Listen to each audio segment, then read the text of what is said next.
Oh, yeah, gonna have to read this one. 21 and only.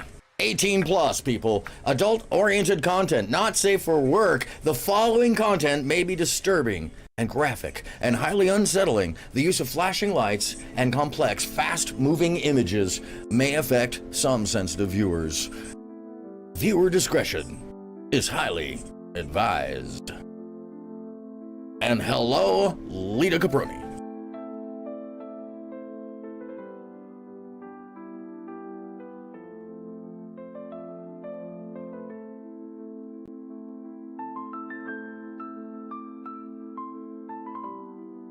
I want to start today by digging deep into your imagination in the darker portions, where you may fear to tread in most cases. These places unknown to most. Only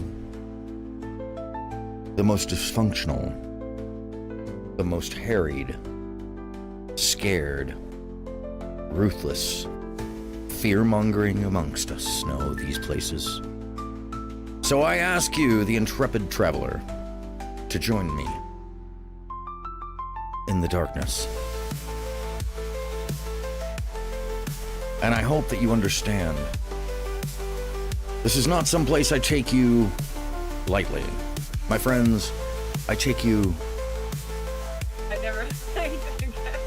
into the darkest realm by the hand.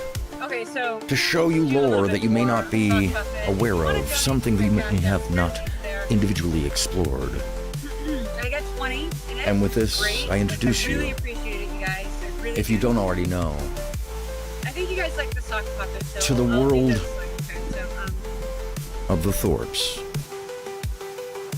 Once known as the darkest family on YouTube. What are you doing? The voice you hear is that of Courtney Thorpe, You're supposed to be the mother. making a case for somebody to I come open a on door in a screen. dark place, You're not making a case. though flush with light. The car she sits in is where she lived at the time a year ago. And I know I'm not making a good case. Make the case that people should give you money. Why The stakes are were different here? then. What's wrong with you that you wouldn't The ask behavior is people very for money? removed from where we are today. I agree. Like Before we go further, I agree. I think it's time a lot of good content for a long time. that I changed the channel. What's And now the let me problem? adjust to your own Don't yell personal at them. vibration. See that?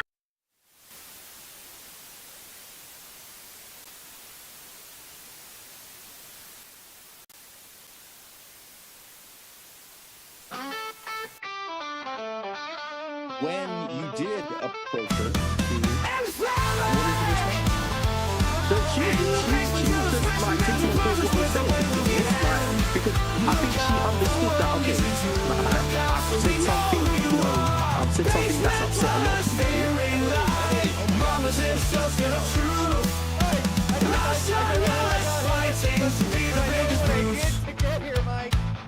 Look up, the world needs to raise your head. Look up, look up, they'll save you from getting hit by the bus one day. When the bar gets too low, that's when MAYYYBEEEE yells out. Look up, look up.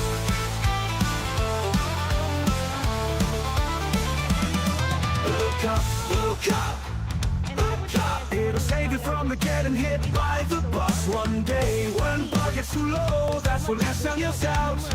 Look up, and it's like ain't no basement till it's smashing and surprises never waver the hand. Look up, the world needs you to look up, so we know who you are. Best in travelers, fearing light. Mamas and sisters scared of truth. Nationalists fighting to be the biggest brutes. Look up, the world needs to raise your head. Look up, it'll save you from getting hit by the bus one day. When the bar gets too low, that's when that sound yells out. Look up, look up.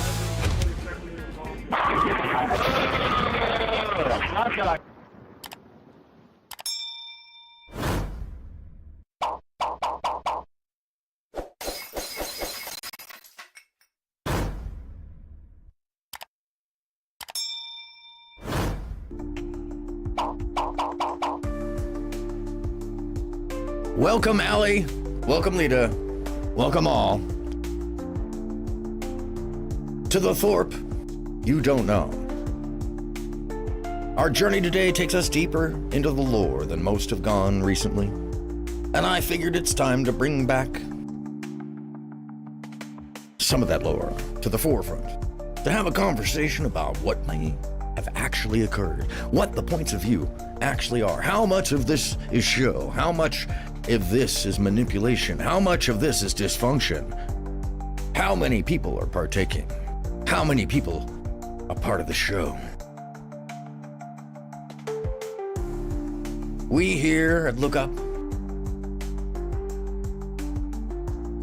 we want to tell the truth. We follow the story. We don't take a side.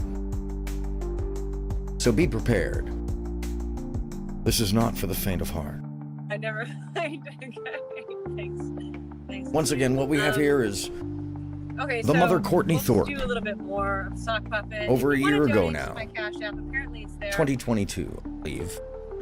I got 20 in it, which is great, and I really appreciate At a time it, period guys. where I she really was do. homeless, living in her car, I think you guys like streaming, the sock puppet, so I'll trying do to this include one. herself So, and be included with what is known now as THORP Court. The streaming channel with over 180 to 200 people watching regularly for up to 9 hours at a time. Now, if you're not familiar with that and what's important about that, it's a feat that not many in the bottom of YouTube achieve. Well, I'm asking them, and Now, if you're wondering what has I know I'm not happened, making good case. Make the case that people should give you money. well, I think Why it speaks are for we itself. here? What's The wrong image with you that you wouldn't ask shows a people distraught for money? and disturbing I agree, episode. I agree. Streamed I've given them live. a lot of good content for a long time. What's the problem? By Don't someone who seems yell at both them. disassociated or maybe See, that's she's what on you drugs. do. We don't You're know. hostile. This is alleged only, but we yell. know what we see. Do you think people are going to give you money for yelling at them? Yeah, you're right. I'm sorry. Like, I shouldn't have yelled at my chat, and I'm sure they want to give me money. I'm just not quite sure how to get it.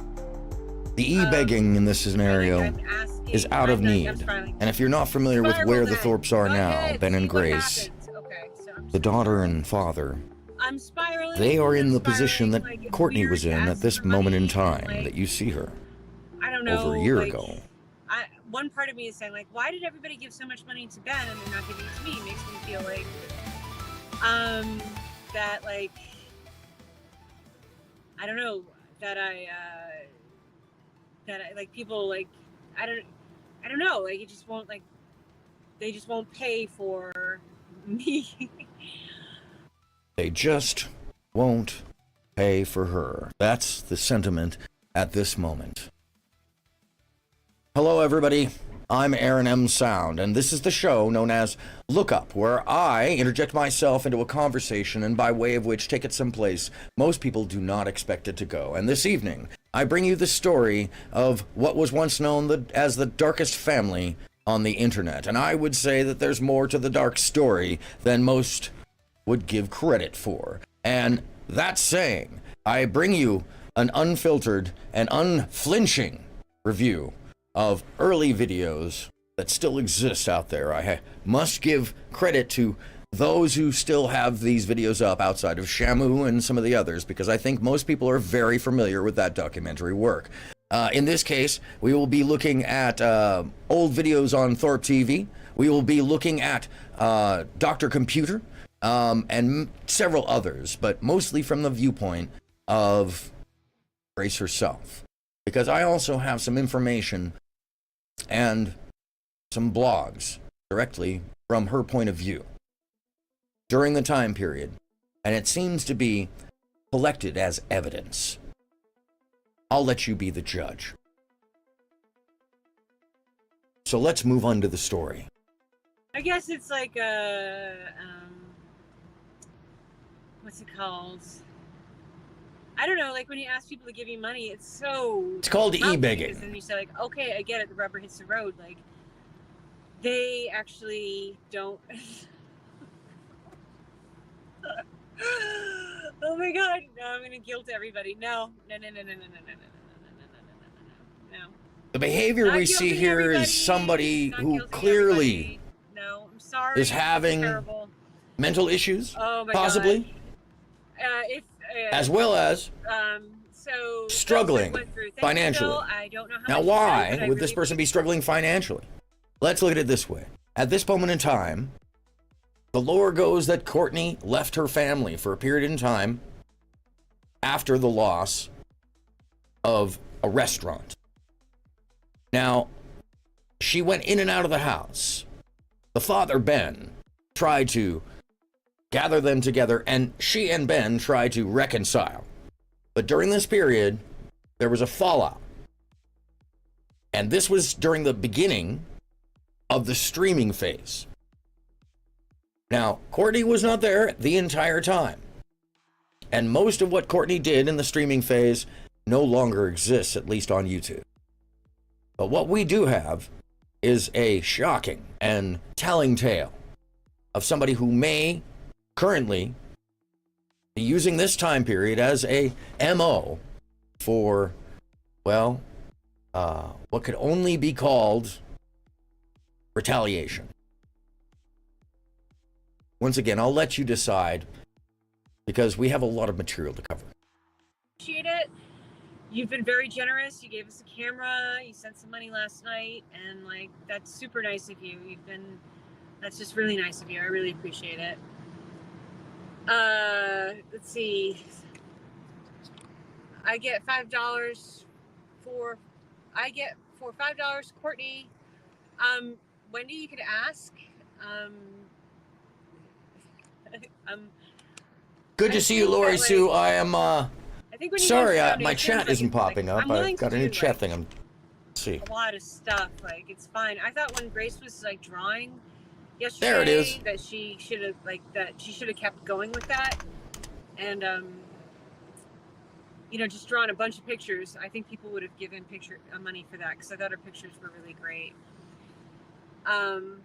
Lot to deal with, okay, yes. so, like, Streaming is So Phil sent money.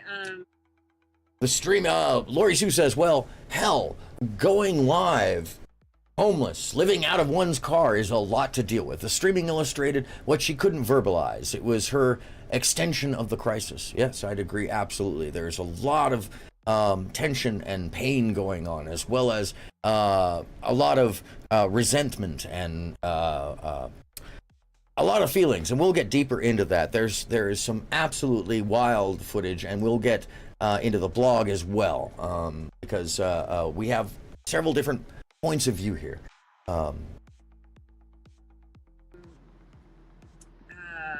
David sent money, all appreciated, super appreciated. But I don't think I'm gonna, like, if you guys want to like come up with stuff and say like, I'll send you like this much money to do this, I will do that. But I'm not gonna ask anymore, because I just feel like if you want to do that, like, that's great. But like, I don't know, like, I felt like I really guilted everybody. It was awful, and I'm so sorry. I'm sorry. You can see that she's not accustomed to this lifestyle, that she's not accustomed to turning this into some like, kind of, this isn't a show slow of down, her sitting in the car. Okay, so, all right, slow down. All right, so here we go. Let's see. What do I need money for? Do you need a place to stay? Are you homeless? Fill me in. I do need money for,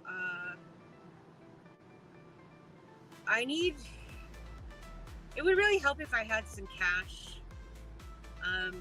I can't really say why, like, I need cash, but I could really use some cash. It's just like, it's a weird situation. I understand that. Yeah, I'd say so. So little information is probably not like a really good pitch. No. But, could be anything. yeah, forget the money. Just forget it. Forget it. I give her credit for, Lori Sue says, I give her credit for breathing. I'm not familiar with her plight, therefore no judgment. And but at this juncture, I can only imagine how frightening it is. True. There's a lot going on in this. Now, mind you, she wasn't unused to not being at home. She had often, as the lore goes, and we'll come to hear more about this, left the family and left Ben with the children. To essentially do whatever out in the world. And that can be whatever you would imagine. We'll hear that from the players themselves. But yes, it is a frightening thing to lose one's home and balance, to be rejected by one's family, to be turned out into the cold. These are things that should not be taken lightly. But I also have to point out that to each side comes a story. And what seems, at this moment, to be a sympathetic figure might actually be the perpetrator themselves. Jonathan comes on and makes a case with me why I should ask anybody for money. Like, I feel like, I can't do it anymore. Okay. So,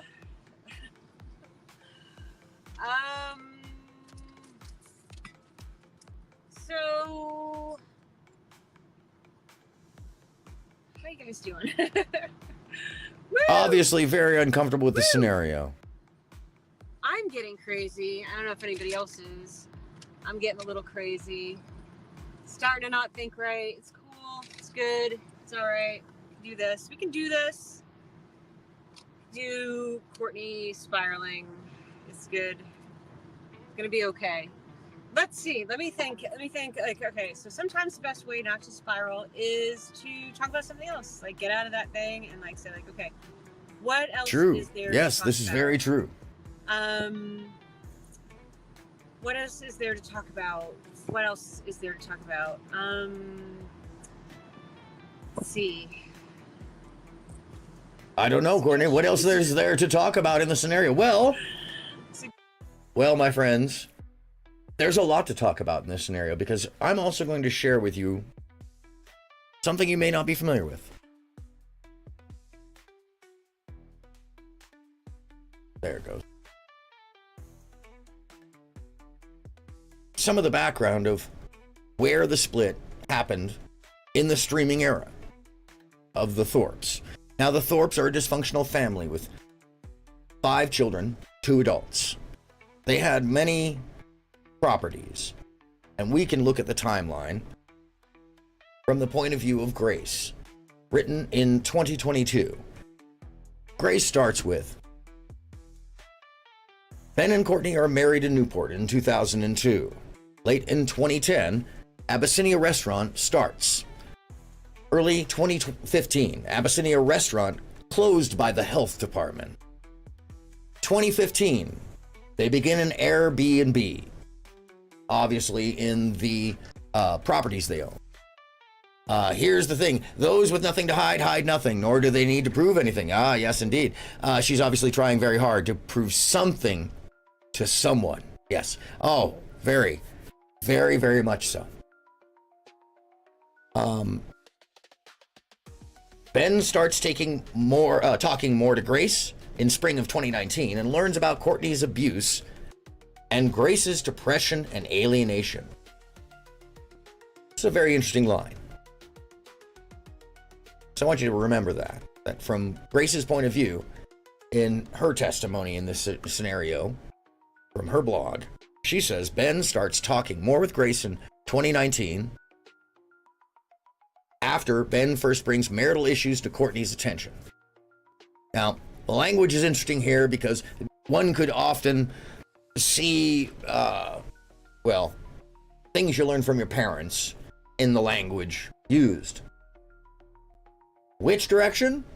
I am not going to actually even try to figure out because there's too much in the way. There's too much dysfunction from my point of view. So once again, you, the viewer, you can make the decision, basically. Because anything that we can do is look into this picture, look into the darkness, and observe. Ben starts talking more with Grace in 2019 and learns about Courtney's abuse and Grace's depression, alienation. Early in June 2019, Courtney breaks, and I'm not sure what she means by that, and admits to acting maliciously towards Ben and Grace. I don't know what specifically that is, but I think we will find out, by the way. September 2019, Grace begins her junior year at Classical High School.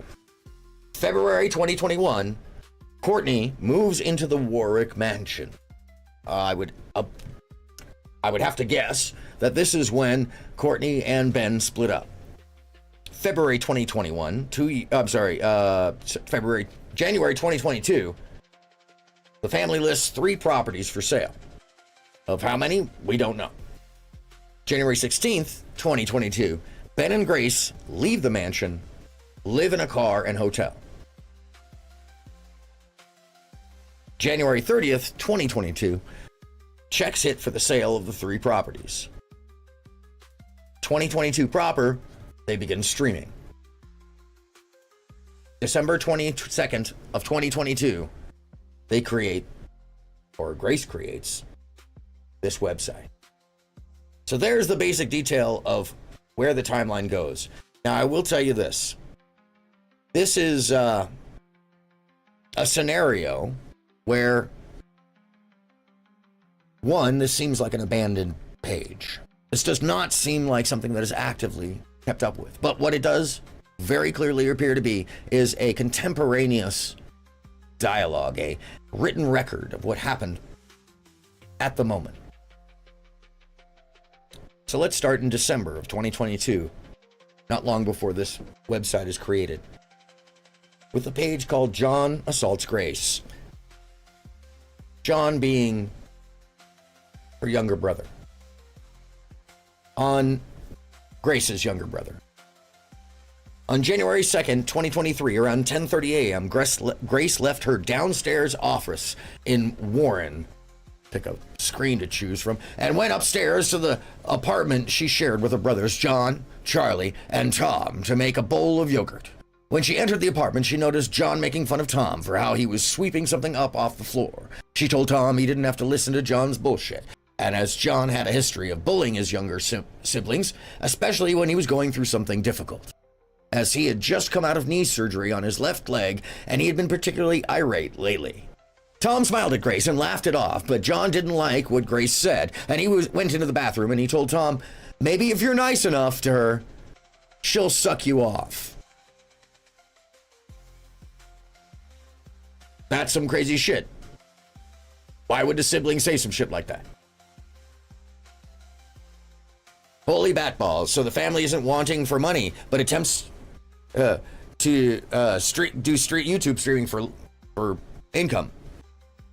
Here's the thing. Those with... sorry. It is open to interpretation. Lori Sue. Toxic Angle, what's going on? How you feeling? Good to see ya. I am going through Grace Thorpe's blog and some early Courtney. And I am actually doing a deep dive into the Thorpe you don't know. And actually, just for you, because I know you appreciate it. The Thorpe you don't know. Anyhow, I'm reading Grace's blog of the time period, December 22nd, right when the accusations over abuse really started, and where a lot of this comes out into the public eye. Both the physical abuse that starts with John assaults Grace. Let me shrink on down so you can all get a real clear image of this. This is from the point of view of Grace, by the way. Oh, shit. Is it restarting every time? Oh my gosh. Oh my gosh. How do I not do that? Well, that's a little wacky. I don't know why it restarts every time I...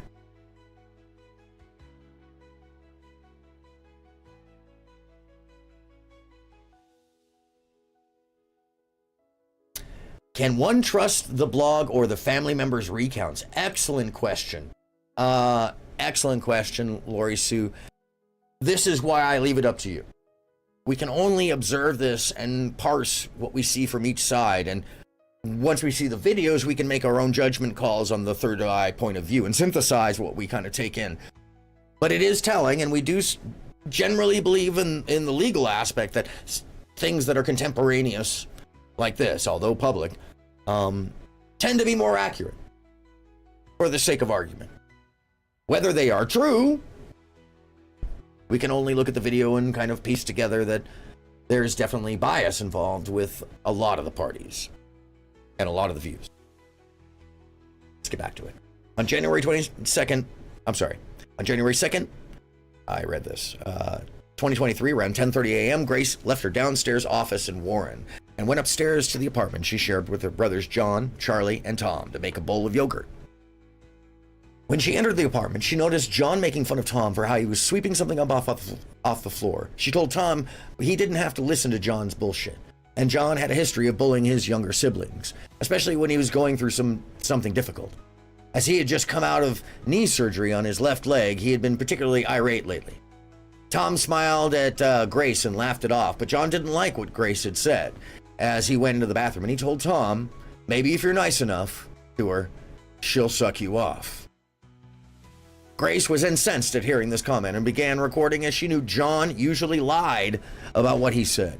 She went over to the bathroom to ask him what he had just said. This is the video that follows. Now, sadly, we can no longer view this video because the video has been removed for violating YouTube's terms of services, which lets you know that there was actual violence involved. And I can tell you from seeing the video that what happened was not just shocking, but from the first person point of view of Grace getting strangled, and then her phone falls off to the side, and essentially John attacked her. And I remember that, hey, what's happening, Abe? How are you feeling? Good evening. That there was a violent episode, essentially. She was knocked around and choked. And this was live. Or at least she posted the video. So, yes. Not everything is as it seems initially. And where do I get the proof of this? Well, my friends, after the attack, Grace went back downstairs and told her mother and father what had happened. They were both live streaming at the time. Ben was in the office and Courtney was at her house in Warwick. They weren't in the same building. Yes. So this is often what I think part of the audience goes for, is to have a comparative to say that somehow they're experiencing something better than what the Thorpes may be. And that is a sad state of affairs when you talk about the moral play, the audience reaction to the show that makes them as much of the show. But I digress. Ben said she had every right to call the police, but was not enthusiastic. While Courtney asked her not to call, John came into the chat on the live stream and laughed about what he had done. Grace told John through the live stream that she wouldn't call the police if he apologized, and he said he wasn't sorry and that she should call.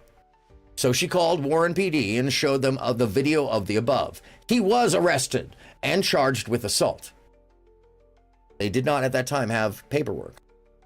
At court, the Warren prosecutor asked Grace if she would like to keep pressing charges. She told him she didn't want to and would be happier if it was all cleared. He asked her if she was sure, then cleared all the charges against John.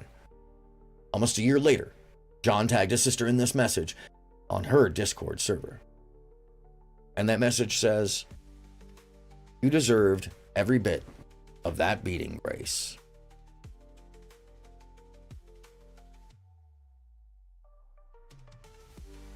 So, that alone is fairly interesting. Let's read some of the commentary down below. I find this very interesting. You and Ben are great in December 22nd, 2023. Keep up the good work. Reflected fate.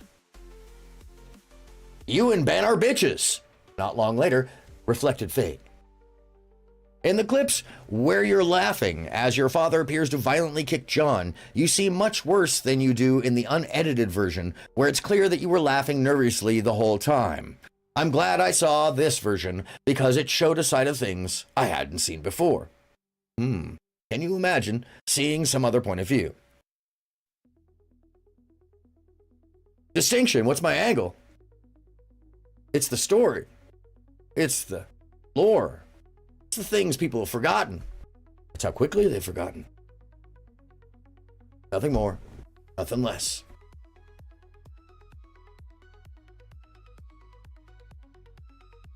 This 2-bedroom apartment you stated in the video, 3 of your brothers were living in there. Where did you sleep? Do you believe that just being on leases gives you full access? So this is a very interesting comment. I think that this is one of the landlords. Do you believe that just being on leases gives you full access to the unit anytime you want, even when the people living there ask you to leave? Who the hell is that? Liked by one person, so we don't know who that is. And then a day later, John charges Ben with assault. Now here we have all of the records. And these were released, by the way, apparently by Grace. I won't dox them, and I won't go deeply into the record, but I find this portion from the Warren Police Department fascinating. Can you describe in detail how you were assaulted by Benjamin Thorpe? This is obviously the detective or policeman asking John Thorpe what happened. He pinned me down in the car, pushing my neck down to the center console multiple times to the point where it was difficult to breathe, and I thought I could lose my life. Policeman asked him, "Are you in any pain at this time? And if so, do you require medical attention?" John says, "My neck hurts from where he put his shoulder on it. I don't require medical attention." A question from the police officer says, "Where did this incident occur?" At what approximate time did the incident occur? Sometime between 6:30 and 7:30 p.m. What started the incident between, what's good, Hurricane? How are you feeling? What started the incident between you and Benjamin Thorpe? I disobeyed his order to talk to him. Was there any property damage as a result of this incident? And if so, who is the owner of the property? He smashed his own speaker. I don't know if my cats are okay because I don't know where they are. I'm doing good. Thank you for asking, by the way.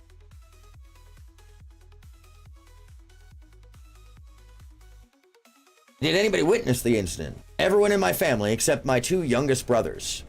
Are you in fear of Benjamin Thorpe? John says yes.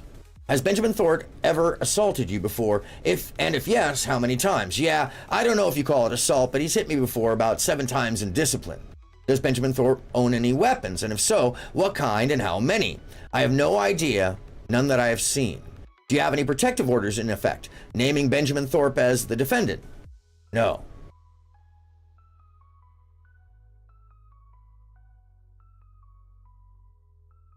On January 3rd, 2023, around 7:20 p.m., John Thorpe drove off from his apartment in Warren, not knowing where John had driven off to. Ben and Grace drove to the police station to ask for a wellness check, as he was extremely agitated and had just come out of leg surgery and was driving a broken-down car that was unsafe to operate. They unexpectedly met him at the Warren police station to find that he had filed a report against Ben for assault and battery. Ben attended court twice, and while John later told Grace that he wanted his father to get charged, the Warren prosecutor dismissed all charges. Once again, Ben attended court twice, and while John later told Grace that he wanted his father to get charged, the Warren prosecutor dismissed all charges. The previous day, January 2nd, John had been charged with domestic assault against Grace. Finally, someone is bashing the Thorpes to... Oh, well, I was there for the lore, Pero. I figured it was about time to bring it back up so it wasn't lost, because it's starting to get lost. And it's important for the long-term understanding where the mania, where the trauma bonding, where all these things that we see that aren't so apparent, that are just under the surface, where they originate. The previous day, right before Ben was charged with assaulting John, John had been charged with domestic assault against Grace, and he was given a no contact order. So, let's just think about that for one hot second.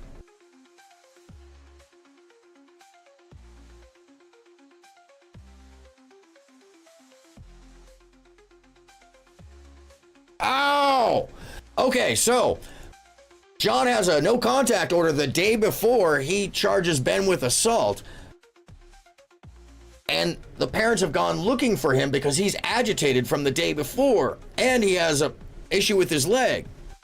This is more than just fascinating. This is another level to the agitation, another level to what could be driving much of the scenario, as well as youth, as well as an agitated young man. These things are, a thing. When you're 18, you may not have the self-control and emotional wherewithal to really contain some of the agitation. We have video. That's coming up. So, he was charged with domestic assault against Grace and was given a no contact order. Splitting your already tiny audience between two chats is such a distinction. It's not about that. I'll put it this way. For me, it's more about the story and the technical. Those of you who do enjoy the show, I appreciate you. And show, my friend, the show. If I really wanted to grind, I'd be here every day. It is that kind of thing. This is art. This is so. And actually, the other the short stream, I've actually gained a bunch of little sub pickups here and there from that, which is fun. And new people that would have never seen me. I really wanted to go hog wild, I'd get the rest of the channels going, but let me read the story.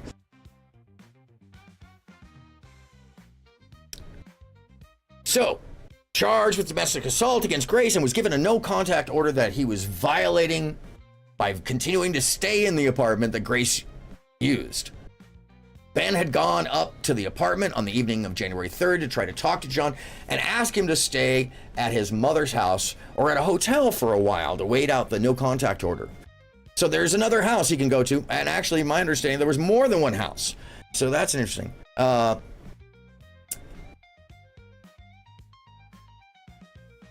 John talked calmly with Ben for a while.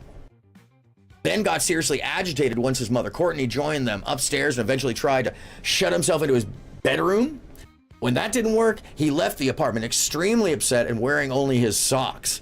Ben, Grace, Courtney, and Tom stayed upstairs in the apartment for a few minutes. Then Ben decided to go downstairs and ask John to come back up. Okay, so let me read this again because this is a little confusing. John talked calmly with Ben for a while, then got seriously agitated once his mother Courtney joined them upstairs and eventually tried to shut himself into the bedroom. So John tried to shut himself into the bedroom because something went wrong. When that didn't work, when he couldn't keep them out, he left the apartment, extremely upset and wearing only his socks. Okay, Ben, Grace, and Courtney, and Tom, the other brother, stayed upstairs in the apartment for a few minutes. And then Ben decided to go downstairs and ask John to come back up. Grace began recording this video then.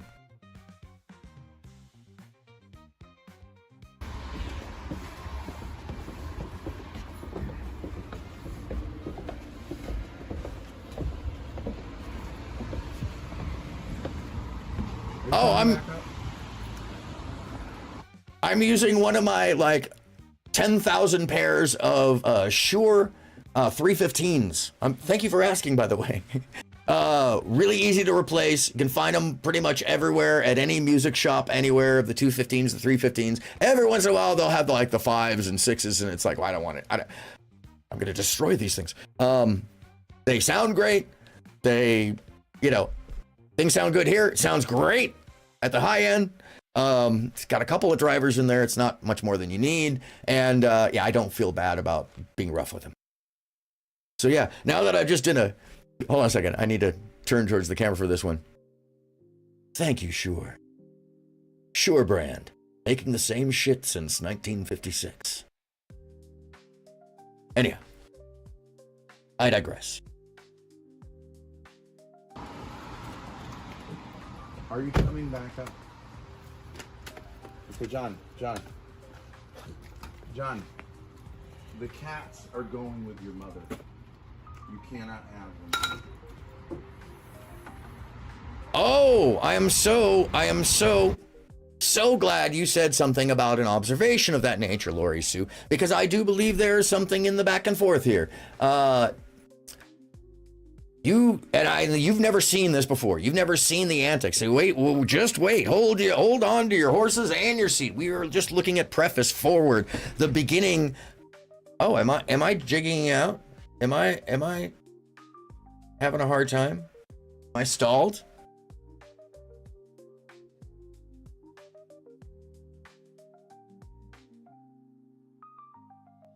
Wow, what happened there? It looks like I stalled out.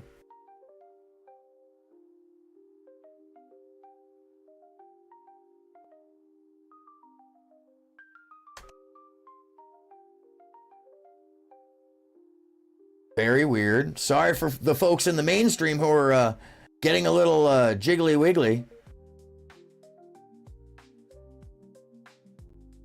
Let me see if I... All right, hopefully that will fix that. Should be coming back up any second.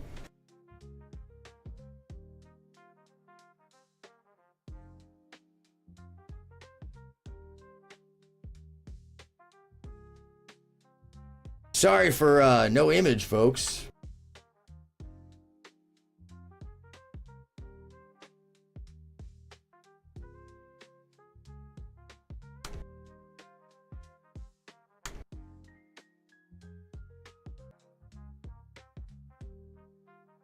There I go. Hey, what's happening, everybody? What the hell was that all about? I don't know. What shit happens? It's OBS. So, in any case, if anybody sees anything like that again, just scream at me. Thank you very much for standing by. Let's get back into the video. What we're watching here is John be addressed by Ben THORP, and I'll roll back the video to where they're on the way down the stairway. If you're just joining us, we are covering the THORP you don't know.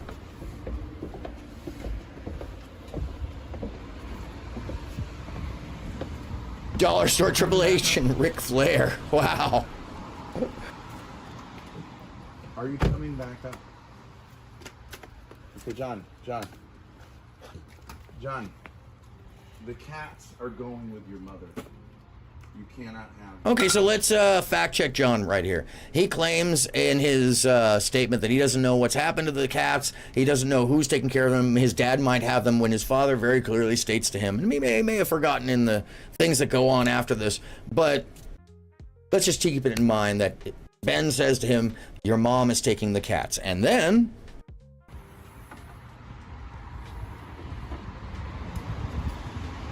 You understand that? We can talk about it, but if you don't want to talk about it, then it's.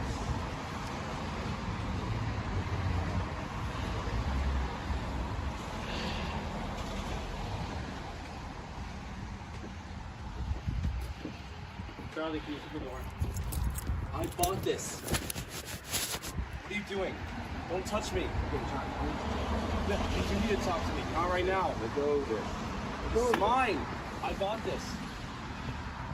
It's expensive. okay, so I need to stop right here because there's another thing that comes up, is that in the complaint that basically caused all the trauma and drama that we see now in the Thorps, it all stems from a filing that resulted in a restraining order by Courtney Thorpe, where she claims she was beaten on the head and chest, I believe, and face, and that she received welts and bruises. Now, this is evidence that, well, I'm not certain what I'm seeing completely, but I don't see those bruises personally. If you do, please let me know, and we should take a look at this. Lori Welligan says, mediocre in nature, but stupidly significant in their own minds. How utterly juvenile to play their dysfunctional family issues out on social media. This is a tragic happenstance of the modern day, Lori, that people can actually make money from displaying their dysfunction and being trolled. Right. The cats are going with your mother. You cannot have them.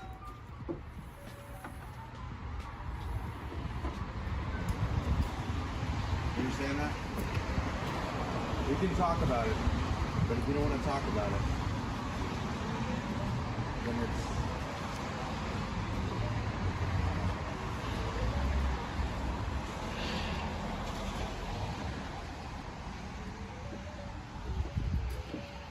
Charlie, can you open the door? And there's the box of cats. I bought this. What are you doing? Don't touch me. You need to talk to me. Not right now. Let go of it. This is mine. I bought this.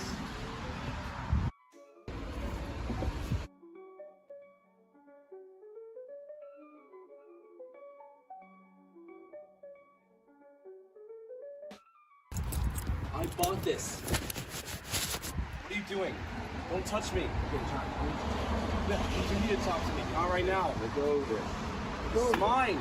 I bought this. So here's a good look of, oops. Gotta have it in different mode to look at that closely. Stand by.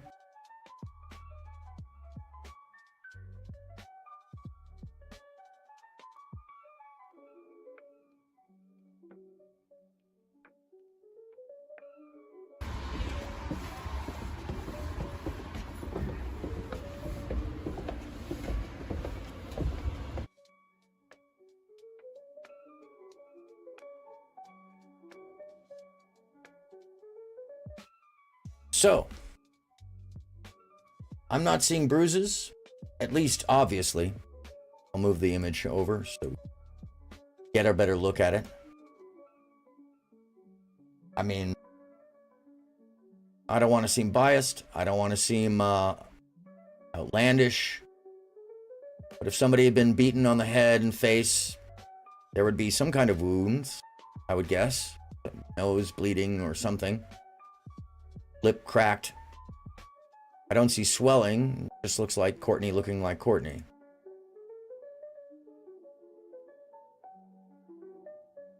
This would have been after she claimed she'd been attacked. So, I don't know what to make of that. We'll look at the report as well. It's expensive. I'm gonna put the cap back on. Go ahead, put it back Why are you touching this? on. Because I need to talk to you. Yeah, stop using things that I have no control over. I'll hold you for that. Once again, this is a day after John has strangled and attacked his You need to sister. talk to me. There's another shot. You could clearly get a shot of Courtney's face. Expensive. I'm gonna put the cap back on. Go ahead, put it back on. Why are you? I bought this. Courtney missing. I would gather her attorneys probably told her to get off the net You finally. need to talk to me. Not right now. I would have to just assume, or you know, that's I bought this. what happened. Because I mean, it's when you're in the middle of a court case where you have custody of your children. In this situation, you really have to be careful with what you say and do, I would gather. And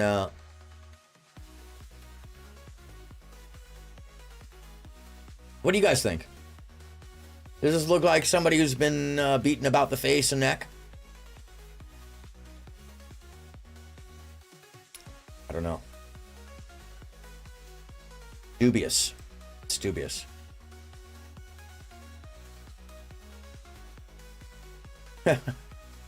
Yeah, I don't think Ben was too worried or thinking about that, but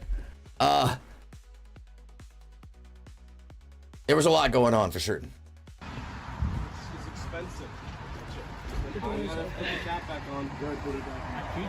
Why are you touching this? Because I need to talk to you. Yeah, stop using things that I have no control over. I'll hold you for that. You're gonna. You need to talk to me. Okay. Your mother needs to.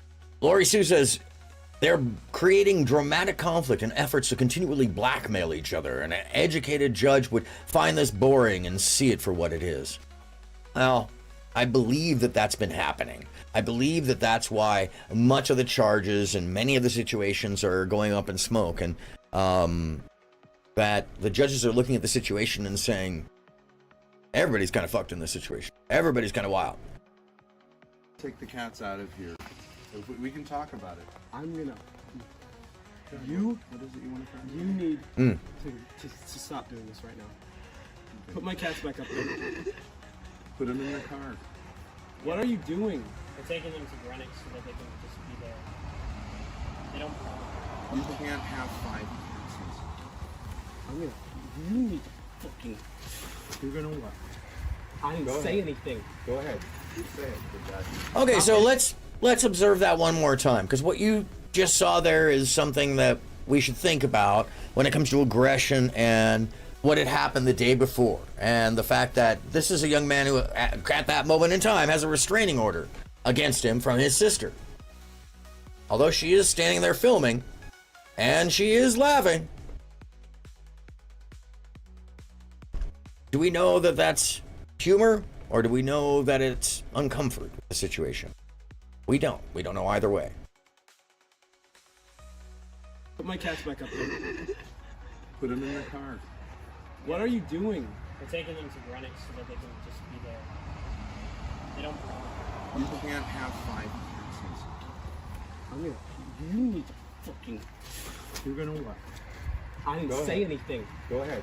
You say it. Now, I'm not a father. I'm no one's parent. But I would imagine that if one of my 5 children had already gotten unruly and arrested for assaulting somebody, I would probably want to stand up and get in his way if I saw him starting to make the gestures or behaviors of getting out of line. Where that line is curbed, we can only gather after the fact. But what we do know is that the first punches, the first grabs, the first chokes were from John. Stop getting in my way. You're gonna what? You're gonna what? You're gonna what? I'm not gonna say it. How you like that? Don't touch me.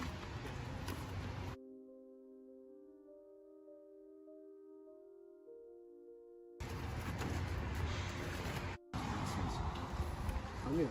You need to fucking. You're gonna what? I didn't Go say ahead. anything. Go ahead. You say it. Good guy. Stop getting in my way. You're gonna what? You're gonna what? You're gonna what? I'm not gonna say it. How you like that? Don't touch me. Can we have a conversation? No, we can't. You ruined that privilege of yours. It's not a privilege. Yeah, it is a privilege to talk to you. I'm the best person ever.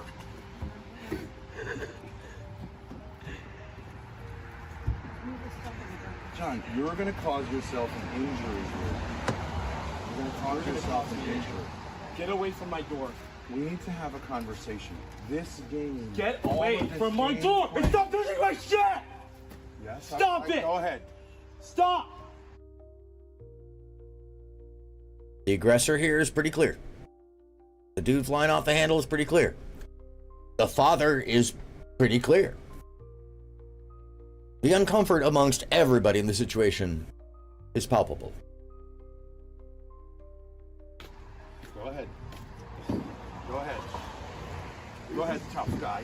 That's mine! Don't touch it! Go ahead. You're going to get injured now. You touched me. Let's go.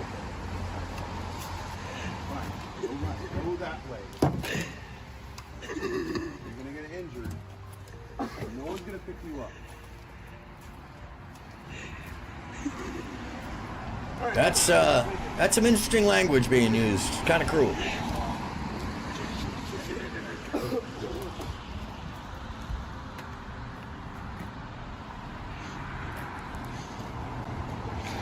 You need to use your mind and make a decision that makes sense. You can't run away from difficulty.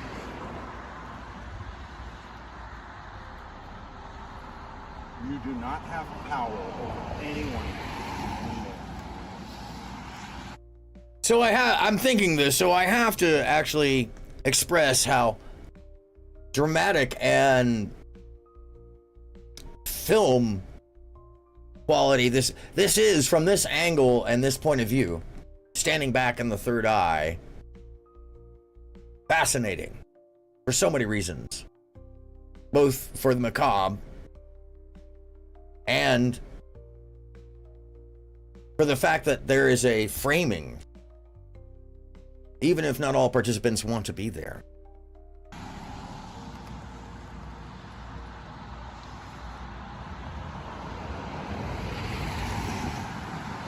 He's calling the police. Well, this is fascinating right there, because if he's calling the police, wouldn't he be the one in trouble if there's a restraining order against him? They'd be asking what he's doing there. Wow, one asshole giving another asshole advice is similar to the blind leading the blind off a plank. Lori Sue, pointed as ever.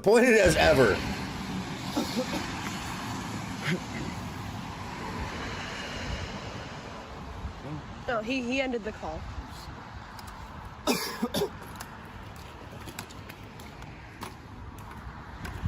fine, it's all great content.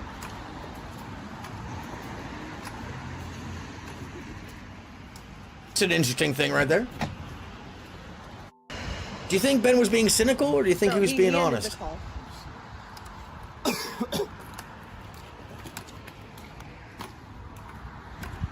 fine, it's all great content.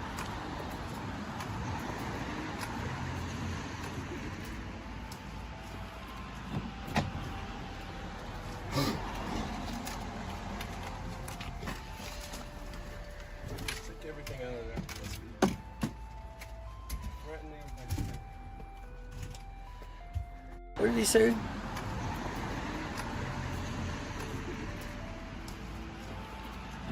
Now this, coming up right here, is where everybody's seen the clip.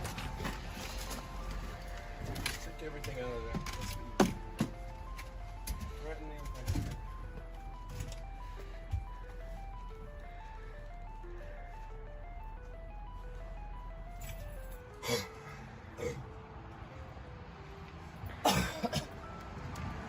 No, if you injure me, I will call the police. You're obstructing something that I need to touch. You have to call the police. I don't want you to. Call the police. Call it. Call them. Lori Sue says that she doesn't care what their personal version of honesty might be. This is Tony Soprano 2.0, Hurricane Paro says, and their reality is so skewed and perverted is the word, and not as in a sexual sense, but distorted. Perverted meaning distorted, yes. There's a lot going on. There's no innocent party so far. Call the police, baby. Do that again. Take everything out of there. Right in there.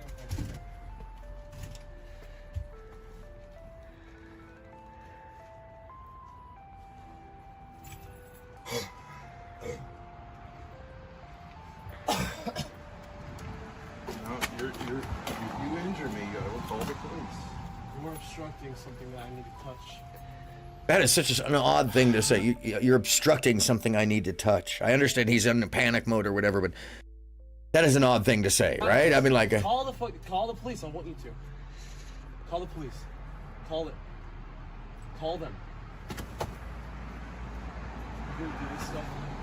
Call the police, baby. Do that again.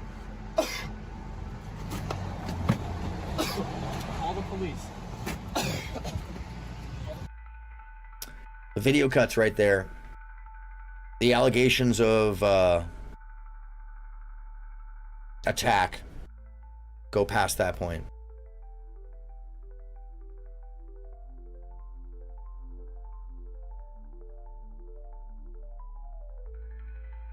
After this video, Grace went upstairs and then came back down a few minutes later and recorded this video from the stairs.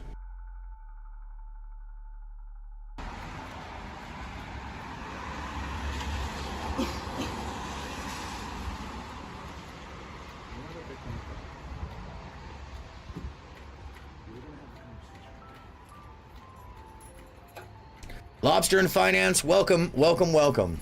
We have so much to cover. You've only missed the preface and forward, essentially. And we're watching some video and reading some blog that maybe some people have missed. Directly from the horse's mouth, from Grace's point of view, early on. And thank you for being here. Toxic Angle blog.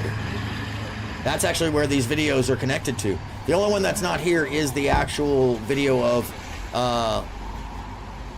well, that's to come. I don't want to spoil or give away too much, but there is at least proof of abuse and admission.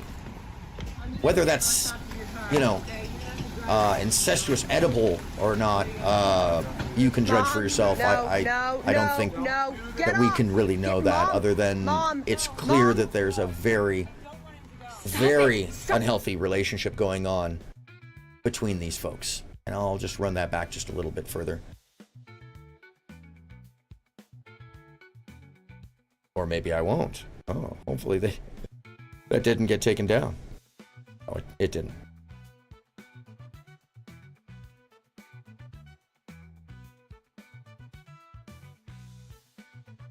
Let's open it up in YouTube.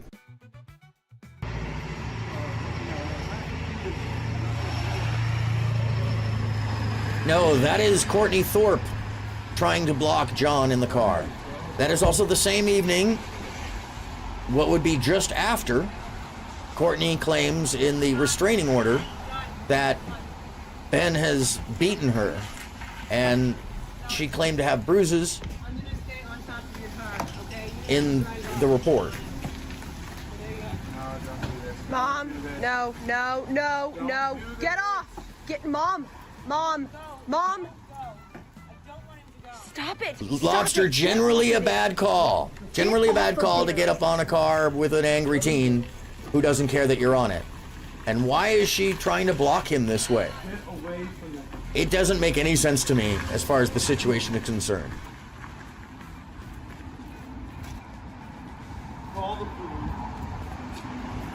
Call them about what? So this is very telling. Call them about what?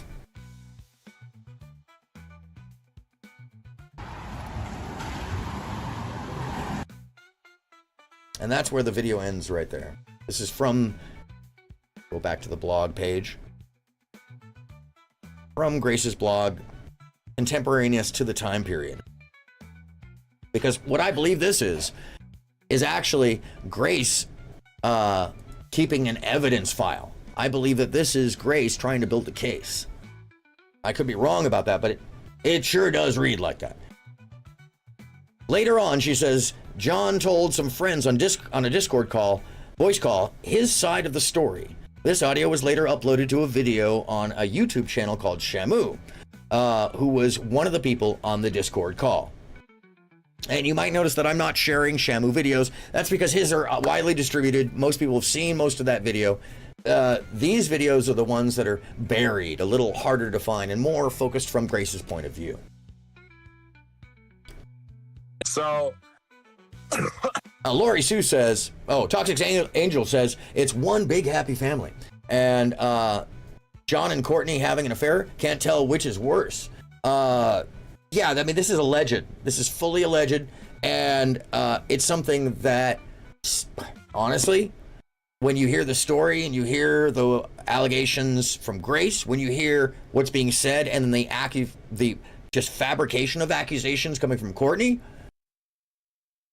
one can only presume there's some strange projection, some weird behavior, and then her riding on top of the car trying to stop John. There's more, though.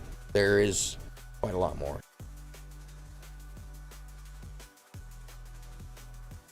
I'll give you the basics. So What we're listening to is John in a Discord with Shamu. He wanted to have a power trip, and he basically said, I have no right to be in my room because there's no like official division of the space. Make sure to like and subscribe to Shamu if you're interested there's in no official seeing further documentary we didn't information. Make a rule like you can't cross like this border here or whatever, you know.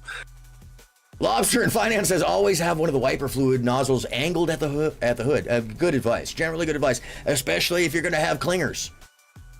Stage 12 clingers. Lori Sue, Hurricane Perro says, it sucks, but that's life. I have family members that hate me too, but that's okay. You're still living your life 100. True. More power to each of us. And he said, you have no right to be in this room. I said, when you don't like someone, you stay the F away from them. That includes family, especially family. Room if you want. And he came in my room. I started playing music to try to get him to leave. I was trying to de-escalate the situation. And he grabbed my speaker and smashed it. I want to point out some observation of behavior, physical behavior. I have no right to be in my room because that doesn't seem like it fits in all of this. Space.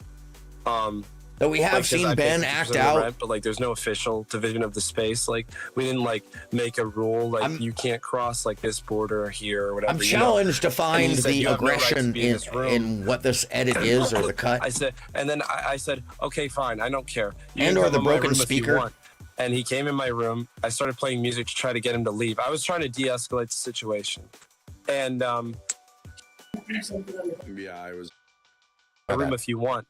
And he came in my room. I started playing music to try to get him to leave. I was trying to de-escalate the situation.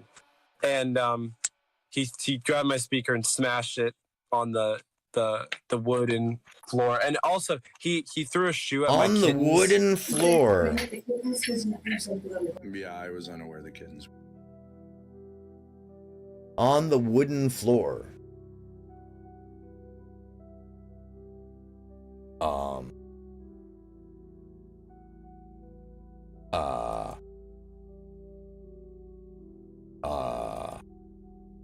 On the wooden floor. Is anyone else? I'm sorry, am I? What is exactly happening here? Does that look like a wooden floor?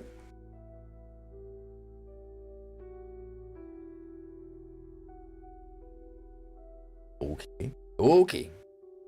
I told the police officers, I said, honestly, the number one thing I'm like freaking out about right now is what's going on with the cats, because he said he would strangle them. Yeah. I do think he would drown them. And then John started crying and said, stop recording, this is not a game. Walked out of the room. like hobbled out of it, and then I went down the stairs. I didn't even put shoes Mind you, on. these I are grabbed my clearly car keys. edited to some I went some to my fashion. car. I went to my car. I had noise canceling headphones on that I put on. I went down to my car, and I just sat in there and put my headphones on, and He's describing the instance between he and Ben, by the way, to Shamu. down the stairs. I didn't even put shoes on. I grabbed my car keys. I went to my car. I went to my car.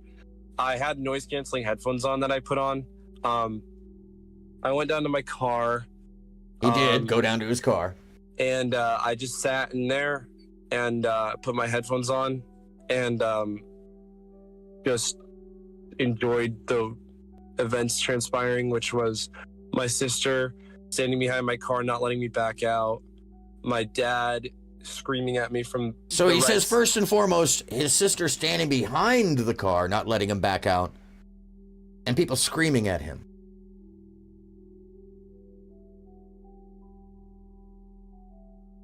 I'm hard pressed to remember that. Hold on, bear with me, friends.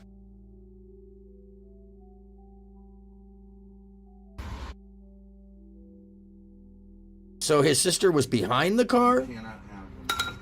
I'm confused. Huh. To be honest, I blame Sarah for introducing me to these weirdos. Grace exposed herself by calling me annoying as fuck, as why she doesn't bring me up on her panel while her being present. So I cussed her out on the server. And yet he could have chosen to stay inside and avoid all of that. Imagine that. Grace behind the car, people are screaming at him. I'm not seeing it. I apologize. So, and he basically. Sorry. Let's get to the point we're at.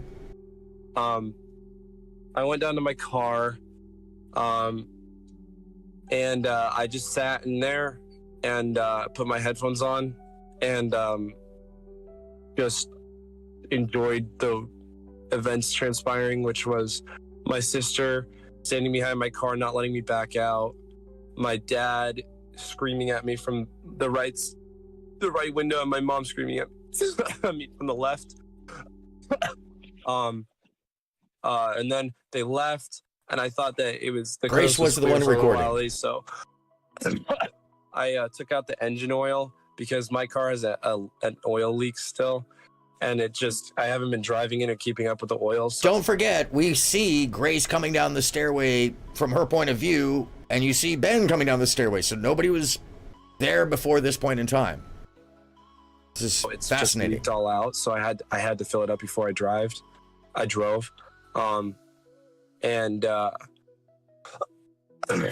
I went outside the car. I opened the hood. I started pouring the engine oil in. I undid the cap, and then they came down. One of my Timmy, whatever you guys call him. I don't know if you know him. He had my kittens. My mom had he had my cat. My mom had my kittens.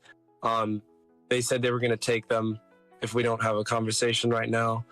I said I can't do anything about that because I physically can't. And I said, you escalated the situation to this point where I cannot have a conversation with you about it. Obviously, like, what do you think? We're going to have a conversation about this. So then my dad tried to grab the engine oil from my hands.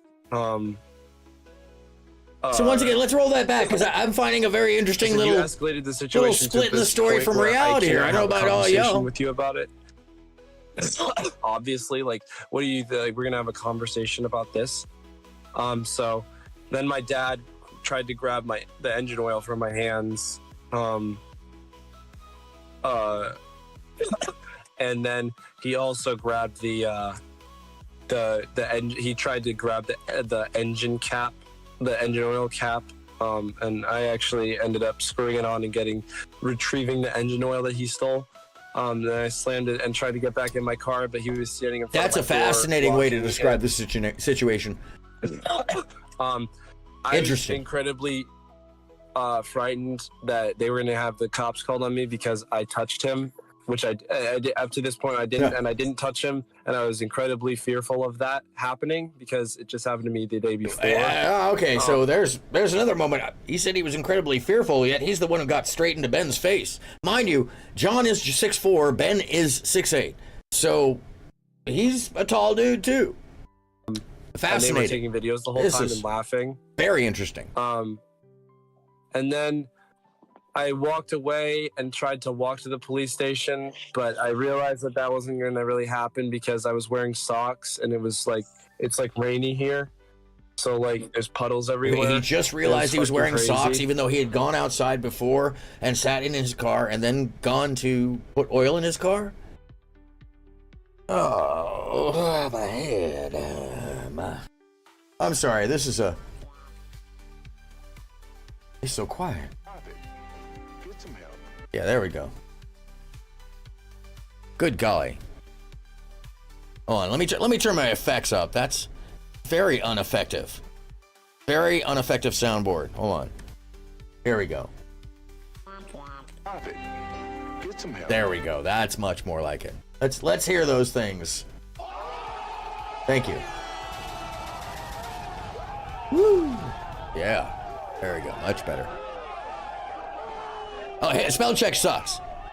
What the F is the ultimate point in his rendition of the experience, unless it's fact-based and documented. It's essentially, yeah, it's his storyline is bullshit. So far. It's just a teenage boy angry and misrepresenting from his point of view. Truly gaslighting the situation. It's fascinating in so many ways. Then I went back Mind to you, my car. he's talking to the documentarian Shamu. And I have always had to wonder about some of these folks, whether their angle is to specifically just make the Thorps look terrible, or if they really do believe what they're doing, or if they're just gullible enough to believe an 18-year-old who was angry that he got arrested and a restraining order against him the day before. Fascinating stuff. I mean, who's to say what's in their minds? We can only observe. Point, I think he moved, so I was able to get in the driver's seat, but he blocked the door from shutting. So what happened from there was he started screaming at me to get out of my car and talk with him.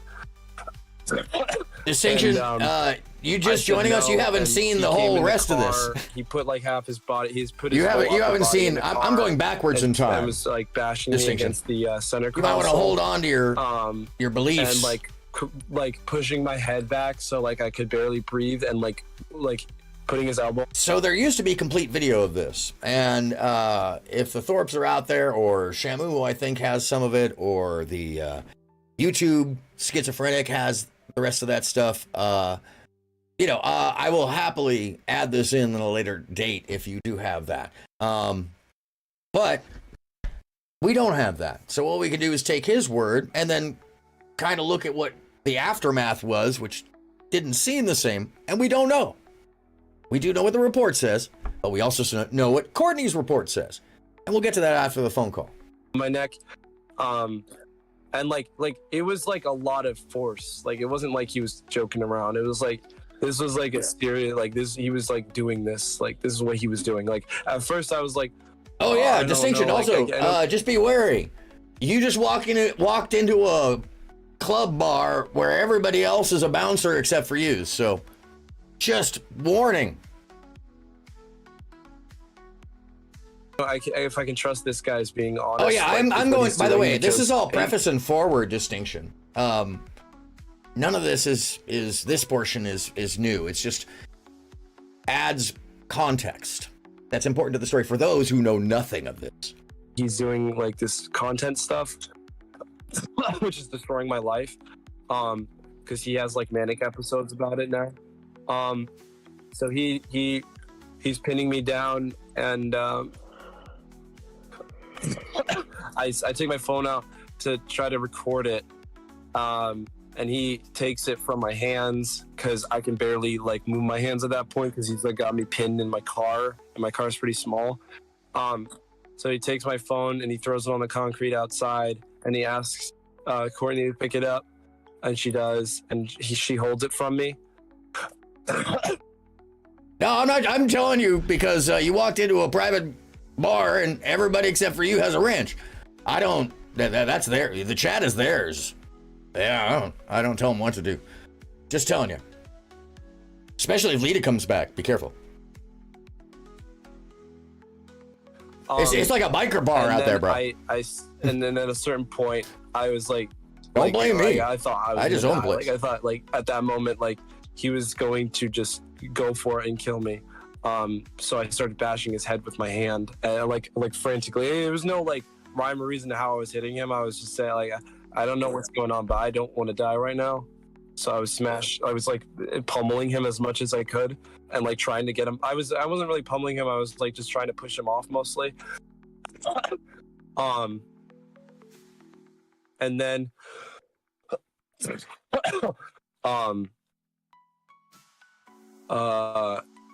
he eventually gave up and stood up outside the car.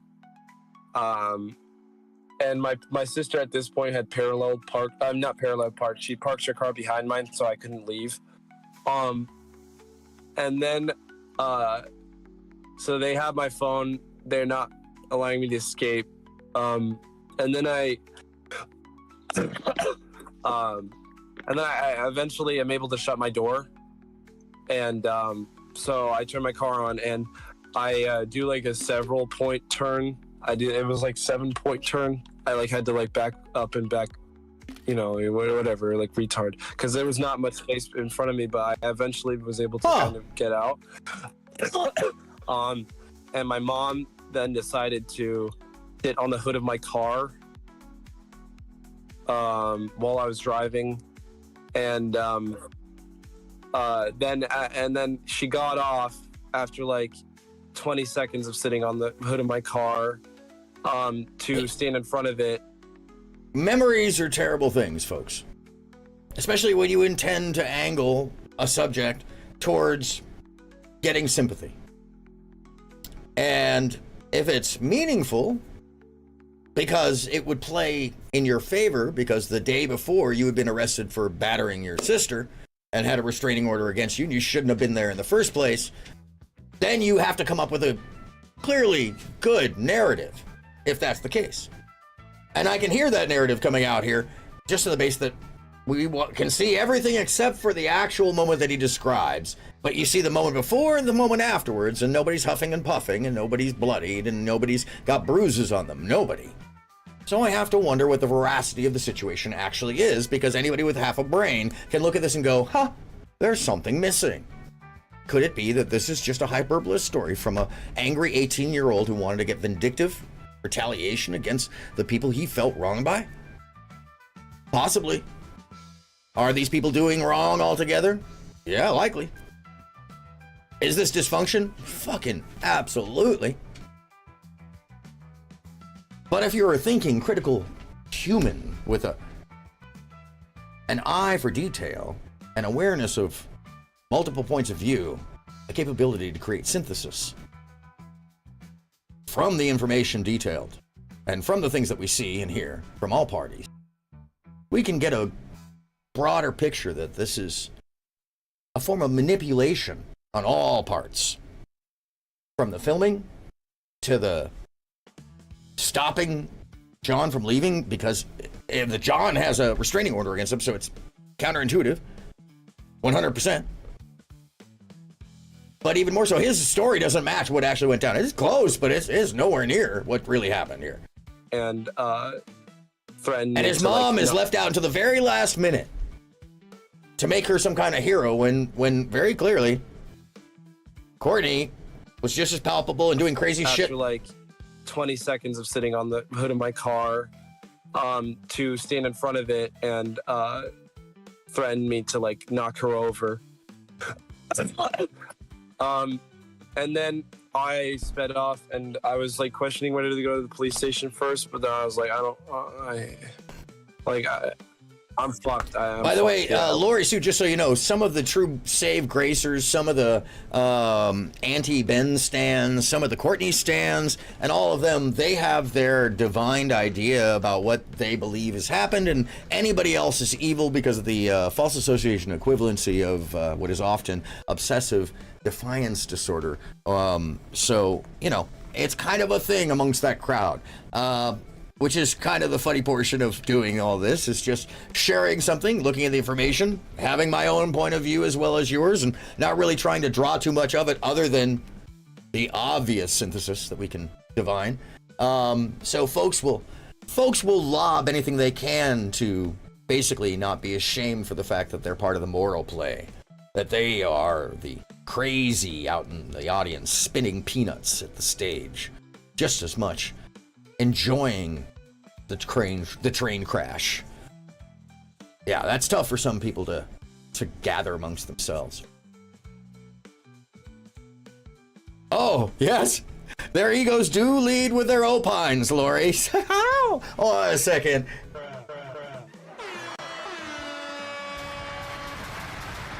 Yes, ma'am.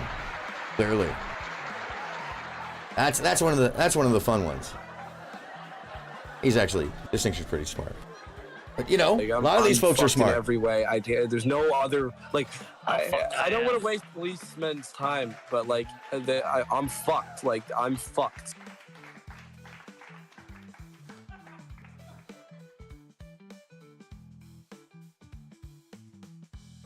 So, if you didn't notice what he said right there at the end, John believed that he was fucked. And we could assume for many, many, many reasons. We've seen the puppet show. Let's take a moment to hear a conversation that predates the conversation I'm going to share with you from Dr. Computer. We are in Act 1 now of an interaction. Thanks to NatClo 2.0 for keeping this. It's a conversation with radical coder Courtney, and he seems to be the mediator between Courtney and Grace of the time period. Now, this conversation predates the longer conversation I'm going to share with you that really shows. This is just early lore, man. It's not the other side of the story. It is the fucking story. But it's story that it's kind of forgotten and should probably be brought up again right now. It's just timely, you know. And it started popping up in my feed again. You know, like. So thanks to NACLO 2.0 and Radical Coder for actually holding this. And yell and get mad at me like that, like. What we have here is an interaction between Grace, like she does. So like anybody Courtney, saying, like, that's and Radical. Wrong. Like, I just really disagree with them. Like, I don't take it very well. Like, I'm not like really like good with it. And sure, no one likes being screamed at. Yeah. And it's very hard for me, but like so you could say like I don't quite accept the if I really accepted the fact that she should scream and yell at me, I kind of welcome it with open arms. But like, I don't know. The best I can do right now. Oh, by the way, once again, still in the POV of Grace this whole time. I just want to remind you that pretty much everything we're watching, so you all know the biasing of the video, of the blog, of everything we're watching and reading, is literally from Grace's point of view. So, grain of sand, or whatever you need to do to remind yourself. It's kind of like watching Star Wars and realizing that you're actually watching from R2-D2 and C-3PO's angle in most cases. God's eye. Keep that in mind. We'll definitely like tell everybody that. All right, some people are asking some questions in the chat. Appreciate it. Kevin, I saw you ask your question. I also saw somebody else ask a question about how my mom could have ruined family prayer. Maybe he will ask those. All right, here we go. This is Kevin. Yeah. Lizard Tree, good evening and welcome, ladies and gentlemen. Lizard Tree. Good to see you. Good to see you. Grace is more like Emperor Palpatine. Yes, distinction. There's a lot. There's a lot. The Empire is not what you think it is. Yeah, there's a lot to this story, and folks can miss this nuance of like how wild some of the early days of this stuff really were. I mean, like, before Roger, the story was very dark. I'm definitely. He's not gonna answer. I like Grace. I respect her, and I Good like to see listening you, to her talk Lizard Tree. about things and explore ideas. Sometimes I Just to cringe recap, what we're looking at is the blogs and early videos that do involve Grace and Courtney and some of the crux of what really created what is now over a year later, a very mirrored situation where at the time period, Courtney had been thrown out of the house because she'd been going in and out of the house and not taking care of the children and essentially leaving for months on end after the failed restaurant happened. And there's many other things, including some grooming and accusations from Grace about pretty wild behaviors that we'll come to learn more about coming up here. And the interactions between Grace and her brother, who basically assaulted her. She reported him. There was a restraining order the next day. Ben essentially assaults John. Now we're at where we're at with restraining orders. And a year later, now Ben and Grace are homeless. when any of you go too deep down the Catholicism stuff, because it kind of lose me. And sometimes you'll explore ideas in ways that just feel, for lack of a better word, kind of irrational to me. But maybe it's because I'm not connected to the good Lord or what it is, whatever. But to back up, I'm gonna try to pull up some of these chats here. Okay. There's a question asked. Good Ben, on do you you, think Ryan. Courtney has resentment Thank for you, Grace thank because you, of her thank close relationship with you? I don't know about this question. I don't know when this happened. Yeah, I remember that. We didn't get to answer it, and I'm definitely. He's not gonna answer. I like Grace. I respect her, and I like listening to her talk about things and explore ideas. Sometimes I cringe when any of you go too deep down the Catholicism stuff, because it kind of lose me. And sometimes you'll explore ideas in ways that just feel, for lack of a better word, kind of irrational to me. But maybe it's because I'm not connected to the good Lord or what it is, whatever. But to back up, I'm gonna try to pull up some of these chats here. Okay. There's a question asked. Good Ben, on do you you, think Courtney Ryan. has resentment Thank for you, Grace thank because you, of her thank close relationship with you? I don't know about this question. Ben, do you think Courtney has resentment for Grace because of her close relationship with you? This is where people were thinking at the time period. I don't know when this happened. yeah, I remember that. We didn't get to answer it, and I think Ben answered it. He said yes, yes, yes, yes, yes. And I think I answered it like, yeah.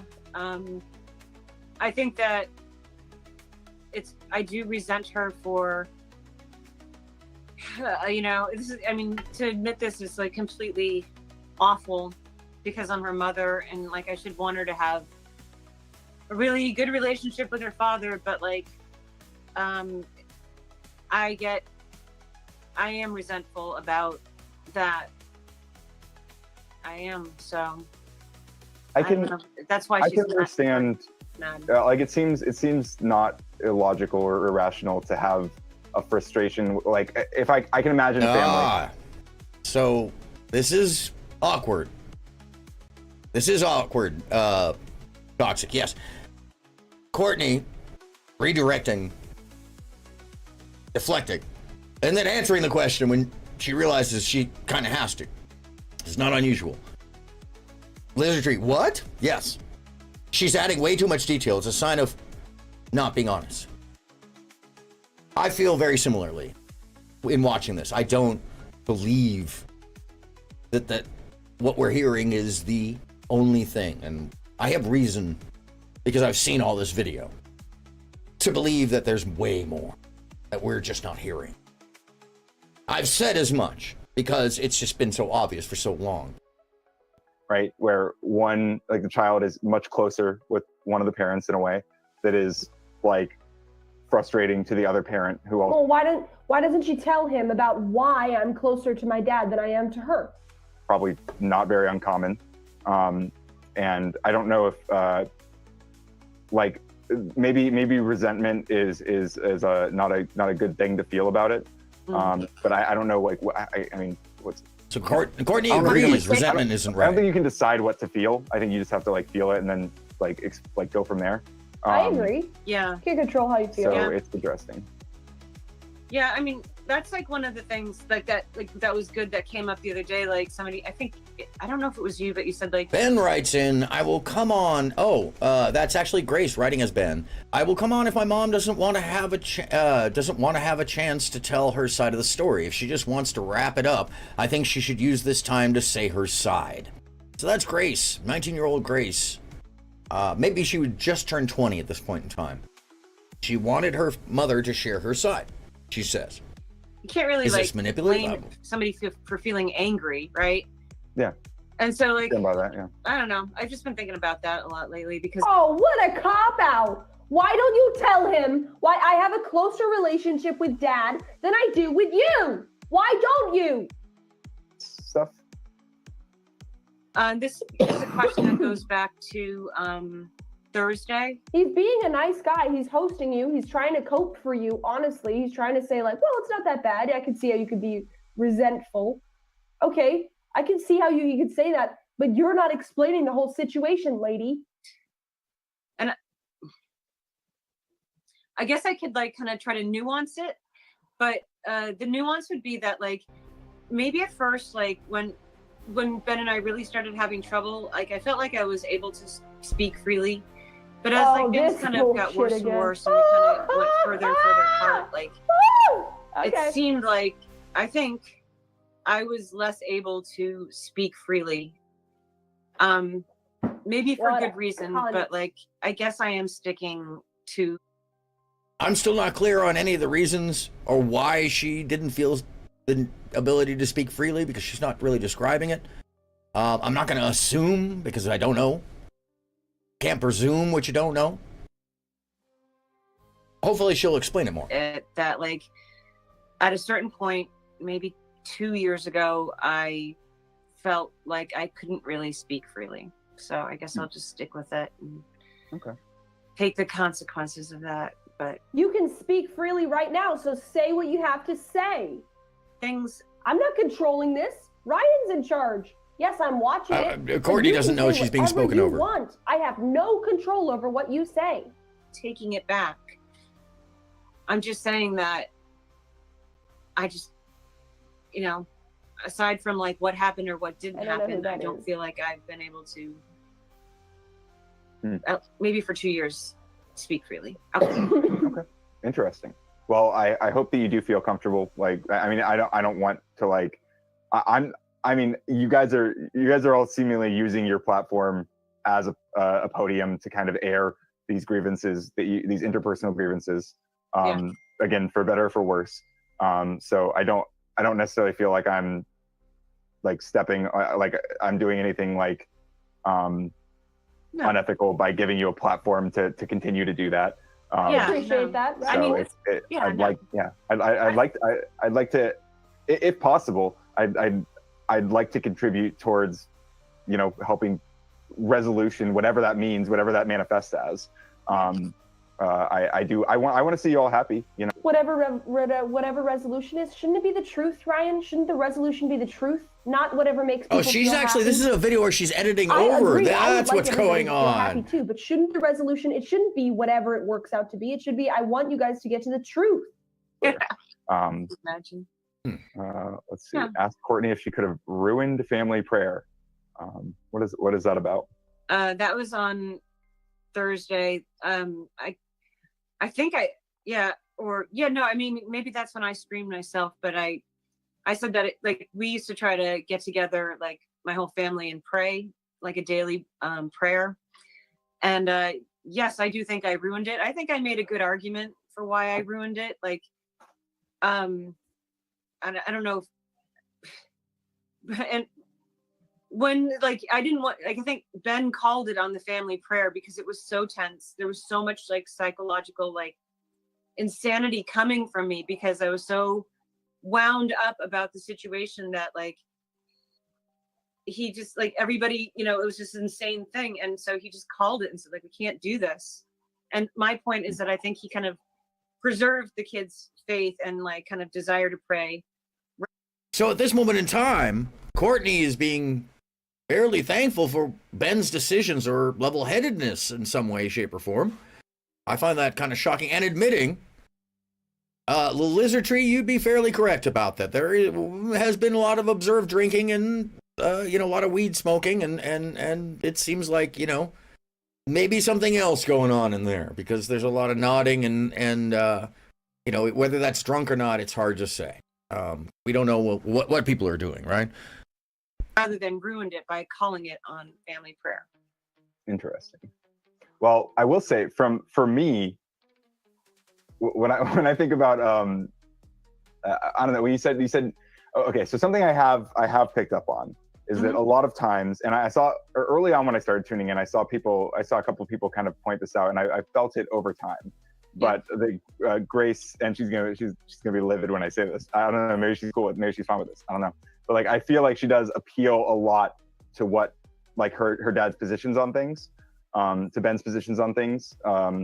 True. And it's interesting to me. And I think that she does, like, I think she's generally like a pretty free thinking person who's open to a lot of information, but sometimes she maybe defaults to that as, I don't know, like, I mean, I guess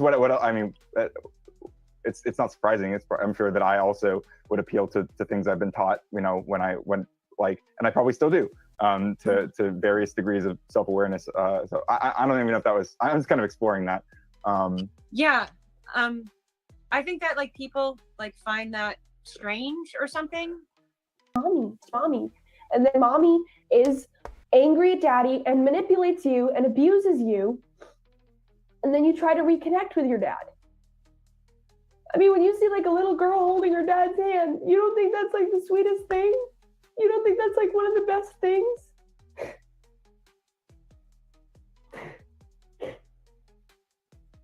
That's like one of the most precious relationships, and it shouldn't be manipulated. I understand why it was.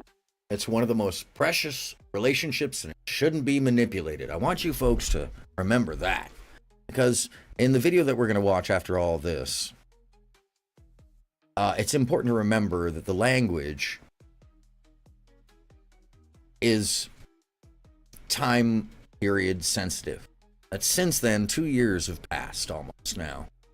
And some of the way that the attitudes have changed and or the behaviors have changed have been to, well, take advantage of the perceptions that drive the show.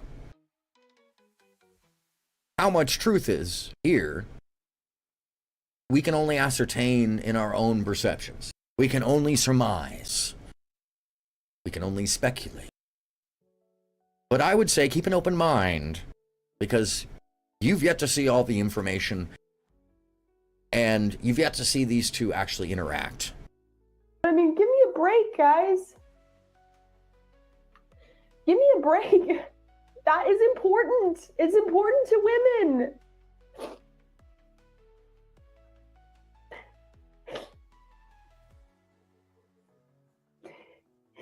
Get Jerome on cam.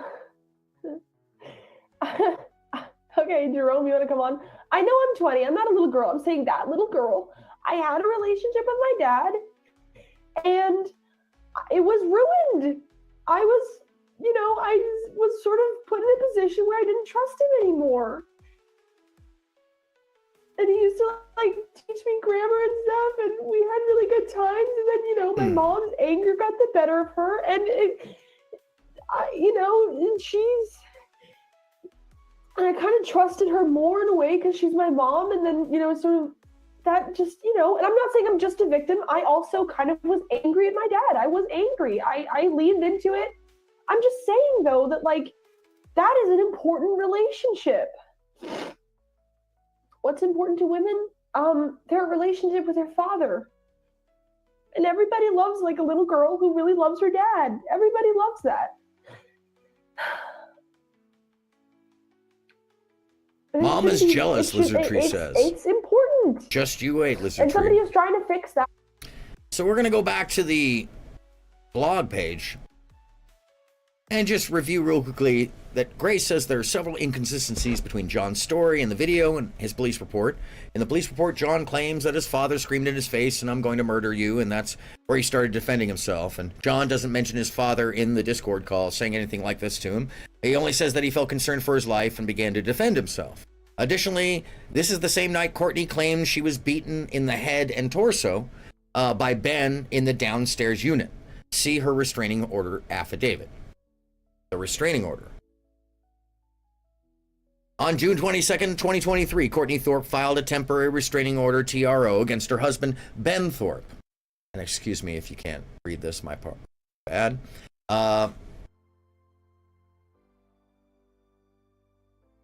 For both her and her 4 minor children living with her, Charles, Thomas, Margaret, and Joseph Thorpe. Thomas is the one that you see outside. Her affidavit for why she was obtaining the restraining order is as follows. In February of 2023, this is Courtney speaking, her husband, Benjamin Thorpe, beat her at the address during the beating. That he punched her many times on her head and torso and suggested that she may not make it out alive. Now, that's the same language that John used. Same exact wording. During this incident, he also hit her in the face, causing her glasses to fall and break, she claims. She's wearing her glasses when she comes down the stairway. They're still intact. On the same night, he assaulted her son, she says, causing him to flee. This follows a sustained campaign of emotional and sexual abuse, which he has forced her children to witness, play a part in, and subject to. He has been diagnosed with bipolar disorder but refuses medical intervention, leading to episodes of violence, threats, and emotional abuse, it says. The TRO was not signed by any judge or notary public, hence no ID. On July 1st, the temporary restraining order was served to Benjamin Thorpe at his residence in Warren, Rhode Island, and by a deputy sheriff. He was informed that he could not contact his 4 minor children or wife in any way, shape, or form until the court had decided whether to grant or dismiss a more serious restraining order. The affidavit. In Courtney's affidavit, she states that she was beaten by Ben in February of 2023, on the same night that he assaulted her son, causing him to flee. This assault was reported by John Thorpe, the son in question, but this report was made on January 3rd of 2023, not in February. That's a big, big problem. That's a huge problem for the story. I don't care whose side you're on. That misrepresentation of time is pretty wild. Courtney's affidavit states that she was beaten by Ben in February, on the same night that the assault that John Thorpe happened, and John Thorpe happened the day after Grace was assaulted, which is January 2nd, the day John was arrested.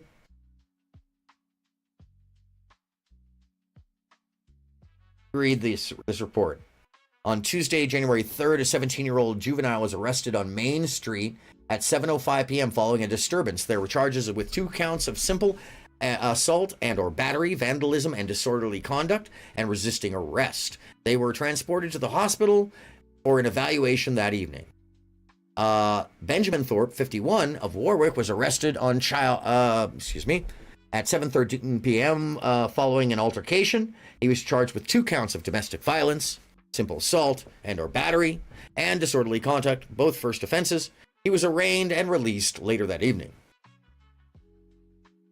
January 3rd, 2023, on the above date at approximately 1913 hours, the police responded to police headquarters for the report of a past domestic incident. Upon arrival, the officer was met by John Thorpe and Benjamin Thorpe in the lobby. The officer first spoke with John in the patrol room. John stated that earlier that night he was in the apartment.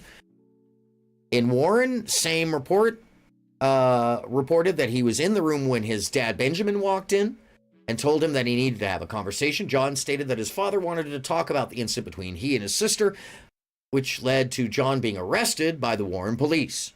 John told his father that he did not want to talk about it and turned the music up in his room. Same stated his father shut the music off and threw the radio on the ground. John reported that's when he decided to remove himself from the situation and decided he was going to leave. Same stated he went downstairs and got into his car to leave. John reported that he was having engine trouble and it was taking him longer than expected to leave. Same stated while he was trying to leave, Benjamin came down to his vehicle, which was holding the door open so he could not leave. John stated that he began trying to record the incident, but his father grabbed his phone and threw it on the ground. John reported that at one point, Benjamin lunged at him, pushing his head into the center console. John stated while his father was holding him down, he was screaming, "I'm going to murder you." John reported that at this point, Benjamin had let him go and walked away, at which point he drove to the police station. John was able to provide a formal statement on the matter. See attached. It should be noted no injuries were observed on John. He did not want to be seen by Warren Rescue. All charges against Ben were later dismissed in court. That night, Grace recorded video of the confrontation between Ben and John that led to the alleged assault. We've watched that. Courtney can be seen in this video, which was taken after she claims that she was beaten in the head and torso. To be communicating with my dad, standing next to him with no visible marks or bruises, and following his suggestion to remove my brother's kittens in the box from the apartment and take them to her house, since the apartment that he and Grace shared did not allow for pets.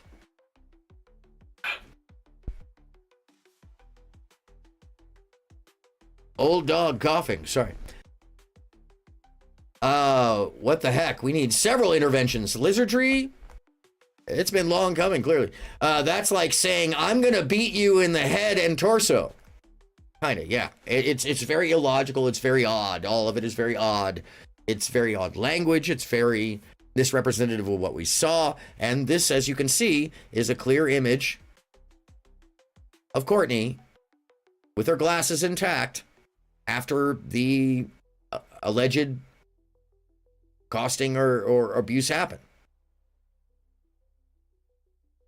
Glasses intact, no visible bruising. I mean, I don't know. Was she disassociated? Was she? I don't know. But I don't see any of the signs that she claimed. Anyways, just not very obvious. And the charges were dropped later, which is probably due to the images and video. But we can only assume. Later that evening, text from one of the other kids says, Grandpa wants Mom to either let him and Charlie live with y'all, or she sues Dad for the money he's off his rocker. Not sure of the context in that reference. It's kind of odd. And then Grace writes, this is so insane because you literally couldn't even do that due to the restraining order. Oh, so that's John. Why is it from Tom's? This makes no sense. So she got a restraining order against Dad based on a lie that you and Charlie and Grandpa are now telling her to sue Dad if you guys don't move in with us? Even though you literally couldn't legally and there's no money for her to sue for. Literally insane. He asked Dad if he had ever touched or hit me or Charlie, and then he goes, well, if he hasn't, then drop the restraining order.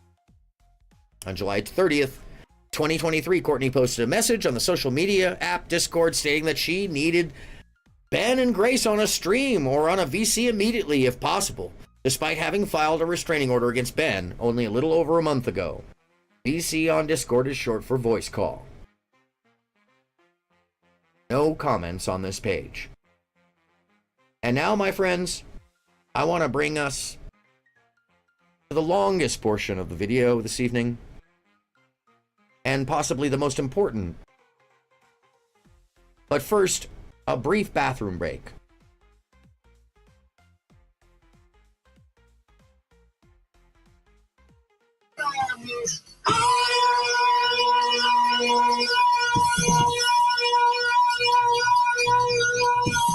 Stand by, I'll be right back. And I do not apologize for this at all. Not at all. Sorry.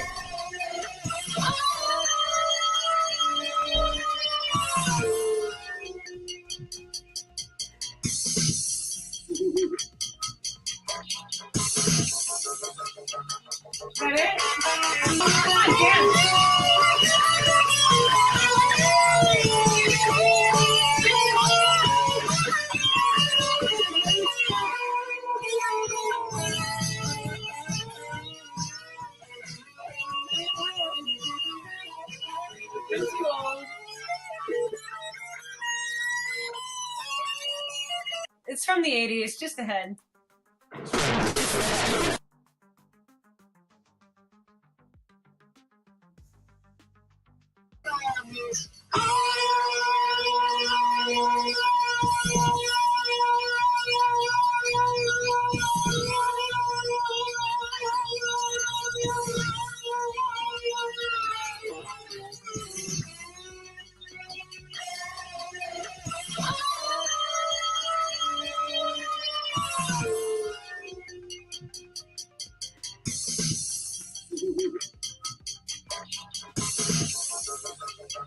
Is that it?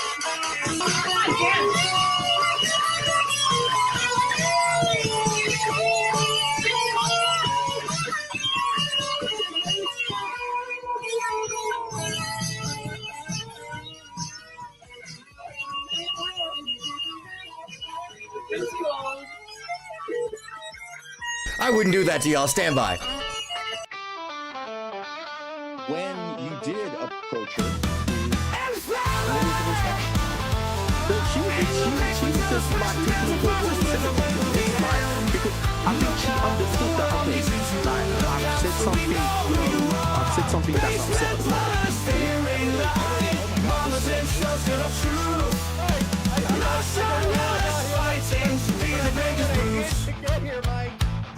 Look up, the world needs to raise your head. Look up, look up, they'll save you from the getting hit by the bus one day. When the bar gets too low, that's when that sound yells out. Look up, look up.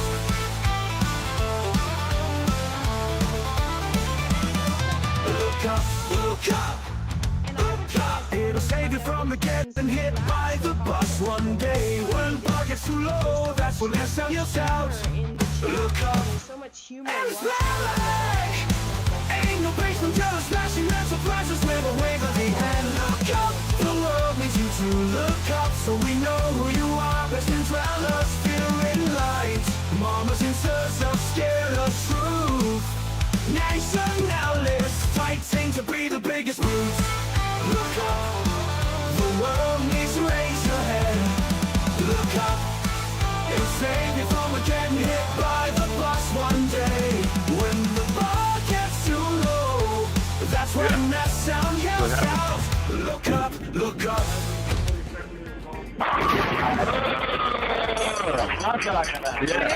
Thanks for hanging out, everybody.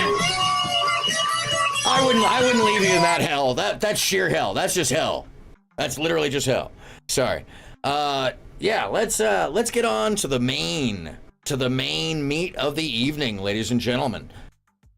To a day long, long ago, where Grace's hair was dark brown and she was a full octave lower than she speaks now. My friends, I'm taking you to Dr. Computer Shop and a piece of footage that most people don't know exists out there. And I'm going to warn you, by the way, right now, and thanks to Dr. Computer Shop, not knowing that, I'm using the footage, but, if they come across this, hopefully they won't take me on down. Because this is a good portion of the lore here, and it really clears up some of the ideas that have been floating around for a long time. It really kind of alleviates all of the bullshit and adds some more. Ladies and gentlemen, I give you Grace THORP exposes some very disturbing actions by her mother, Courtney THORP, and her mom admits it. Now, mind you, what you're about to see, and let me come up a little bit closer for y'all. What you're about to see can be considered very disturbing. What you're about to hear is a family in dysfunction, a darkness in the way that most people don't experience. And, I wouldn't wish this on anyone. So if it's too much for you, just pause it. It's a video, you can come back to it. But know this, that there are all sorts of very dire and troubling, problematic situations going on in this video. Once again, I urge you to make up your own mind and to think clearly about what you see and put the whole picture together, because I think we learned something new here today. And if you didn't, well, then you might be a little more like me, where you just remember how this went down. Church, motherfucker.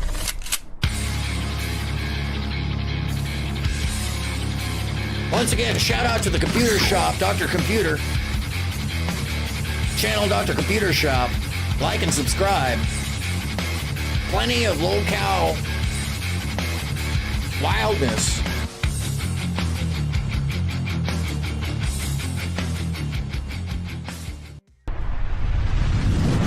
You were never going to talk to her again. Just a little background. Courtney is homeless at this period in time. They talk about it. Grace and Ben are in the house with the kids.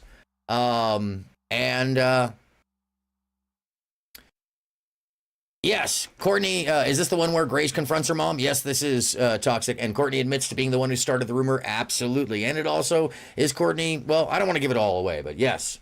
All right, but don't tell me things to say, okay? Because then they're going to say you're my puppet. I don't care. You're not my puppet master. I told Dad today that I was never going to talk to you again because every time I talk to you, whatever, I can't really handle it. But whatever, here I am. Because I saw what Dad was saying to you, and, you know, I think it sucks.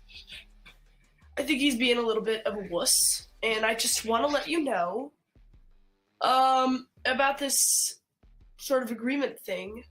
I don't think you understand. It's Friday night. My plan is, which it looks like is going to happen, if you and him can't work something out so that it's no longer an illegal situation, then I'm going to spend the weekend collecting evidence, including all the evidence, the educational stuff, etc. And I'm going to go to a criminal law attorney on Monday. That's my plan. Okay, I understand that. And get the restraining orders. And yeah, and go to the family court and get restraining. Yeah. Shut up! And get restraining orders against. Why is this so? Why shut up? You're not saying it. You're not. No, we're not doing this. We're not doing this. Let me talk to her. No, you're saying to her, you're not going to do it. Nope. Shut up Yeah, and you go are. away. Yeah, you Go are. away.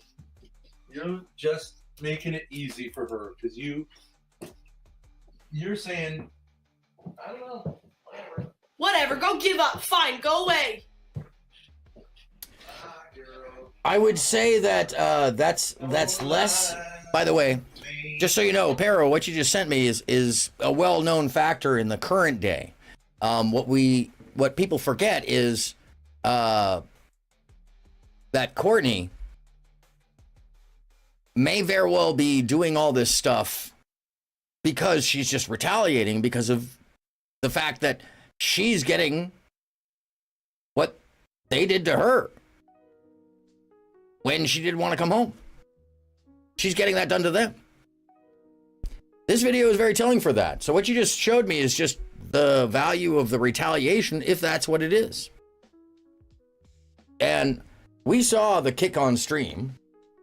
Make of it what you will. That is something that Ben does, huh? We saw it with John. But if you just eliminate some of the information because it's convenient to hate somebody because you don't like them, then you're not really synthesizing the whole of the picture or seeing it for how it expands between everybody. And what's important to know is that it's very clear where the root of angst in the family and problems really come from. It comes from the parents.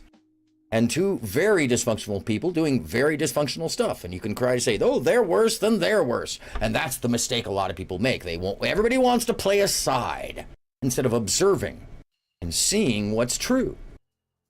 This video shows what can only be described as what's true. And yes, shame on them for putting the kids in the middle. Lizard Tree. Tell me where did you sleep last night? Where's Maggie? Fucking hate both of you. Where's Maggie? Fuck off. I talk to you, my dear. Anyways, that's my plan. What do you think about that? I told your father, I think you heard, that I would come up with like my 3 or 4 things by midnight tonight. So to me, hopefully that will prevent you from doing that. Let's do it right now. I cannot do it. I'm not going to do it now. I cannot. I need to think about it. I need to like get in a place where I can just kind of sit down, clear my mind. It's been a long stream. That's not how it works. That's not how it works. You don't get until midnight tonight. Well, okay. Or I'm going to take the action. I'm offering you, let's do it right here, right now. And once you invest, I'm not going to sit there spending all that time collecting evidence, preparing to go to a lawyer, and then drop it. I'm not going to do that. I understand that. Fucking bullshit with you and Dad. So here's a very interesting dynamic, is that Grace is planning to go to a lawyer because of what she believes has been done to her by Courtney. And Courtney understands why she would do that. Now, we don't know the context at this moment. We might imagine what we do, but we don't, because we haven't heard it yet. 7 for 5 years. You don't get to tell me, give me 5 hours. No. it's not about writing 3 things down. It's not about that. The 3 things she's gonna write down are idiocy. So what is it about? All right, well, let's go over it. I got something to say. Sit over there. You say you want partial, if not more, custody, depending on how you're feeling minute by minute. Is that correct? No. Yes, that's what you just said. I All right, just now, said that. shut up. Now, you want some money to get started. Is that correct? Yes. Okay. And what's the other thing you want? You want to do some stuff on YouTube. Is that correct? Yes. Okay. And I want to get a job. All right, and so shut up. I wanna Rewind the tape of our lives. A couple of weeks ago, you had full custody of the 4 minor children. Arguably, I had semi-custody of 2 of them. Is that... Lizard Tree, undoubtedly. This language is, to say the least, abusive. The voice of a incredibly angry and very, sounds cruel, Ben. Correct. But I also see a disassociated woman in a very odd position. And I don't know if she's trying to negotiate her way back or her way out, but rather negotiate into the YouTube scene as some part of this. It's fairly confusing, fairly concerning. Unopposed by me. Correct? I think you You had custody of the kids. Is that correct? I had custody. You had of it Maggie. for years. Okay. You had at your disposal 6 figures of money. Lizard Tree says she thinks she wants, you believe that maybe she wants him back? Do you think that that's kind of what's going on here? She's trying to maintain, or is it for the family and kids?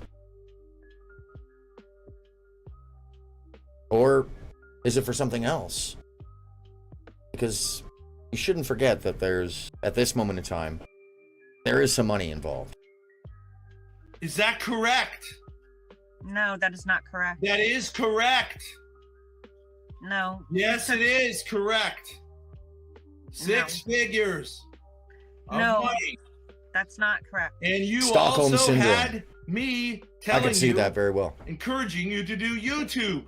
Is that correct? And you had no... And here's a point that most of the people kids. miss. You had full custody of the 4 minor children. It'll come up here. Arguably, It's I very, had very subtle. Semi-custody of 2 of them. Is that correct?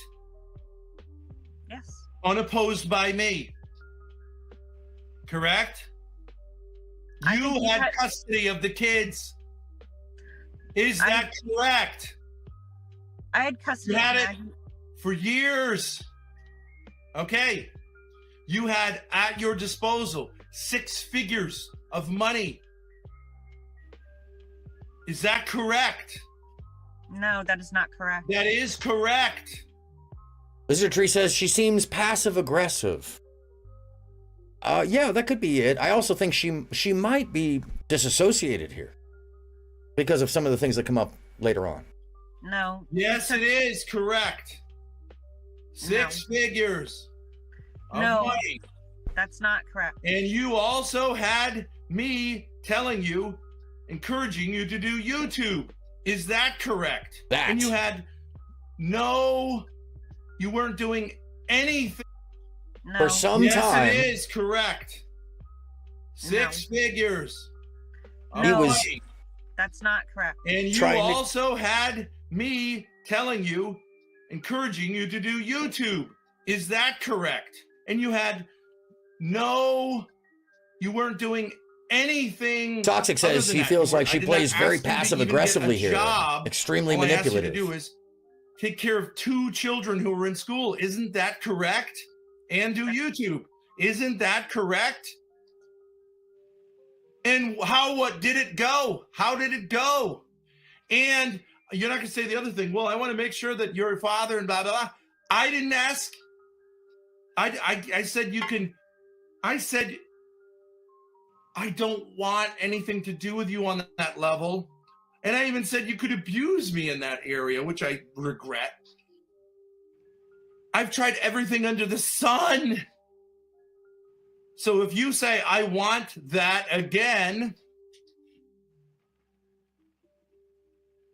you need to tell us how you're going to do that without doing what you did. Because otherwise, you belong in jail.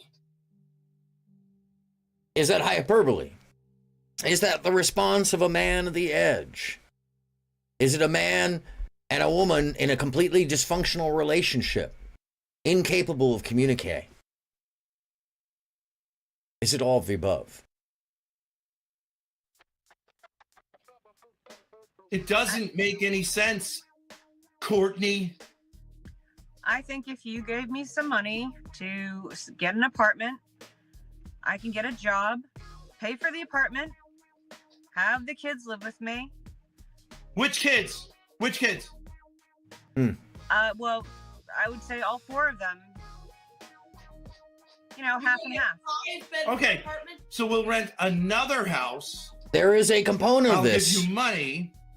You'll have all 4 kids. There is a living with component of this, and yes, how much of this is the movie? How much of this is the show? How much of this is the drama they know that is driving their story? How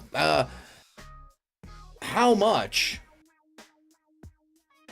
is this him driven crazy by the experience? How much is it her driven crazy by the experience and then driving them crazy? Or vice versa. We don't know because we weren't there in the past. All we can do is assume, presume, speculate, and put together. Once again, synthesize the information in totality. If you don't take a side, you find out that this isn't just one person being messy or the other person being messy. It is a messy picture with very deep ramifications, very damaging information, very damaging experiences. Toxic says, watch how effing manipulative she will be. She wants the kids, but wait and listen to how fucking manipulative she's going to be when she says she's going to commit suicide, only to admit she lied to stress Ben and Grace out. So openly admitting she manipulates her kid and husband with the self-deletion, then she thinks she is the one to be fit for a parent. We haven't even gotten there yet, but so don't give it all away. But there is definitely more to that. Then what? Why did 2 of your kids move out of this house? Why?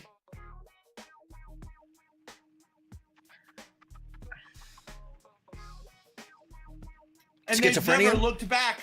When have they ever said, I want to? I honestly, I don't know what it is. It's obviously damage of some nature. It is something wrong. To me, I see disassociation all over this, especially the longer and longer she goes, her eye starts to drift further and further. The way she answers is as if she doesn't know what's true and what's not, and can't answer, in some cases, things that she knows clearly and won't answer. So is this a form of malignancy, malignant narcissism on both parts? And it's, what's the chicken? Who's the egg? It's a lot of the question here. Go back to living with mom. They've never said it. The only thing they feel bad about is they left the other two here. Move out of this house. Why?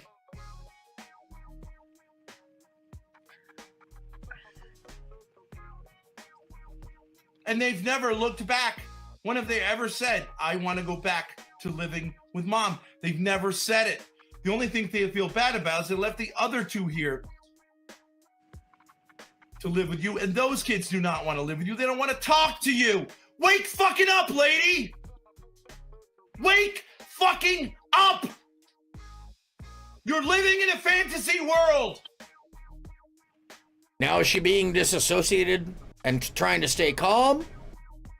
Or is she just disassociated? Is this passive aggressive to incredibly aggressive? Is this a explosion from the stresses? It could be all of those things. Is it abusive? Hell yeah. Is it wrong? Of course. But is one more wrong than the other? You're taking a side. I can't actually empathize with you because there's so much wrong. It's the kind of thing you watch and you learn from and say, okay, this is the kind of thing you keep out in your mind to be aware of as situations you don't want to get yourself in. Which, by the way, is why people watch this. I'm siding with the kids as well. You had 20 years to be a decent mother. I would agree with that. I'm siding with the kids. You've never done it. Why not? I have been a decent mother. No. Why don't we want to talk? Why don't they want to talk? Why are you in a criminal situation right now then if you've been a decent mother? Why? Say it. Say it. Say it. You're going to have to say it to the courts. The only thing that's going to keep you alive. Say it. Say it. I don't even know what you're talking about, but I have a problem. Say it. What's the ingredient? What's the missing ingredient? Everyone knows it. What's the ingredient? What is it? You and I can't really live together or work No, together. that's not it. That is it. No. We weren't living together, moron. We weren't living together for months. We weren't talking. I let you have them to do your thing, to shoot your shot. That's and not true. It didn't happen. So what's the fucking problem? You have to answer these questions. So you understand that Ben is claiming that he gave her the out, that she got the kids, but apparently it didn't work out, is what he's saying. And she's denying that. So the kids came back to him, don't want to go to her at this point. And she's homeless because Ben was providing for the apartment for her. But the kids are with him now, so... And she's not there. She's actually in the car. And if I'm not mistaken, she had access to the large house at that time. Because they're in the apartment. At least in this. You didn't... Yes, you do! No, you didn't... Lizard Tree says she believes it's because she is using the kids as a weapon. Toxic says because she's a whack job. Talked to me for months. You talked to me Yes, I did. No, that's not true. Grace, answer that question. All right, wait a second. Wait, get out. I moved out with Dad. Okay. So you're saying the problem is me talking to you. Right. That's the problem, right? I'm saying that's the problem. Wait! That's the problem. me talking to you, right? I'm not That answering counts that. for I'm not millions of saying dollars, that. thousands of. Yes, you are saying that. I'm saying Yes, that you are saying that. I'm saying that you and I have a problem in our relationship, and Okay, but I'm it cannot saying be to worked you, out. I'm saying to you. Oh, that I want to point out something real quickly. How long some people have been around, just so y'all know. Callum says if Courtney was alone with the kids and still abused the kids, then the problem was clearly Courtney. That's Callum from back in the day.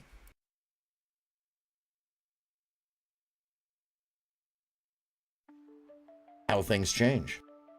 left the relationship and basically did not. Right? I was like, I don't want to know what's going on because the That's theory. not true. No. Let me talk. No. Okay, well, Grace was there.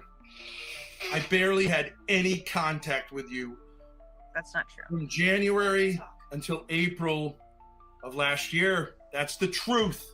Okay, from January to April, maybe. Yeah. That's 4 months. Yep. How did it go? It went okay. No, Let me talk. Please let me talk, please. it did not go okay.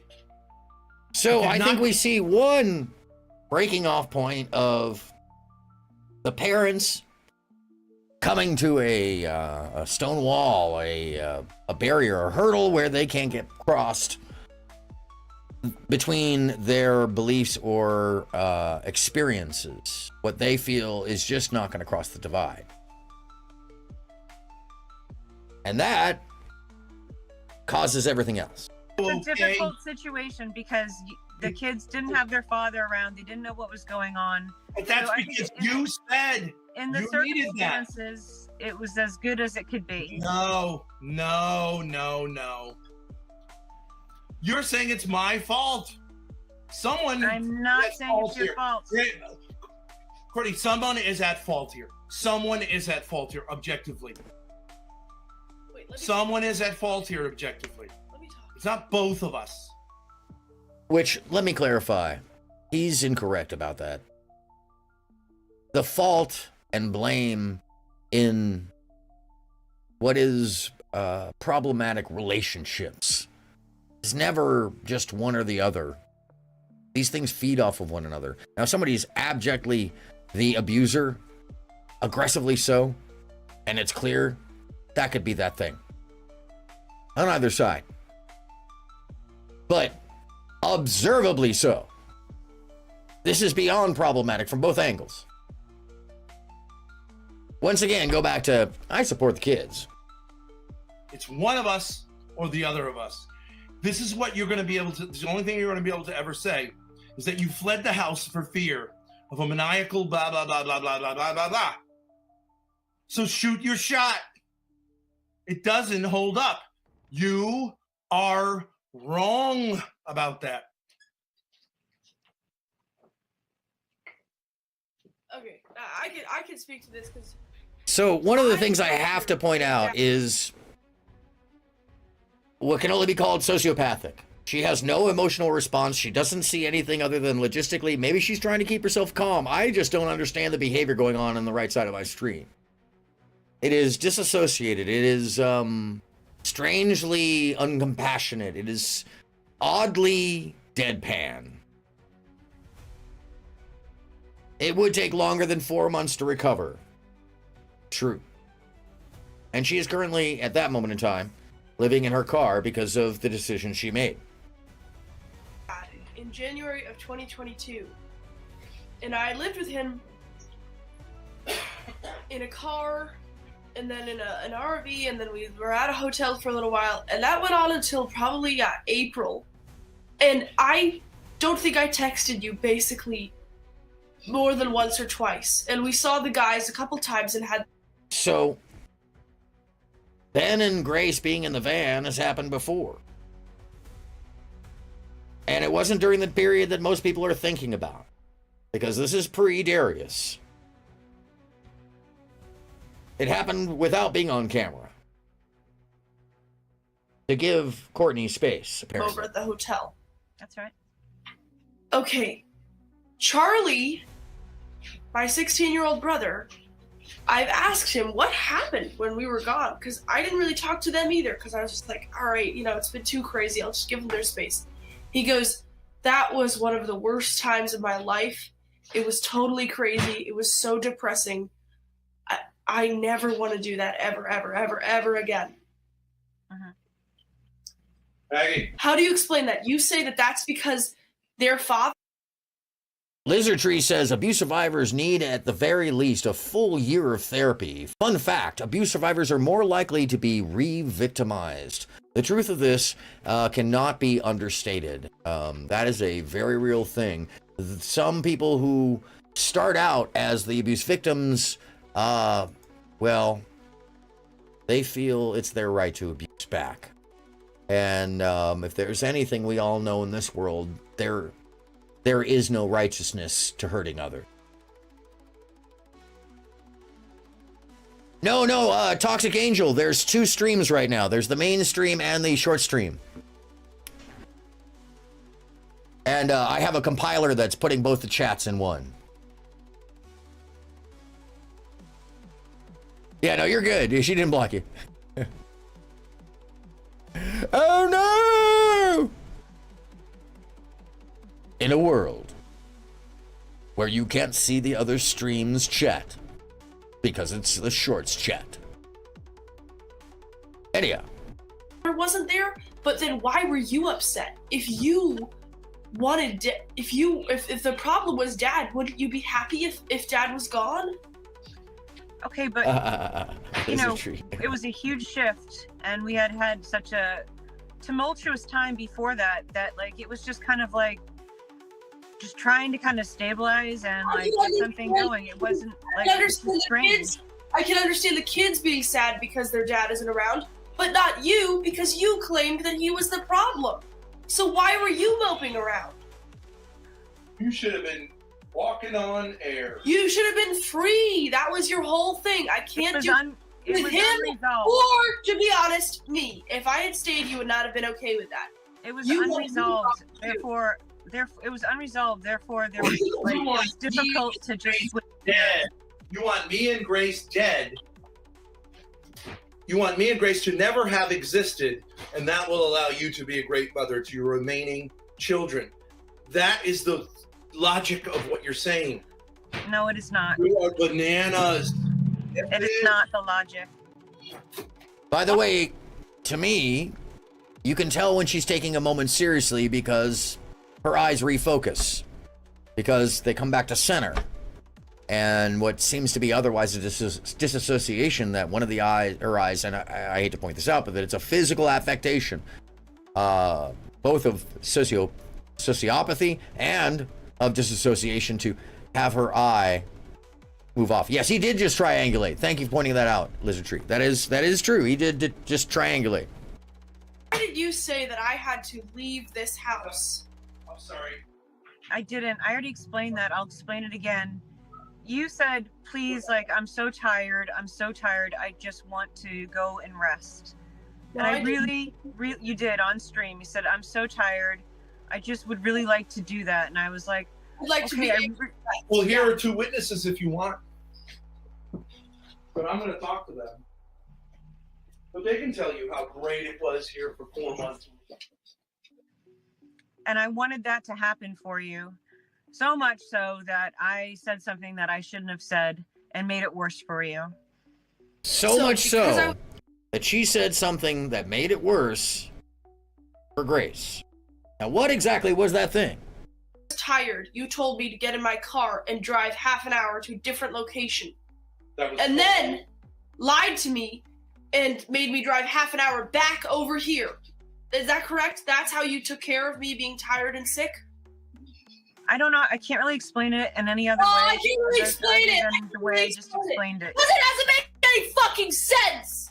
It makes sense to me. It makes a lot of sense to me. It makes sense to me.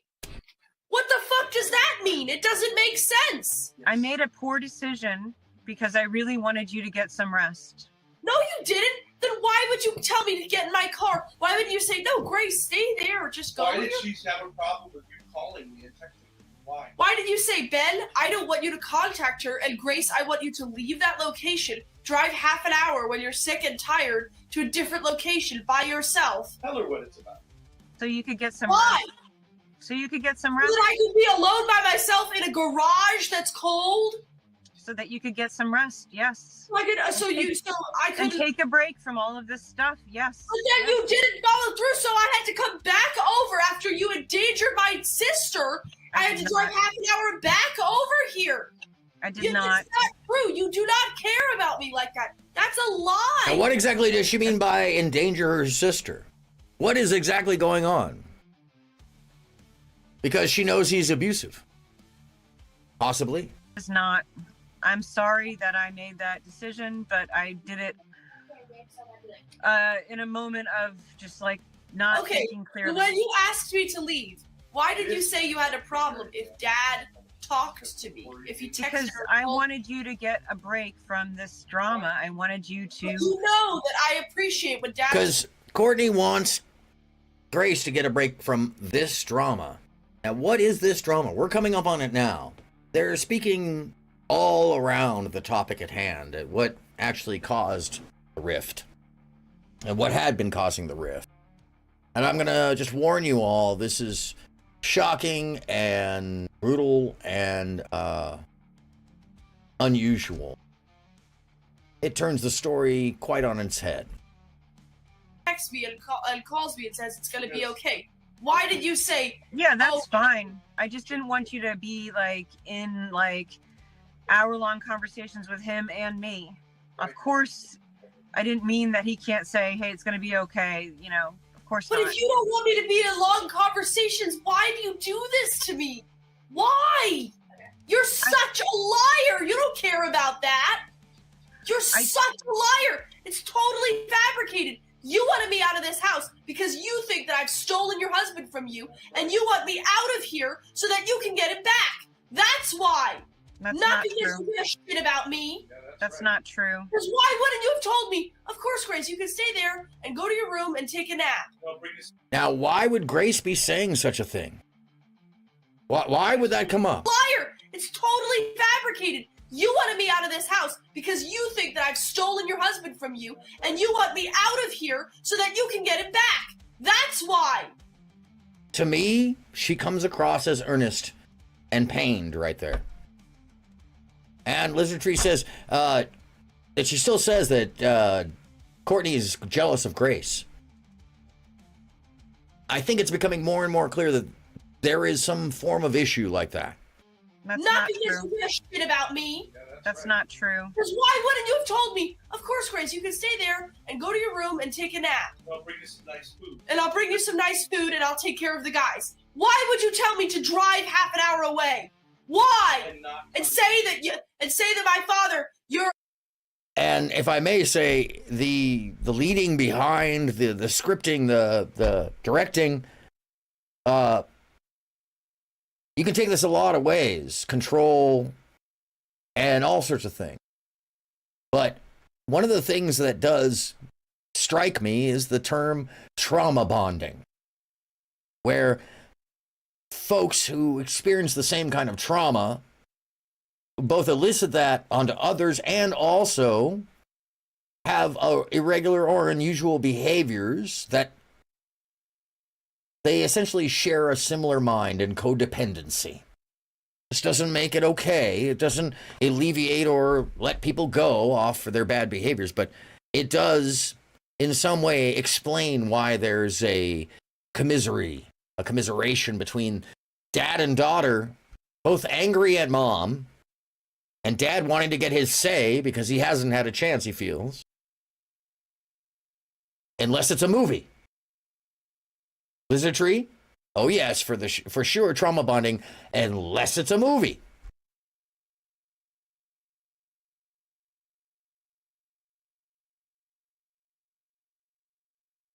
Yep. I mean, we don't know. We really don't know. It's in some ways. We know that there is definitely a truth, a emotional root in all of this. But how much is being played up for the show? And by whose side? Is this, in fact, one of the rare moments that is true? We can only speculate. Offended if he contacts me. Why? Because I'm the other woman that you want out of this house, right? No, that's not true. But it doesn't make sense the other way, Mommy. It does make sense. Why wouldn't you say, Grace, go take a shower, go take a nap? And you know what Why that wouldn't is? you say that? Why? And you know what that is? You know what that is? That's called sexual abuse of a minor. Because this started when she was a minor. That's abuse.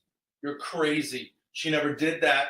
And the judge is not going to listen to you going, no, that's not true. You say that. Why? And you know what that is? You know what that is? That's called sexual abuse of a minor. Because this started when she was a minor. That's abuse. You're crazy. She never did that. And the judge is not going to listen to you going, no, that's not true. Psychosexual abuse of a minor. You said when I was. You said. And it makes sense. You going, no, that's not true, is not going to make sense. Grace only has to write this down and bring it to the finest criminal lawyer in Rhode Island.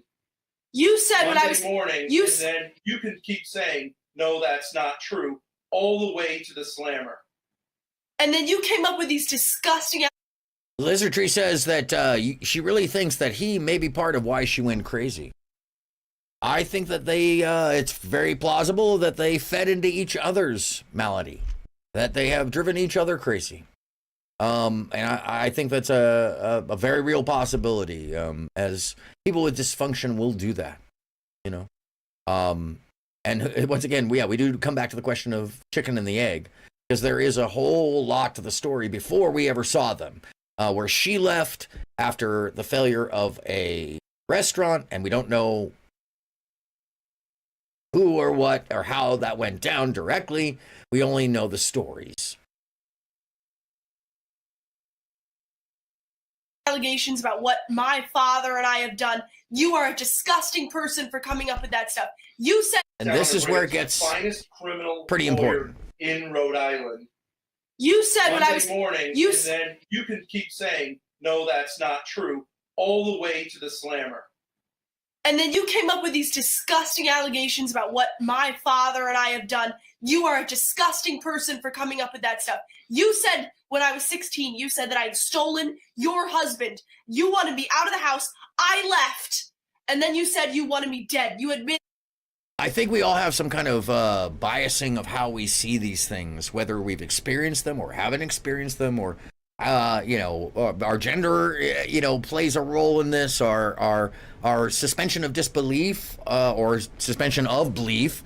There's so many things that play into how we see this stuff, because we don't know the whole of the story.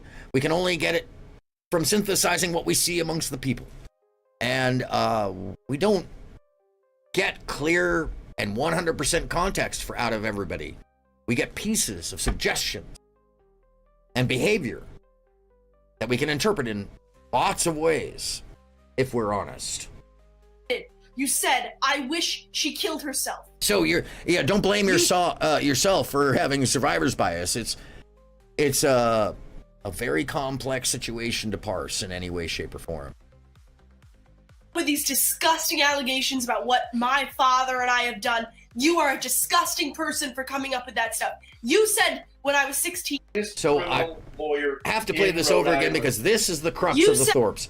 This is where all of the rumor comes from. This is where we should understand that there's a lie in this story that propels the rest of the environment. That when some of the people in this story recognize that they got attention for that, they played 100% off of that attention.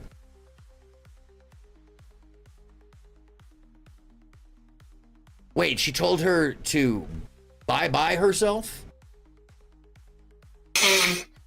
This is what she was apologizing for earlier, that she may have misspoke in the moment. You said, and it makes sense. You going, no, that's not true, is not going to make sense. Grace only has to write this down and bring it to the finest criminal lawyer in Rhode Island.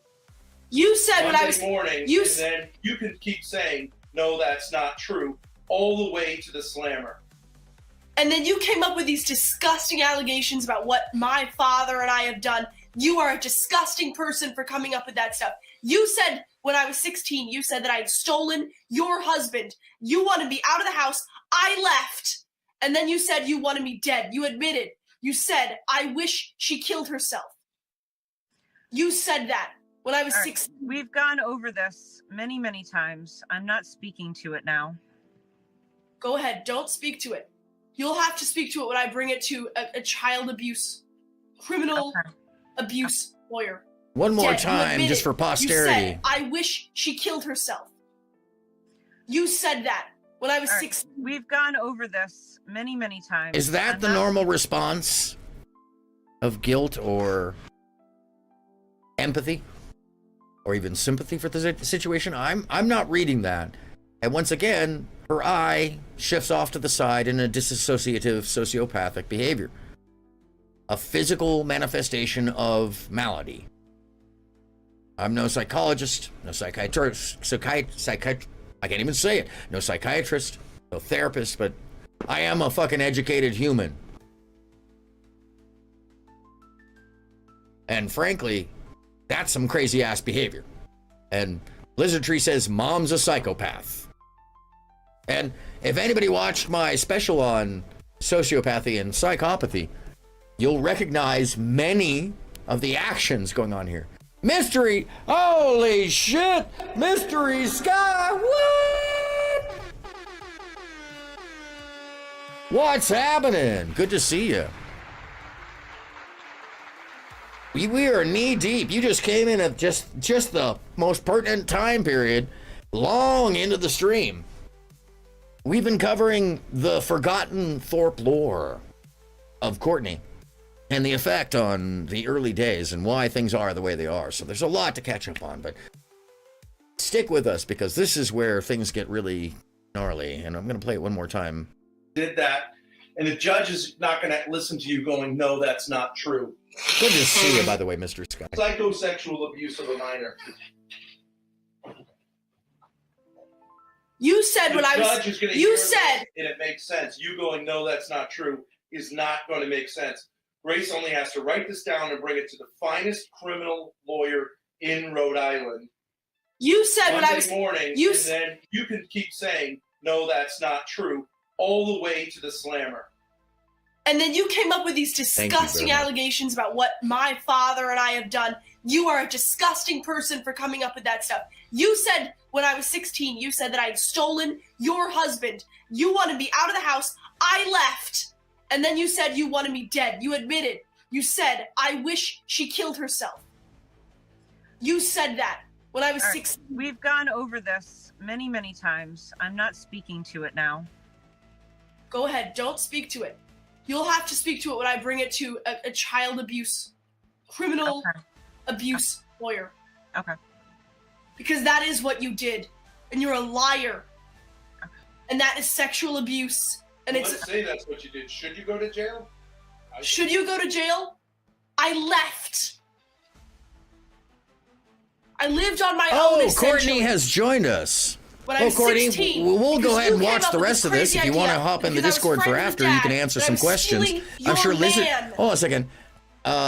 Lizard Tree, I'm sure would love to ask you some questions about that, as well as some of the other viewers. I have some too, but we're going to watch all of this because it provides its own context. Oh, I'll definitely. As soon as this is done, you hang out, Courtney. You got the platform, and I'll give you the space to talk.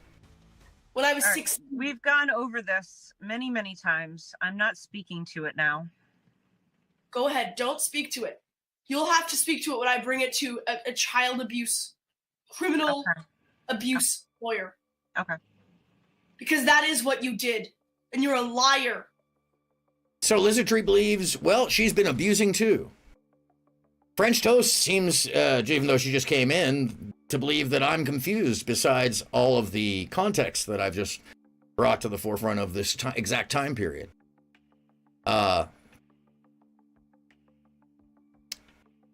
Lizard Tree says, if anyone ever says that to you, it's a big red flag of abuse. Toxic says, yeah, bring her on. Oh, wow, yes, I would like to hear her. Yeah, I think there's more to hear here before we get swamped onto deflection or anything or any other, narrative. First, let's hear the stuff that happened in the moment. So, Courtney, hang on now. Abuse. And Let's say that's what you did. Should you go Sorry, to jail? French toast. TT. Should you go to jail? I left. I lived on my own, essentially. When I was 16, because you came up with this crazy idea that because I was friends with Dad, that I was stealing your man. And then you came up with all these crazy sexual allegations to bolster your thing. When I was a minor and I was in high school, and I dropped out of high school because of you fucking torturing me with this stuff. And then you admitted I had suicidal thoughts, and you said, I hope she kills herself. That is, I do feel like that. I wish she would kill herself. You said that. Mystery Sky also says that she would love to hear her, listen to her. I'm wondering how something like that gets said to a teenager, 16 years old, as well as the other things said, but let's hear more.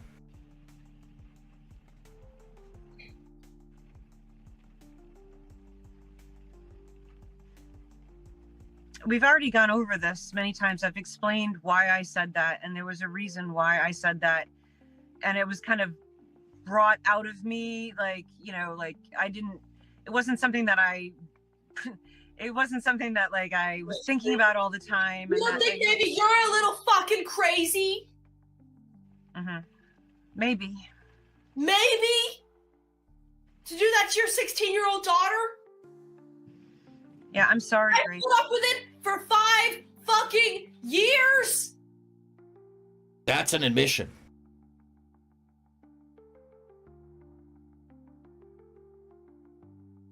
Maybe. And then an apology.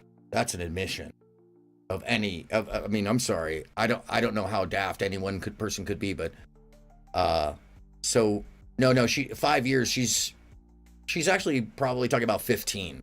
She's 20 at this moment in time. Yeah, to say that to somebody you gave birth to is reprehensible, at least. Torture at worst. Abuse. No different than controlling behavior.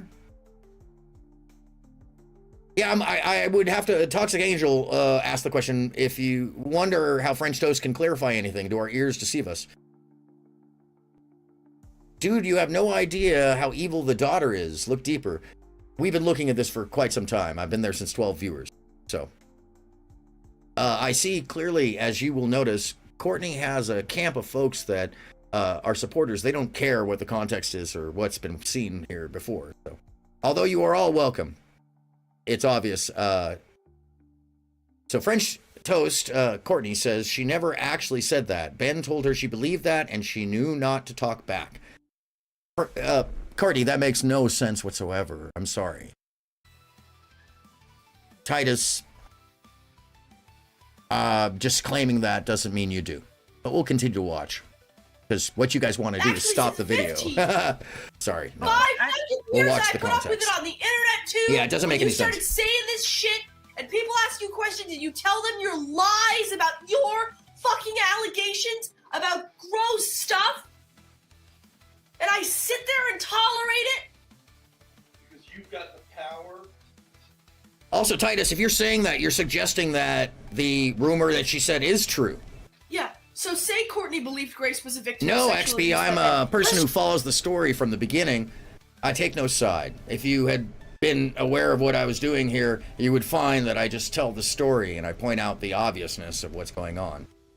I believe I'm pretty fair about these things. I call things out when I see them. So, you want somebody to be on one side or the other because you're actually a Courtney simp. See, I'm an observer.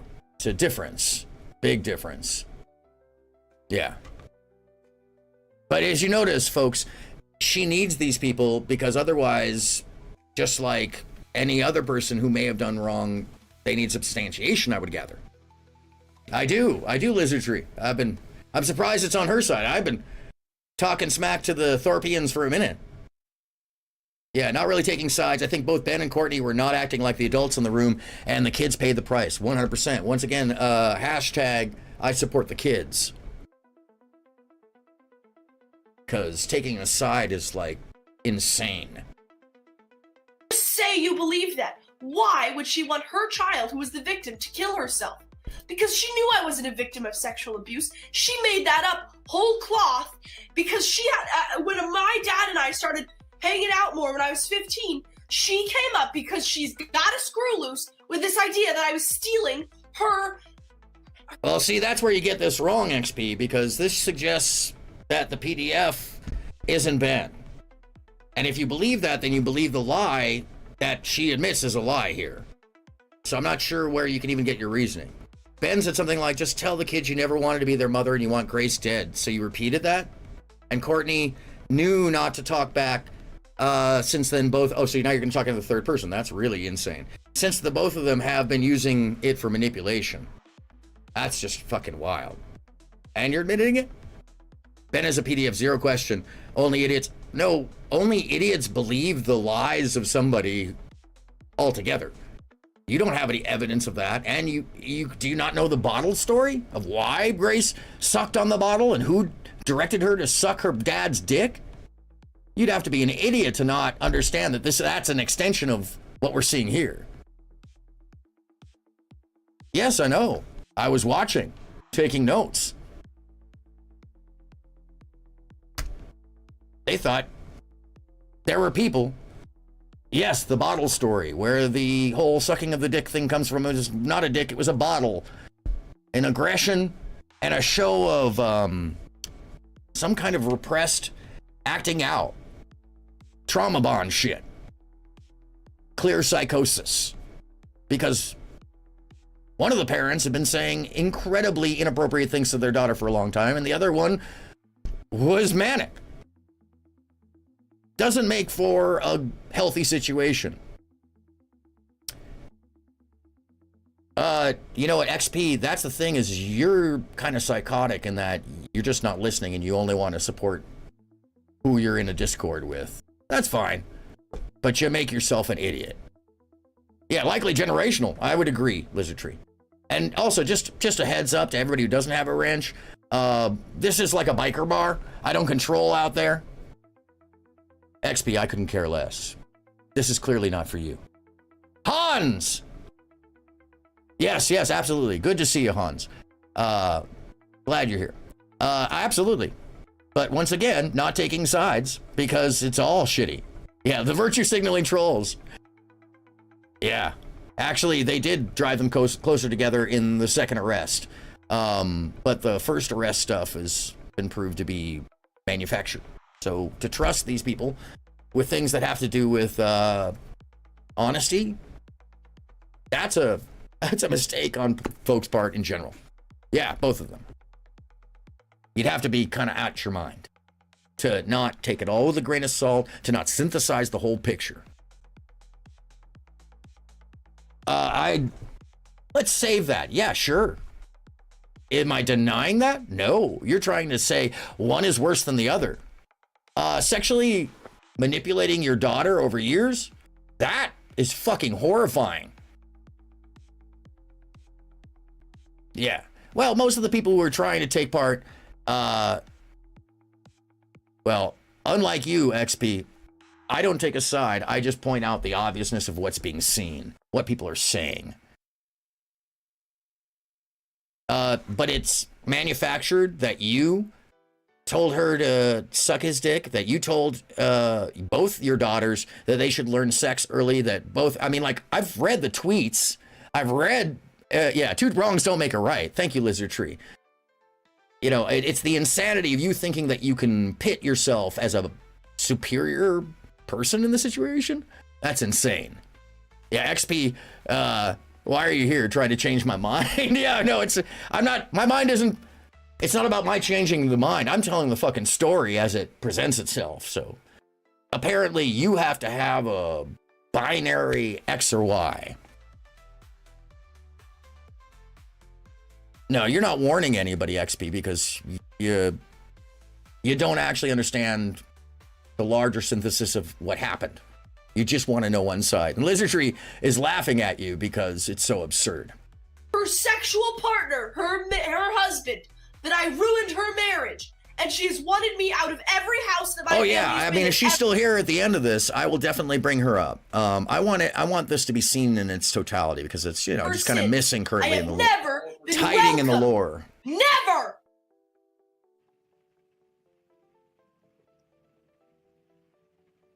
Never welcome in any house that this family is in. You want me out of here. You don't care about Dad. You'll talk to him all day. You want me gone. You want me out. And all the kids have seen what's happened to you, and they don't want to go anywhere near me for years. I became friends with Dad. I dropped out of high school. Yeah, it does occur to me that you're just like supporting a child abuser, which is weird.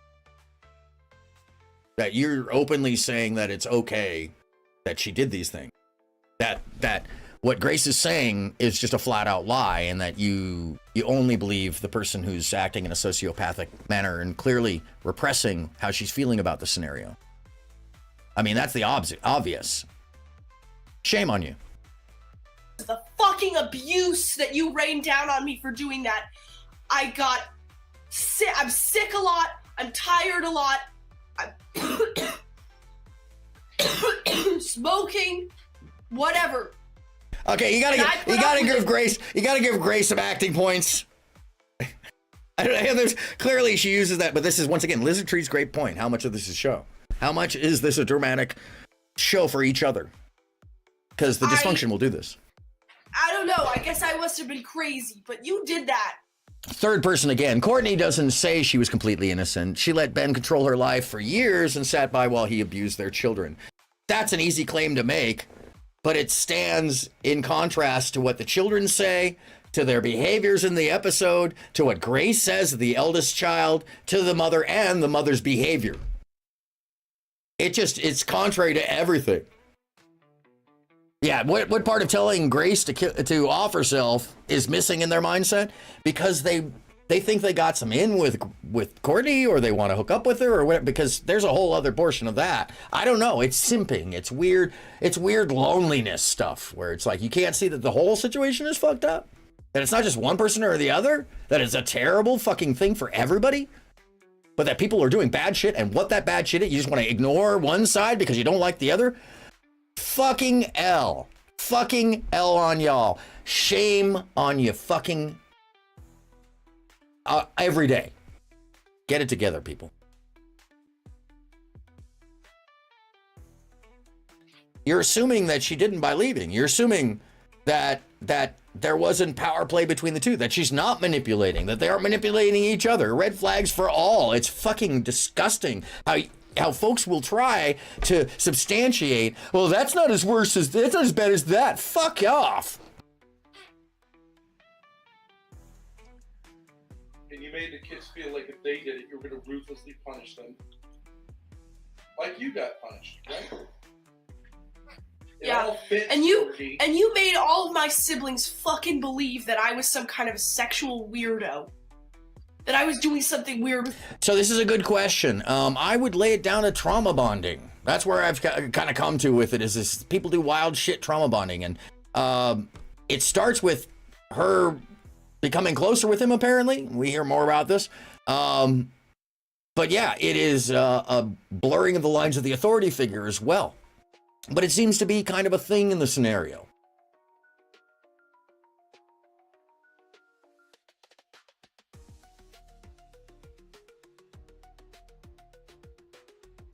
What are you talking about? Weird how you'll create a straw man argument. I've been reading everything you've fucking written, XP.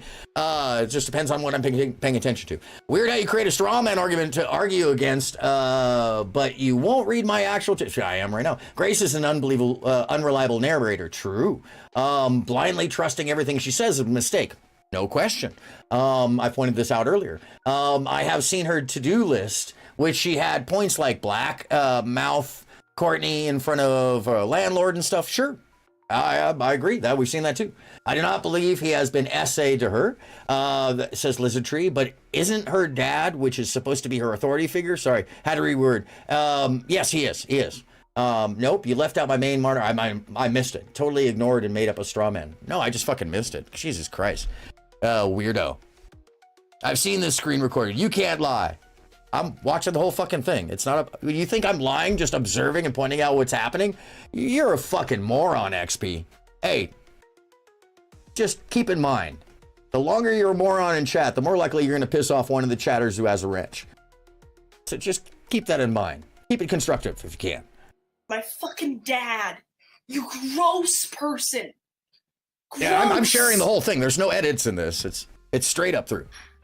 Which, okay, let's go back a little bit because you guys are trying to swamp and pull away. But which, by the way, this is something that Courtney and her minions like to do, as well as this is pretty popular on YouTube.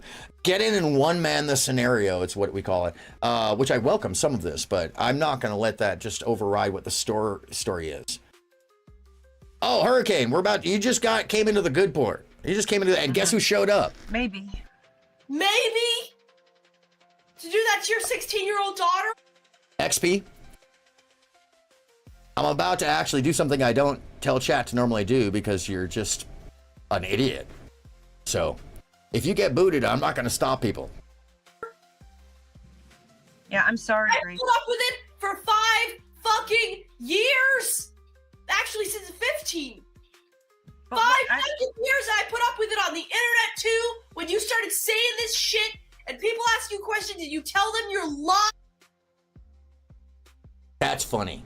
Courtney, I'm believing what I see and following it along. And like I said, like 5 minutes ago, take it with a grain of salt. I mean, are you... oh, it's in the other chat. There's 2 streams going on, Mystery Sky. It's a good way to get people that wouldn't otherwise see the show. There's a short stream in this one. RD, Ben admitted to Grace to getting to strip him on the camera in the woods. True. That is very true. That was some fucked up shit, too. But it doesn't predate that, and it's just as bad. It's no better. You guys seem to, especially RD, you have some odd views of the world. So I find it interesting that you don't understand the trauma bonding stuff or why people would behave in weird ways that way or take direction to stuff that's counter to their will, and why that would happen. And just blaming one side is really odd. Oh, Hurricane. Do as you will out there, guys. Someone's bothering you. Do as you will. That's why everybody's got a wrench here.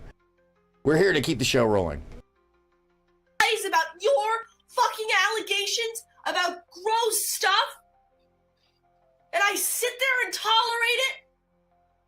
Oh, but Courtney, if you think that I'm just going to deny what's clearly obvious that she repeats over and over and has, and the story is remain the exact same the whole time.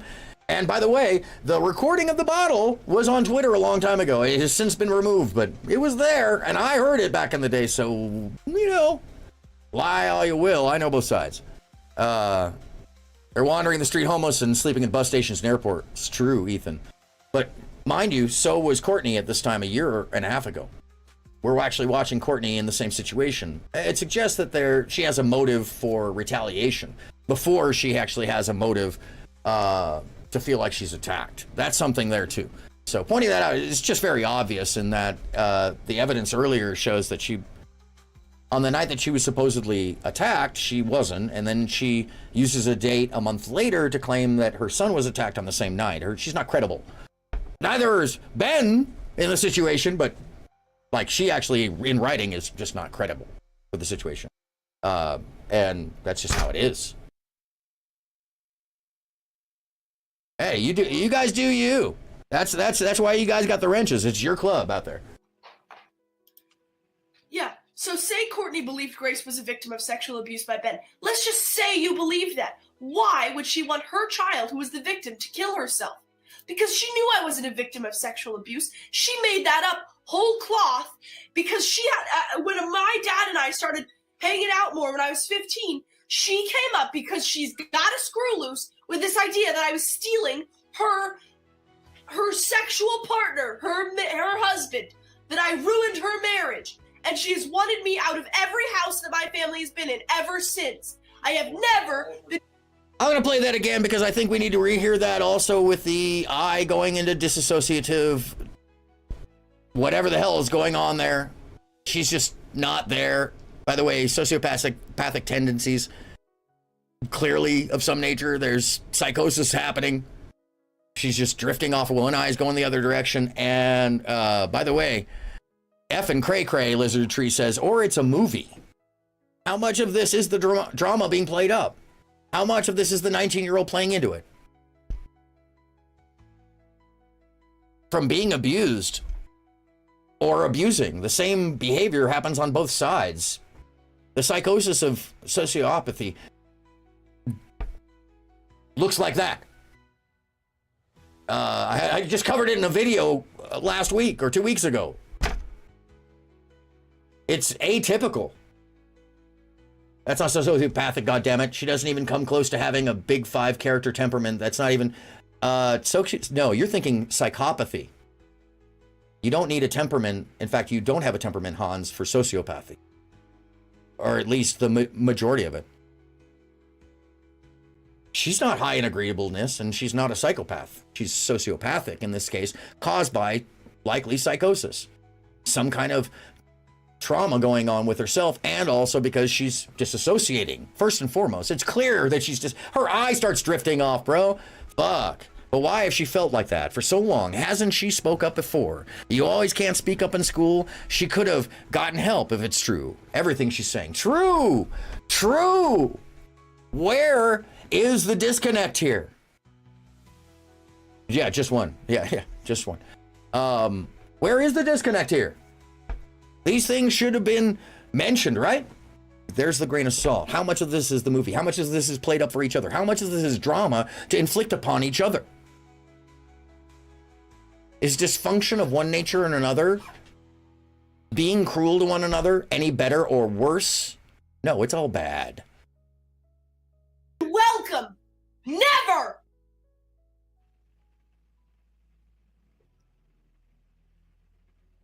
Never welcome in any house that this family is in. You want me out of here. You don't care about Dad. You'll talk to him all day. You want me gone. You want me out. And all the kids have seen what's happened to you, and they don't want to go anywhere near me for years. I became friends with Dad. I dropped out of high school because now of some of that abuse. is actually true. We've heard from the kids. We've seen that they chose to go with Ben initially until she took custody of them. So that is a thing. And there's notes we read earlier that the kids wanted to be with him. That you rained down on me for doing What that. we feel about that, why we feel that is, we could ponder that all day and speculate, but that's what happened. Whether you like it or not. I'm sick a lot. I'm tired a lot. I'm smoking, whatever. And I put up with it because I don't know. I guess I must have been crazy, but you did that.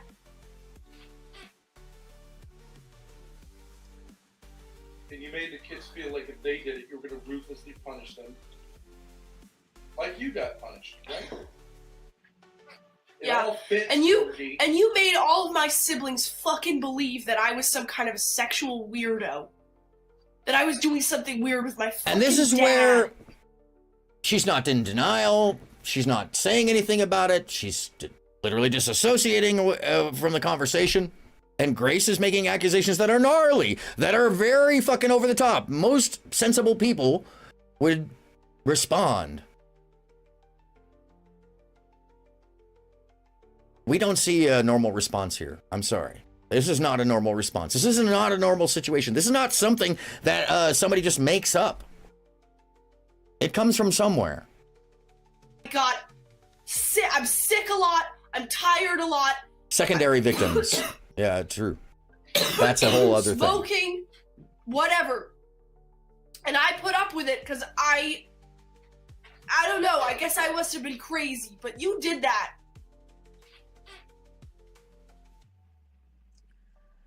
And you made the kids feel like if they did it, you were going to ruthlessly punish them. Like you got punished, right? So I do find something interesting about Grace here. Is this does seem demonstrative. This does seem emotionally manipulative in some way. That's my take. Yeah, and you made all of my siblings fucking believe that I was some kind of a sexual weirdo. That I was doing something weird with my fucking dad. You gross person. Gross. But I have to point out that this is, once again, where this lore comes from. It is not because something actually happened. Despite their close relationship, we could pretty much pawn that off to trauma bonding pretty clearly, and codependency of an extreme nature. Where it comes from is this. You're fucking gross. There was never any sexual abuse. You said you had visions of me and my dad copulating. You said you went to the park and you envisioned that and you screamed out. You don't think maybe you've got a problem? Yeah, I do think maybe I have a problem. That's an admission.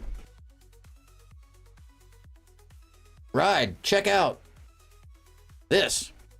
We do know if it happened or not. Fucking believe that I was some kind of a We know where it comes from because it's admitted right here. That I was doing something weird with my fucking dad. You gross person. Gross. You're fucking gross. There was never any sexual abuse.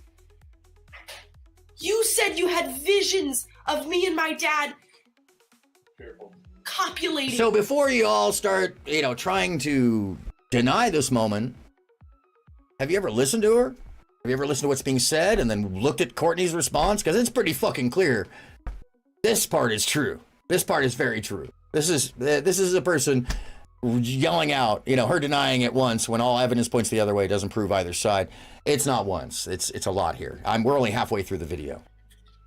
You said you went to the park and you envisioned that and you screamed out. You don't think maybe you've got a problem? Yeah, I do think I don't know maybe if I have a problem. She thinks she has a problem. You said you had visions of we me don't and know my that she dad did that toxic. We know that she had some idea when you she was said out. you went to the park and you envisioned that and you screamed out. You don't think maybe you've got a problem? Yeah, I do think maybe I have a problem.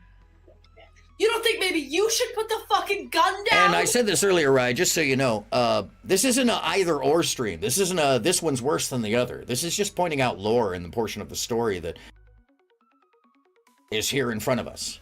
I don't play that game. I just follow the story. And you've missed all of my talking about the other stuff that's come up along the way. So just know that. When you all try to take a side on this, be a Grace Saver or a Courtney simp or a Ben simp or whatever the fuck you want, THORP TV freak. Look, there's a difference between following the story and knowing what happened and just knowing what happened clearly for all sides and recognizing the fuckery of all of it, as opposed to trying to more lay blame or say, oh, well, this is worse than that because that kept going over there. Fuck y'all, that's crazy talk. This is dysfunction at its highest level, and people are watching it because of the moral play, because they themselves are either projecting what they don't want to happen or what they're glad doesn't happen, like folks used to do with daytime soap opera, but now it's reality. Because there is, I'm just calling it how I see it right in front of us. Don't have to make shit up. Because it's right there. You want to face this in court when I tell people this? You think you're gonna win? I don't have a gun. No, yes you do, because you say to my dad, right? Because you're not afraid of him. I missed that context. There's never any sexual abuse. You said you had visions of me and my dad copulating. You said you went to the park and you envisioned that and you screamed out. You don't think maybe you've got a problem? Yeah, I do think maybe I have a problem. You don't think maybe you should put the fucking gun down? You want to face this in court when I tell people this? You think you're gonna win? I don't have a gun. No, yes you do.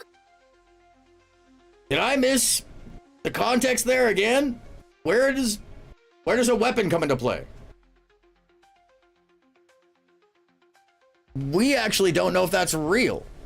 We've never seen it. We just heard John talking about it, and John has been abused by his mother. There's a lot of strange behavior between the two of them that suggests otherwise. She's jealous of Ben for unreasonable reasons. She's been grooming, from what she and the other daughter say. That's, if you just ignore that, her side, I'm sure you could feel that way, but it's either way, it's like, yo, I don't know if any of them have any credibility, especially not John. John is clearly just a pathological liar. You see it in his reports. You see it in the fact that she mirrors his language in her report and tries to make it on the same day that his happened, but pushes the date a month later. That's just not credible. And once again, take sides all you want. We just looked at the context of all this in this video. So, and in not just this video, we went back into Grace's blog. And I remind everybody that it was Grace's blog, that it comes from her point of view. To take it with a grain of salt. And if you go back, that's... So, I mean, once again, this is as fucked a situation as you can get on all sides, but we gotta see the fuck people are really doing and who they are. We know who Ben is, but I don't think that people really know who Courtney is and where the fucking lore comes from. Because it's evil. I'll just say it. It feels evil to say about your own daughter something that you're just doing because you're having a social or ethical issue with your husband that isn't related to your daughter. That's fucked up. You say to my dad, right? Because you're not afraid of him. You don't care. You love. Yeah, I'm sorry. And once again, hashtag, we're on the kids' side around here. The people who are really paying the price are the kids, one way or the other.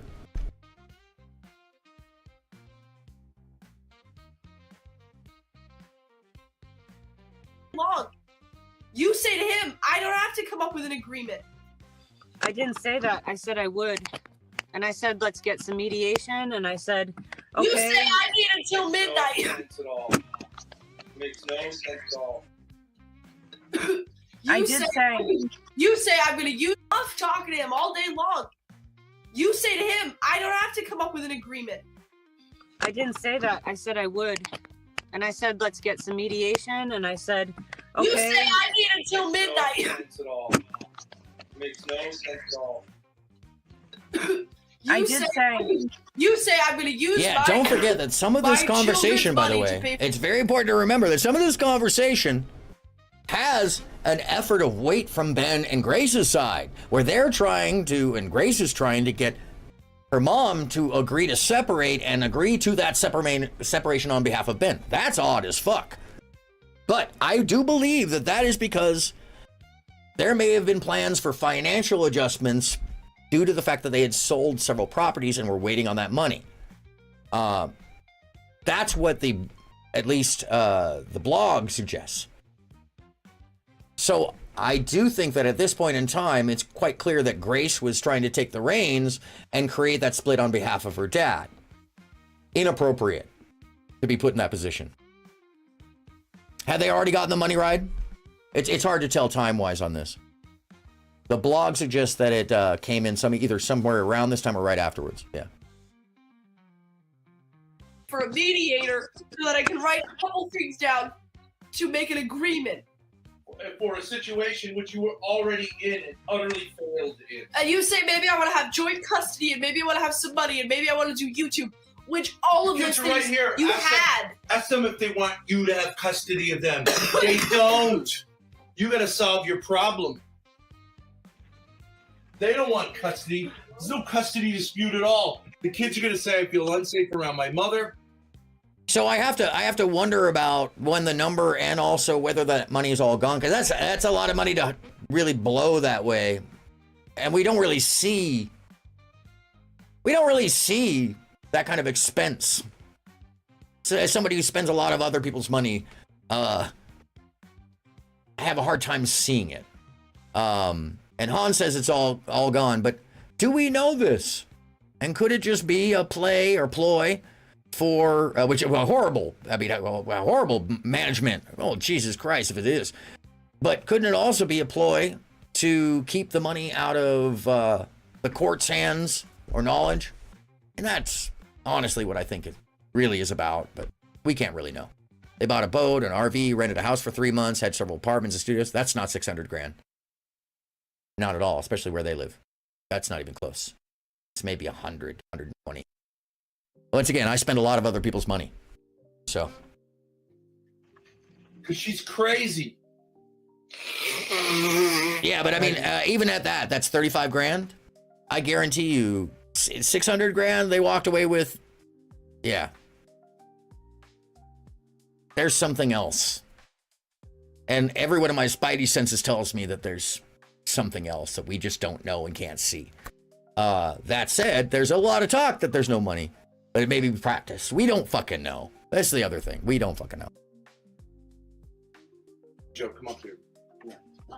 We can only speculate. Not to to honest. mention, By the way, until somebody gets, until somebody out there in the wiki world or the onions or the kiwis end up, doing something they shouldn't do and doing a financial audit. Nobody's done that yet. I've heard rumors about some of the sale titles being out there. I wouldn't care but to look at them. But yeah, there's very, and that was a used RV, so I guarantee you they didn't spend over like 40 or 50. It's East Coast once again, so. Out here you would have paid 80. But, anyways, speculation. Homeschooling that never happened, and then you had me. This is some other shit, and it lends itself to a lot of the lack of credibility going on Courtney's side. If this is true, if this is true, this is damning in some crazy ways. I was shocked about this portion. Not to mention all of the abuse in early childhood, homeschooling that never happened, and then you had me commit fraud to cover your ass for doing that when I was a child. Yeah, I figure there has to be something like that. But Bride, so this is an old tactic of folks that want to hide 73, 60. I'm still not seeing over 210 if they got 600, even at the total. I mean, so yeah, there is an accounting of money, but doesn't mean that's that he didn't hand it off in a one-time gift, and that Grace didn't put that into a trust, which couldn't be seen by the court. That's what happens in a lot of these cases of people hiding it. Give it to their girlfriend, give it to their uncle. Actually, most of the time it's give it to your mom or your dad, and put it in a family trust, and then it can't be seen. But yeah, I'm not really seeing 600 grand spent, if that's the number. Now, if it's a couple $100 grand or 300 grand, you're getting close. And then that makes more sense. And bad budgeting. But 600? Nah, there should be a cool 100K sitting there. Yeah, that I heard too, Ride. That, I was there for that, when he said that on stream. And it was a conversation, this is, God, long time ago. Which I have documentation of. Or Maxer? No, I'm sorry, it was a Discord. It was a Discord. It was the fight Discord. And that's just the tip of the iceberg. I said that I would come up with some things on. Why are you talking to me? I'm sorry. Let's get the context again. I apologize that I'm running it back. Because she's crazy. Maggie and Joe, come up here. Come upstairs. Not to mention all of the abuse. So these are very interesting little things that most people might miss. Is Ben's concern for the kids? It's always been a tell for me. Ben's concern, actual concern for the kids, where Courtney isn't even aware that they're in the room. That is wild shit. Subtle. And I'm not saying, like, he actually has some actual concern. She does not. That says quite a bit. But it could also be that she's just, so stressed and so disassociated that she isn't even noticing. Childhood homeschooling that never happened, and then you had me commit fraud to cover your ass for doing that when I was a child, which I have documentation of.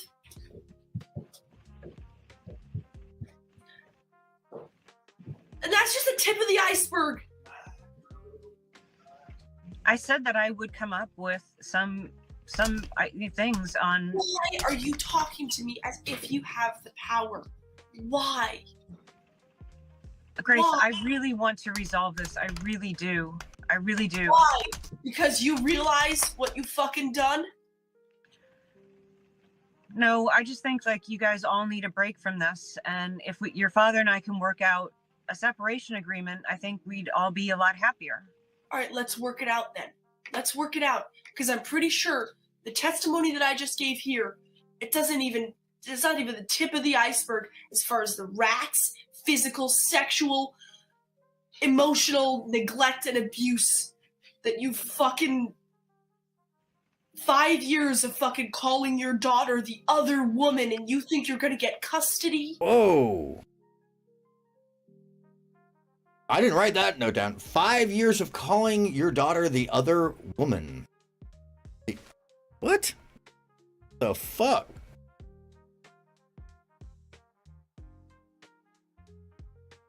I really do. I really do. Why? Because you realize what you fucking done? No, I just think like you guys all need a break from this, and It's if hard to your father say. and I It could can be just work out hyperbole a of separation timing, agreement, you know. I think we'd all be a lot happier. All right, let's work it out. It's been going on for 5 Let's years. work it out. Yeah, she's 'cause I'm 20 at pretty this point, so sure since 15 The testimony that I just gave here is the claim. it's not even the tip of the iceberg as far as the rats, physical, sexual, emotional neglect and abuse that you fucking. Well, not having a good relationship with your daughter or not having a close relationship and then it changing, that doesn't mean he didn't have anything to do with the kid. As a matter of fact, Courtney left sometime around the time she was 15, which is what it really draws, is that he got closer to her because Courtney left. So, which lines up. Grace started sharing a bed with Ben when she was like 15. Yeah. Yeah, that we know for certain. 5 years of fucking calling your daughter the other woman, and you think you're gonna get custody? So, Ethan, you may hanging on to every word of what Grace is saying. She's so crazy. I'm not hanging on to every word. I'm listening to what she's saying and listening as if I don't know what really happened. You assume a lot because you want one side or the other to be right. But let me give you a little hint, friend. Little insight to actual humanely reviewing something or observing or following a story. Yeah, in this case, neither side is fucking right, creep. Jesus Christ. How stupid are you? And I will shame you, because that's some shameful ass shit to be fucking like trying to play up one side or the other. I support DMA because you're a better person. Fuck off. Go fuck yourself in your own ear, for God's sakes. Grow the fuck up and learn that abuse is a fucking abuse. No winners there, especially in the children. Yeah, it's only been a year. Yeah, but well, totally. Yeah, it's getting to that 2-year mark actually. Han, so it's been a year. She admitted to John that she was tweaking for Ben since 15 in text. That she should tell you everything. Well, that's John saying this, and John is not credible. And by the way, the timbre of being humored by admittedly incredibly myopic and shameful points of views, that says a lot about your character. But hey, you know, that's you. That's all you. Hold on, let me get a oh yeah, hold on a second, I haven't gotten one of these at all this evening.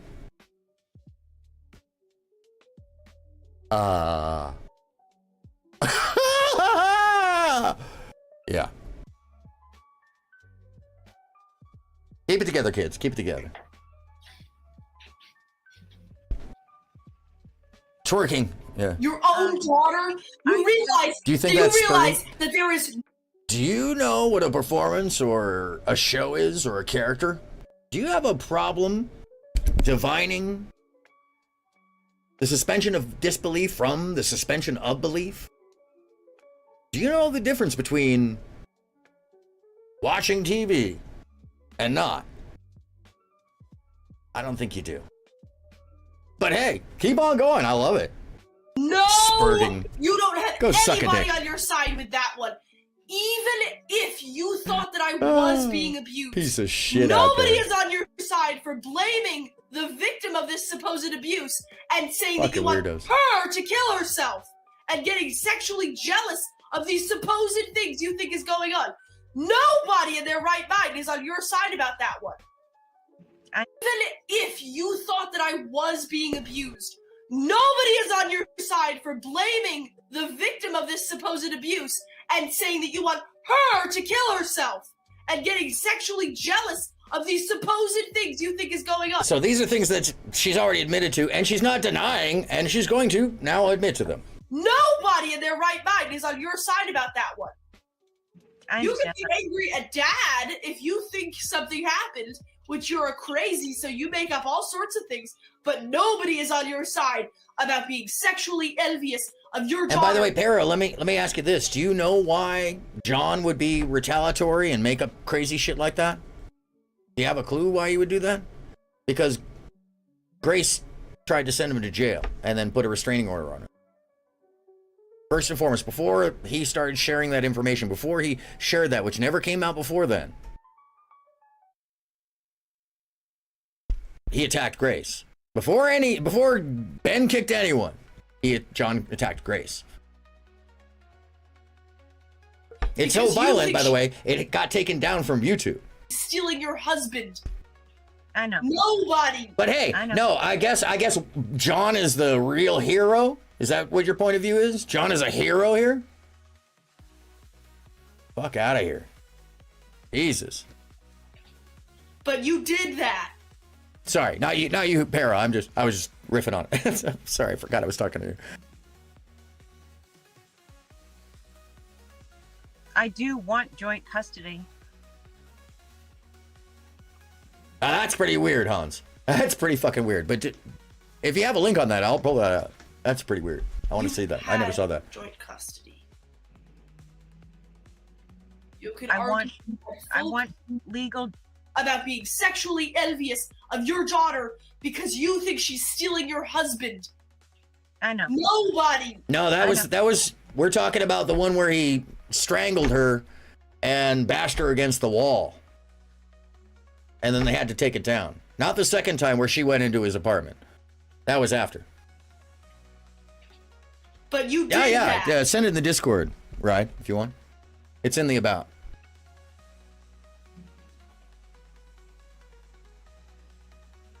Sorry. I do want your own daughter. You realize that there is you don't have anybody on your side with that one. Even if you thought that I was being abused, nobody is on your side for blaming the victim of this supposed abuse and saying that you want her to kill herself and getting sexually jealous of these supposed things you think is going on. Nobody in their right mind is on your side about that one. You can be angry at Dad if you think something happened, response. which you're crazy, so you make up all sorts of things, but nobody is on your side. It's a crazy accusation and a crazier response of your daughter because you think she's stealing your husband. I know. Nobody. I know. But you did that.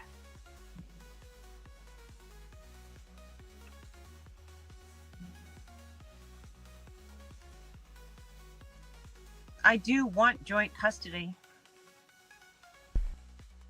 That, my friends, is classic atypical disassociation of a sociopathic psychosis.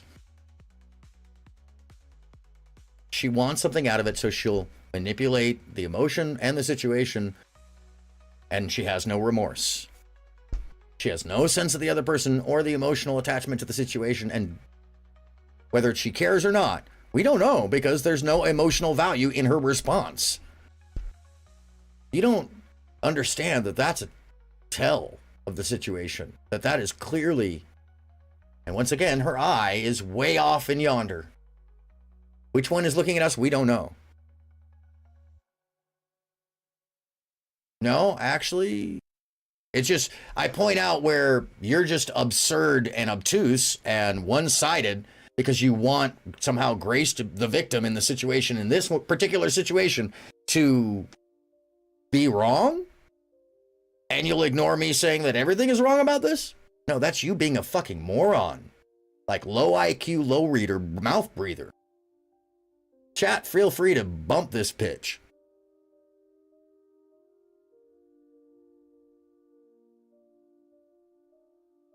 Yeah, Ethan, now you're spamming. Now I got to do something. It's all good till you spam. And then I got to go. The very rare, actually, oh, it's because our mods aren't over there. It's because you can't take part. Have a good one. Yeah. Totally fair. Take part. Challenge. Bring me info. You know, I don't give a fuck. This is about finding out truth. This is about looking at the picture, looking at the observation. But if you're going to be in here being just a fucking turd waller, taking your dick and sticking it in your ear while you're screaming at me, I'm going to say fuck off. That's what real normal people do.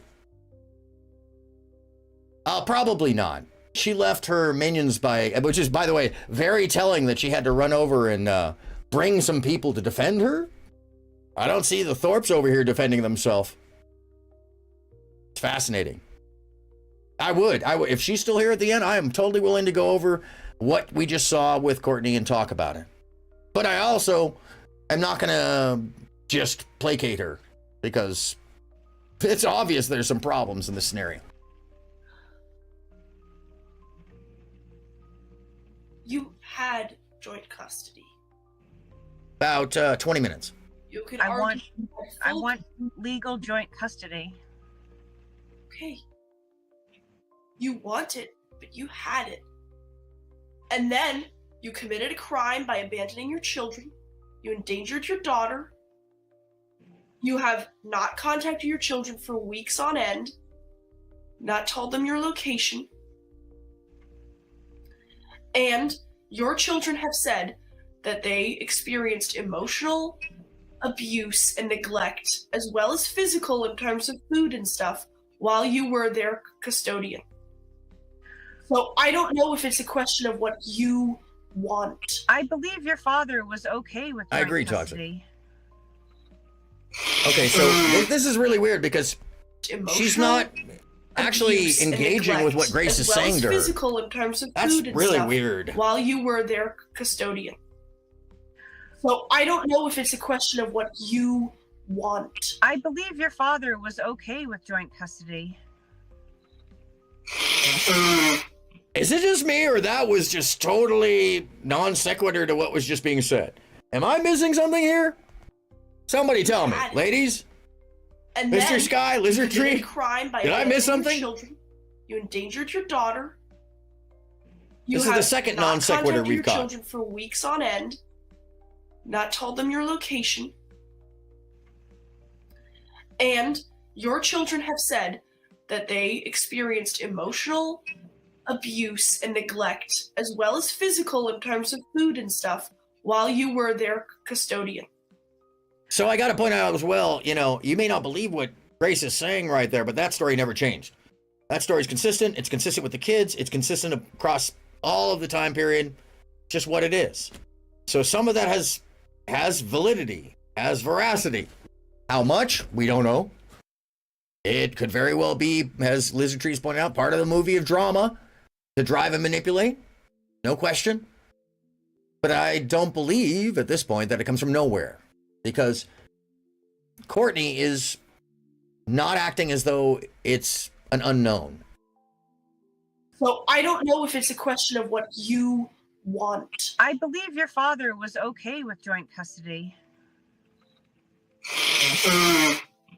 Veiled threat. Oh, it's a veiled threat. I don't think it matters what my dad is Interesting. okay with. I think it's about what the courts are okay with.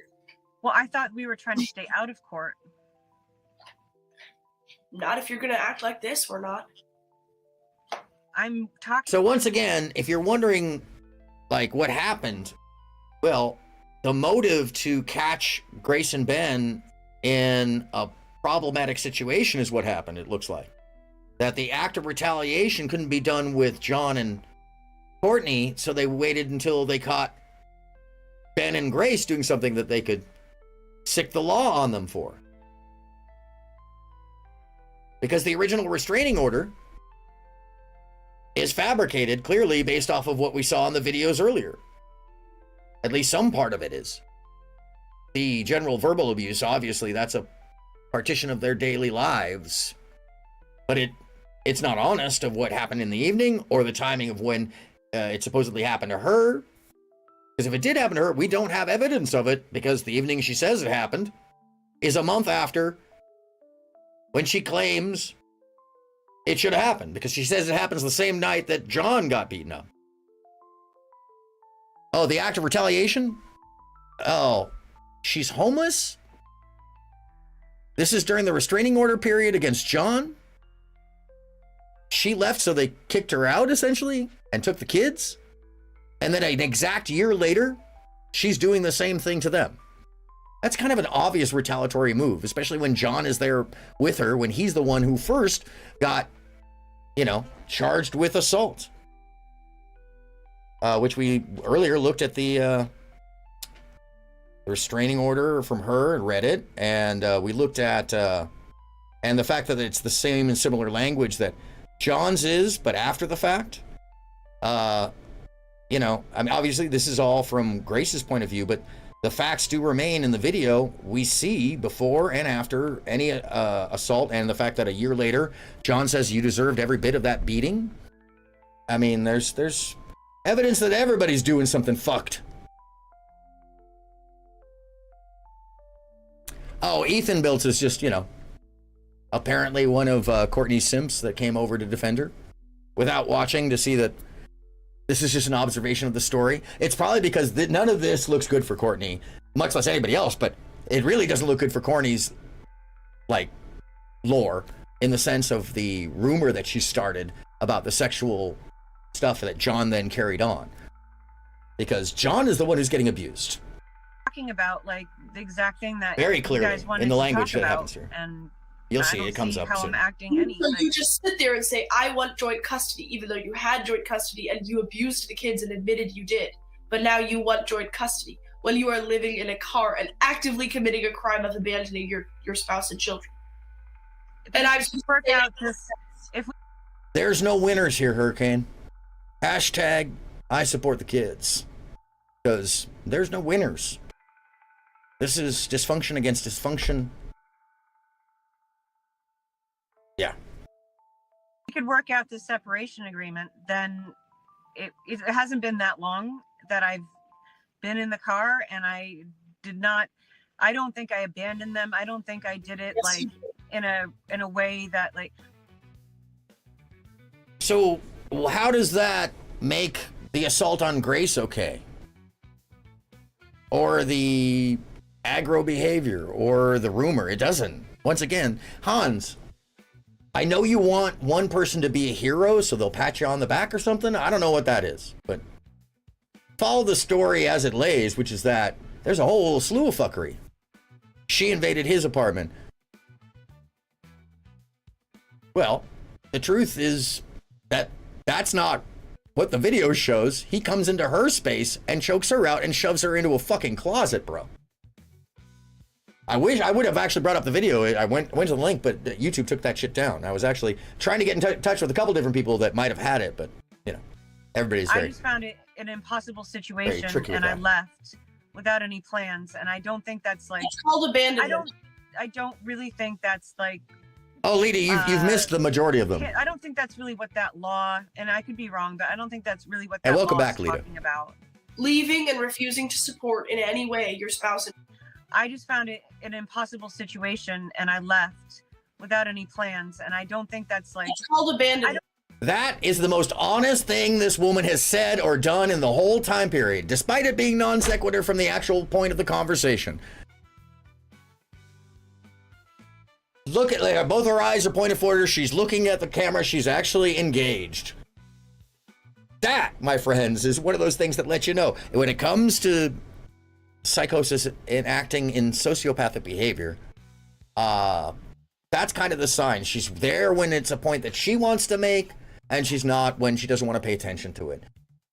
Look, both sides got problems, but this is like atypical visually. I don't really think that's like. It's pretty wild. I don't think that's really what that law, and I could be wrong, but I don't think that's really what that law is talking about. Leaving and refusing to support in any way your spouse and children. I'm not refusing to support you. I've said many times that when I get a job and I get on my feet, I will do everything I can to contribute to the family. So once again, my theory on the retaliatory action is because Grace is telling her the moves that they're going to make. And the response to that is for Courtney to try to put up a war against anything that they would actually do, that and she had to get there first, which is oftentimes in the law, those who take precedent, those who can get action. And it takes the actual action of the courts to happen before any of it gets clarified. And any fucking judge in his right mind will look at all this and be like, wow, you got grandparents? That's probably where the kids should go. But actively, you are refusing any support. I have nothing to support you with right now. Perfect. Say that to the judge. Well, I mean, that's just true.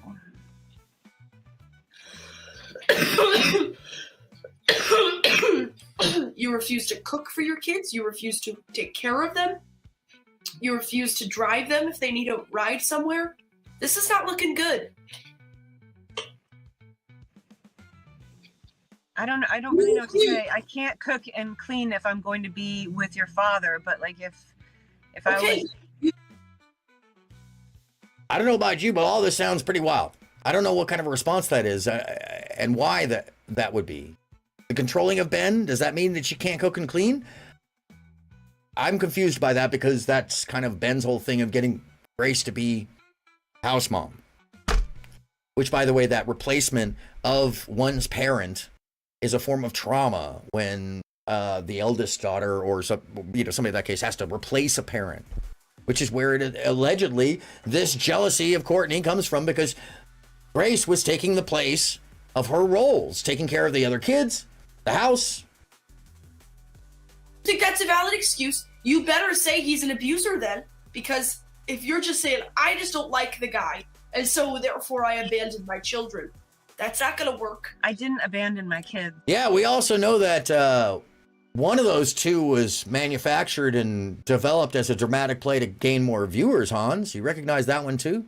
So we put in the grain of salt here when we talk about this, that we still don't know what of this is dramatic for the portion of manipulation of the audience and also of other people. It must always be in the back of our minds if you want to be critically honest. So, knowing what I know about the situation, if you want to just act like one of those wasn't an actual just fucking show and the other one was, at that moment in time, the Thorpes doing what Thorpes knew would get them views, you're just kind of like trying to act like you don't acknowledge reality.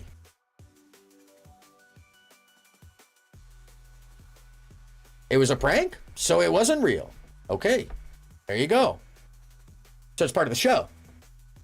And there were many times where, I don't know if you realize this, but Courtney was agreeing to these things, including getting dragged out the chair that one day violently. She agreed to that shit. She said that on air. So.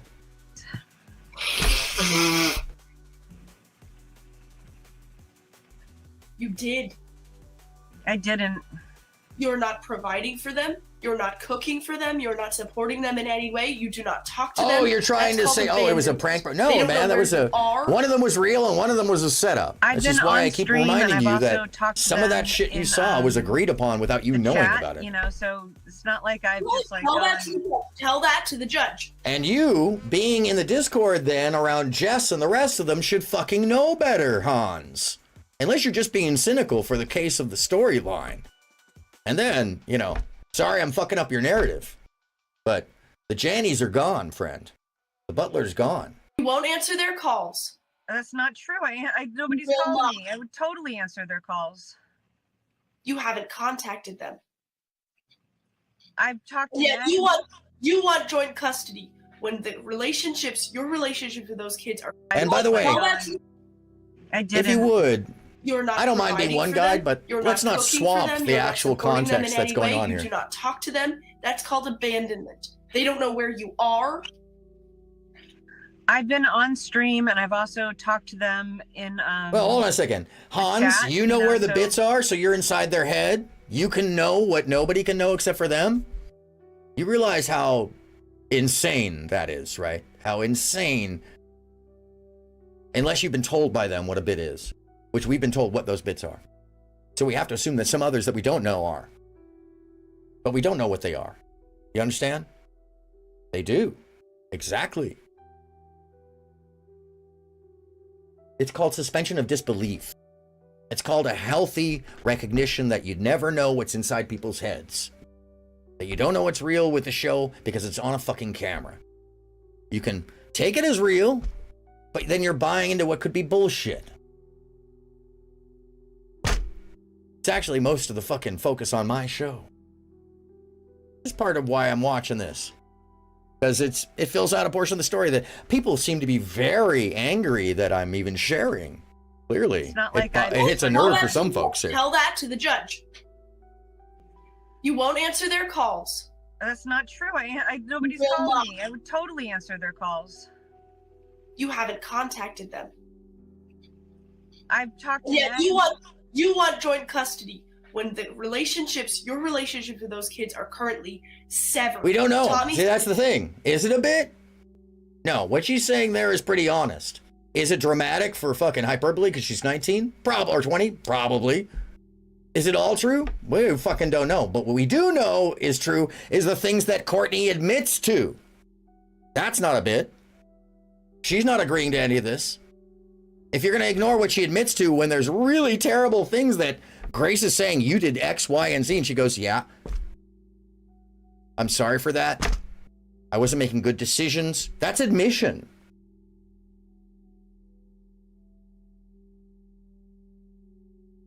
Hans, you really want someone to be wrong. You just want somebody to be wrong to feel superior or whatever, or I don't know. But yeah, it ain't gonna work. Because you're just showing that your cognitive bias is not following along with the obvious facts of all these sides, or that I am recognizing them all. I mean, it's kind of wild. said to me the other day, I hope she goes to a homeless shelter. No, Hans, I'm not you.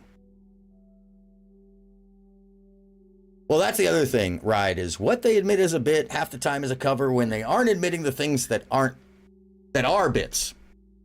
So we have to actually create the suspension of disbelief to go, okay, we don't know which one is which, but we can tell when, at least in this situation, there's dramatic hyperbole in a personal sense and not just acting, although I question the behavior. And the person to my right, up above, she's not acting. Very clearly. She's disassociating. She's in pain. She's recognizing what's being said to her. I mean, these are all fucking obvious things. If you ever sat with somebody who's really done some shit wrong and you start addressing them, they start acting. Yeah, and we don't know which is true and which is not. We can only observe and go, oh, look at that shit. Wow, that kind of looks fucking real. That looks true. She agreed to that. That must be true. It's plain old shit. It's when you start expecting that you know that it's a problem. And they could all be acting in the end. Never comes Lizardry. back. You want but that'd to be some live great with him? acting. That'd be award-winning. This is award-winning Yes. if it is. Yeah, but come on until it's true. I And don't think what anybody is cares not. about what you She's still want. here. And for That us, doesn't it's make obvious any that Courtney has sense. broken down from all the 12-hour struggle sessions. This right here, you saying that she didn't involve herself as a fucking other adult, but somehow she just was not there drunk the whole time and doing 12-hour sessions on her own? Hans, your memory is so short and convenient. That doesn't make any sense. Isn't it possible that like it's all been so Oh, wait, rushed Hans, that- are you one of the people who like wants to date her or something, sitting in her Discord telling her everything she does is right? Are you one of those people? Because it's starting to sound like you're just a Courtney simp. It's weird. they just want to say like, well, And you're like denying that, like, okay, but then you can acknowledge that making up a bunch of shit about your daughter having sexual relations with your husband because you're jealous and you had a vision of it, that's insane. And there's proof of her doing it with the other daughter too when Grace and Ben left. Get the fuck out of here, bro. you know, That's horrifying. When mom's around dad, it gets crazy. So we'll just go with dad. Like, isn't that possible? Like more than When like, mom's around dad, mom gets crazy. Me and dad And neither is Courtney. left. You were still crazy. Despite the them being problem there. is not my father. You have an illusion about that. okay. My dad is a good guy. I don't think it was crazy. Black and White but Spy, they left long ago, by the way. It was just a rough time. It wasn't crazy. Charlie said to me when me and Dad left and they were here alone with you that it was the worst time of his life. I'm really sorry for that. I wish. No, you're not, because you want to put him back in that position. No, it's what she was saying to Maggie. That Maggie told Grace on fucking video IRL, bro. Stop trying to fucking simp for an obvious fucking whacked out lady who's done terrible things to her kids in response to her husband doing terrible things in the situation too. It's so crazy. It's like, somebody has to be wrong. It's going to be Ben because maybe Courtney will like you. Get off it, bro. That's what it sounds like. I know you're saying no, but can you not see that she's sociopathic and whacked out? That no normal person responds the way she's responding? This is fucking, it's part of the craze of watching the audience. The whole thing is crazy. Absolutely toxic. The whole thing is fucking crazy. The worst experience of his life. Okay. Yes, part-time, yes. And I think part of the reason why it was bad was... What does that mean? Because it was... But what we're seeing is the truth about Courtney's part in it. She could be a passive-aggressive sociopath and not have to be the aggressor as you think about it. See, that's you, like, virtue signaling because you're suggesting her being a woman doesn't mean that sociopathic passive-aggressive behavior isn't passive-aggressive and can be psychologically violent, especially in the case of what's being described. That shit is traumatic to people, especially your own daughter. She told her to off herself. She told her that she thought she was stealing her husband. That's insane. Is not my father. And there's more. You have an illusion about that. Okay. My dad is a good guy. I don't think it was crazy, but it wasn't like, it was just a rough time. It wasn't crazy. This ain't debate bros, bro. Said to me when me and Dad don't try to play the, you inferred, I didn't infer. Give it a break, Hans. I'm really sorry for that. I wish. No, you're not, because you want to put him back in that position where he and his three younger siblings are living alone with you. He said that was the worst experience of his life. Okay. Yes, part-time, yes. And I think part of the reason why it was bad was... What? What does that mean? Because it was unresolved. It was unresolved, and it was just like... So you abused your children because your relationship with their father was unresolved? Go ahead and tell that to the judge. Tell that. I did not abuse them. You were emotionally neglectful. You were out of it. You were having mental issues, and you did not care for those children. I did. You did not provide food on time. Yeah. So some of this, whether you think that she's telling the truth or not, there's some root to this that gets her to feel this way. Whether all this is true, we don't know because we don't see it. We only hear the stories. We hear the attitudes of both sides.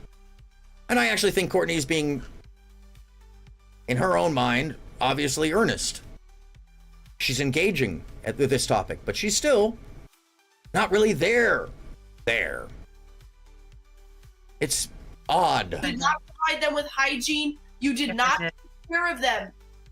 You were out of it. They would tell me you would just sit on the couch and stare off for hours and hours, and they'd ask you a question, and you would not respond. And Lizard Tree, yes, she's telling the kid she abused that she did not abuse her kids. It's not engaging with what the person across from her is saying to her. It's not saying, I'm sorry you felt that way. I'm sorry you experienced that. If that's true, how can I make it right? It's none of those things. And then they'd ask you again, and you'd say, what? That's called abuse.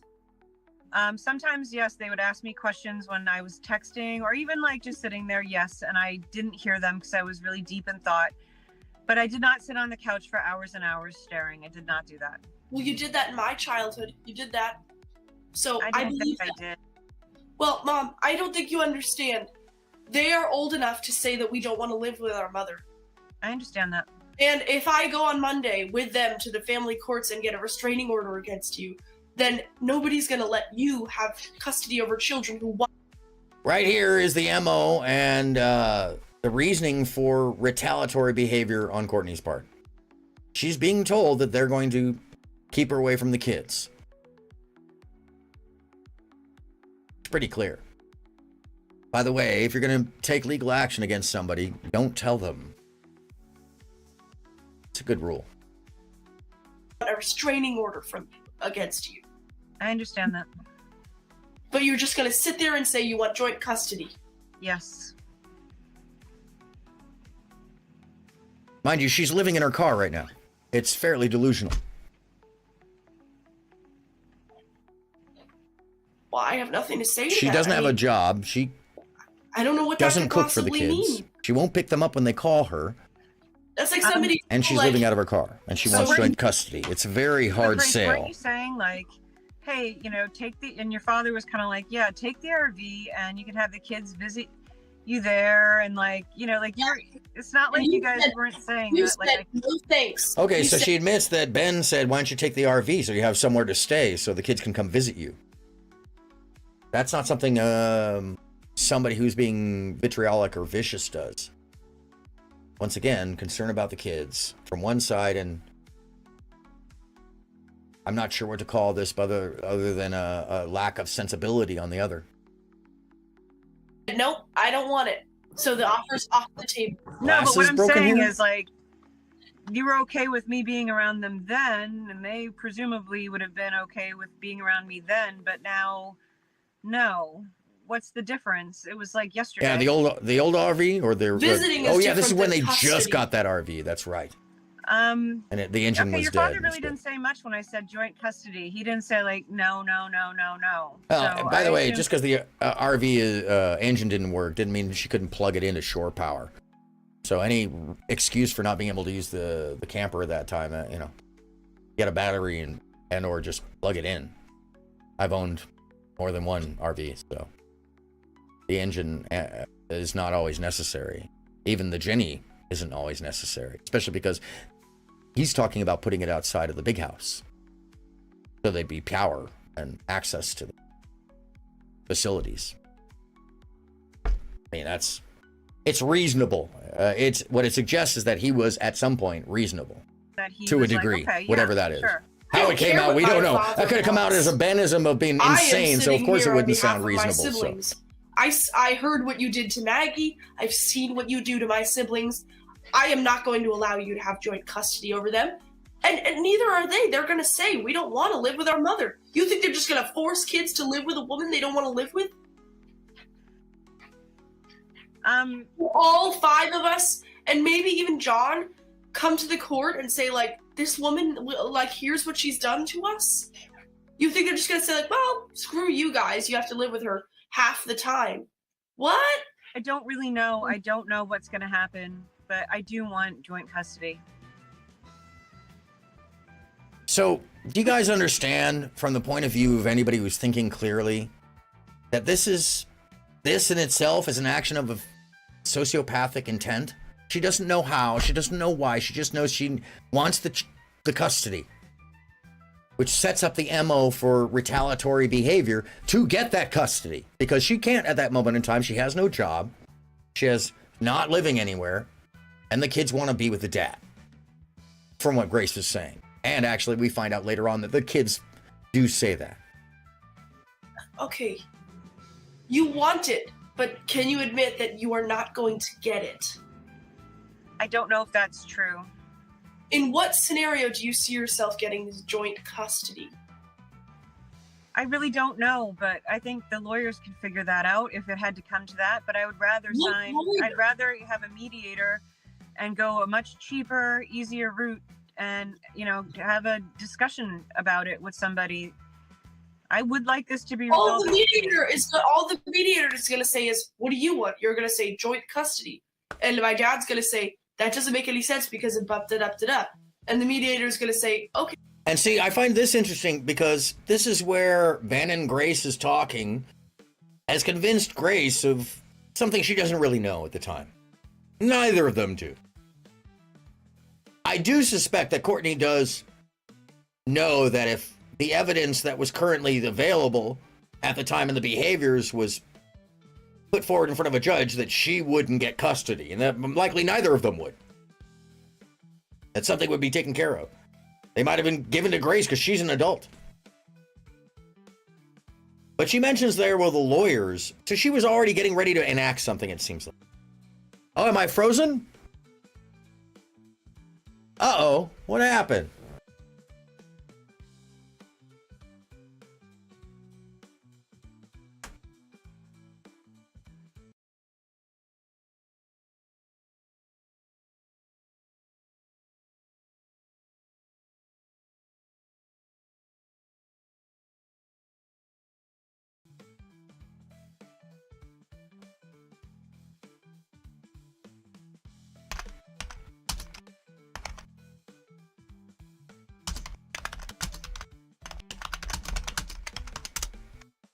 Sorry, folks.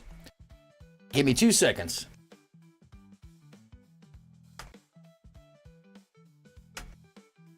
There we go. Sorry about that. Some reason, I guess I need to update the USB driver for that one. Thankfully, I figured that one out. Hey, technical spectacles. Off of topic, what kind of mic does a sound engineer use for streaming? I have a bunch of different mics, but currently, one of my favorite ones, because it's just got fucking all the timbre that you get right, is this guy right here. It's a Rode mic, and I don't remember the number of this one. This is it's a K2. Hold on a second, if you can't see that. Hold on a second. All right, let me see if I can get the camera wide enough. There it is. It's a K2. It's got a big giant ribbon in that bad boy, and actually I use this for commercial work mostly, but it allows me to sit like way back off that mic and not use a shit ton of gain, and still be crispy.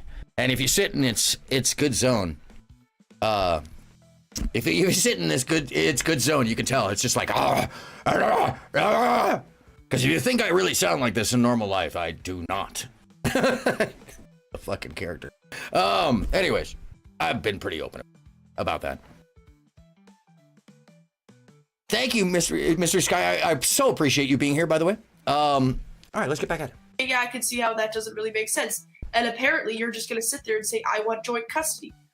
Well, I mean, maybe the meter. Me and my siblings' money is not going to that, Courtney. By the way, I also have a bunch of fucking filtering and stuff on it so that it stays the same volume, and I have a gate on it, which bothers the hell out of me. It probably is less noticeable out there, but except when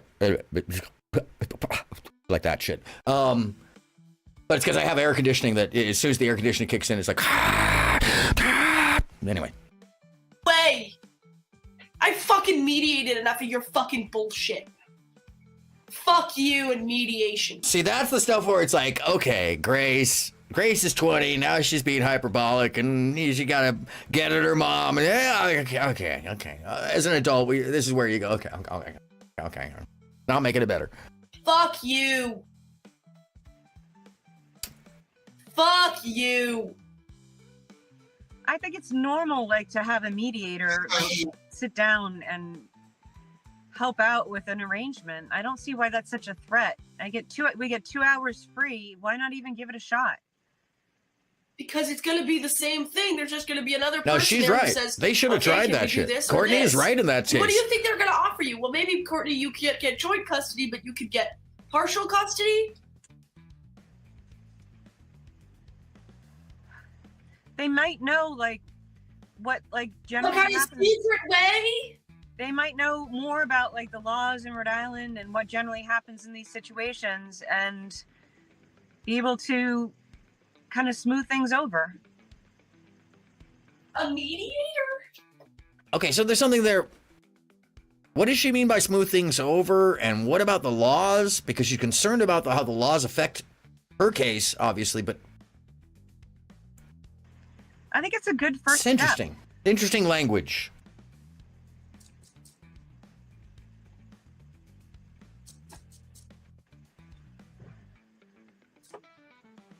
But you realize, Courtney, that you are on a live stream with your daughter, who you have admitted that for 5 years you have traumatized by accusing her of being your husband's mistress. I didn't admit that. You said it. I did not admit it. You said the reason I said those things. So you did admit that you said those things. I would say that those things that were said I think it's a complicated situation, and I'm not, you know, because of all the stuff going on, I don't really want to say like I said this or I said that. I get it. Like, this is a complicated situation. Well, you said it. You admitted to it. So, you want to go there. You did say it.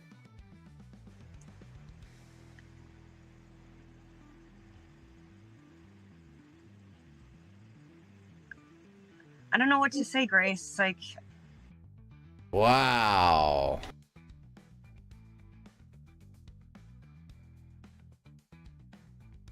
Let's run that back one more time, because that is an admission.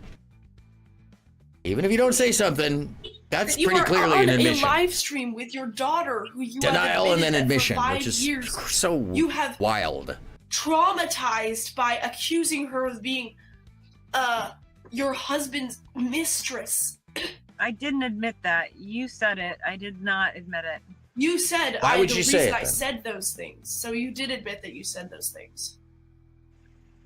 I would say that those things that were said, I think it's a complicated situation, and I'm not, you know, because of all the stuff going on, I don't really want to say like I said this or I said that.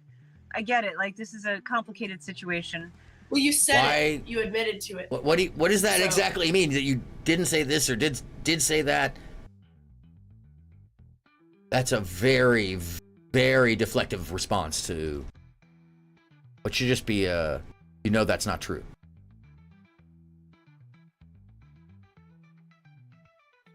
You want to go there. You did say it. And Grace seems pretty resolute. Whether she's trying to manipulate, we don't. Do we know? I don't know what to say, Grace. Like, obviously, like She clearly wants to get her me mom to say it. one way or the other what has happened.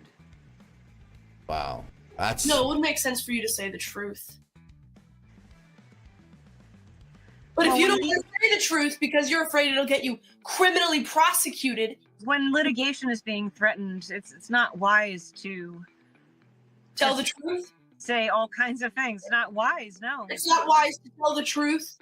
It's not wise. It's not wise to try to I agree. answer questions. No, it is not. I agree. Wise. If somebody is threatening you with prosecuting you for crimes, if you don't have anything to fear, then you don't have anything to hide. If you don't have anything to hide, then you didn't say anything. But if you're hiding something because you have some weird fear, then Ernie Shell would say, it's all a movie, kid. It's all a movie. It's all a movie, kids. And by the way, I've got a new lightning tiger thingy you won't get in the mail, and ignore I'm in prison right now. Is he out yet? That poor guy. I talk about a hard life. Ernie Shell. That's a whole other character. Lightning tiger. Actual golden cover. Actual golden paint on this. You shouldn't admit to those necklace. crimes, even though you have done them. Right? I agree. I agree. Okay. Yeah, I believe he's in jail right now, or prison. Gibbon, okay, Gibbon says, I am genuinely curious. I saw as to his, why- by the way, I saw his mugshot, and he was wearing orange jumpers, so that suggests maybe county. He had warrants out for his arrest, and they finally caught up to him. And I believe, yeah, there's more to that story, but it's way off topic. He wants joint custody. I have a theory, but go ahead, go ahead. Why do you want joint custody?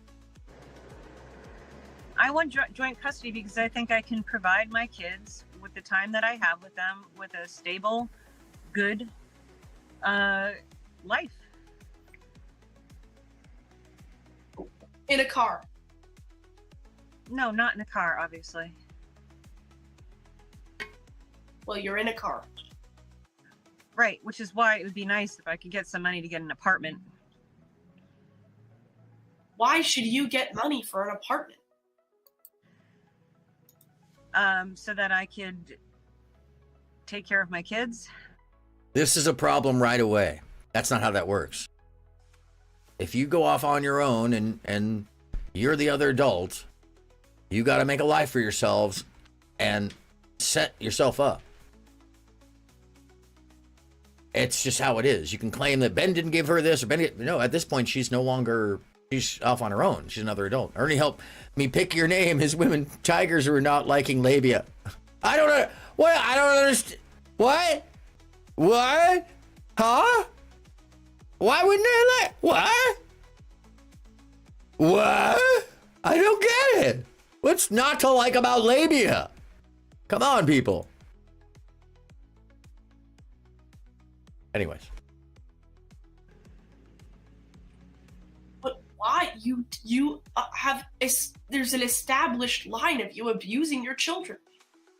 Yes, very, very. I agree. Very I pretty. don't think I abused them. You admitted to it.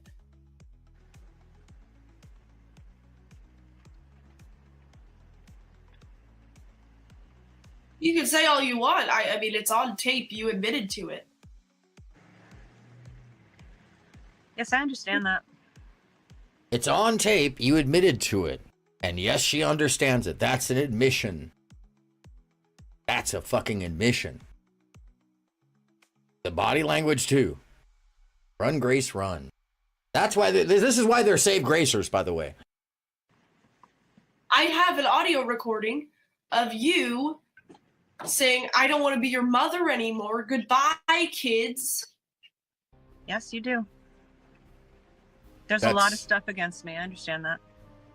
Pretty fucking damning. Mean, so you want us to give you money so that your kids who do not want to live with you and have, as of now, basically no relationship with you, so that you can fight to have them live with you? What are you talking about?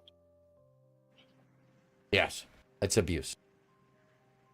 I don't She's really admitting think to abuse. like the kids nor you or any of you guys should be really too much a part of this process. I think it should be between your father and I. Oh, so the children that you have abused shouldn't be part of the process of where they live or which parents they go with.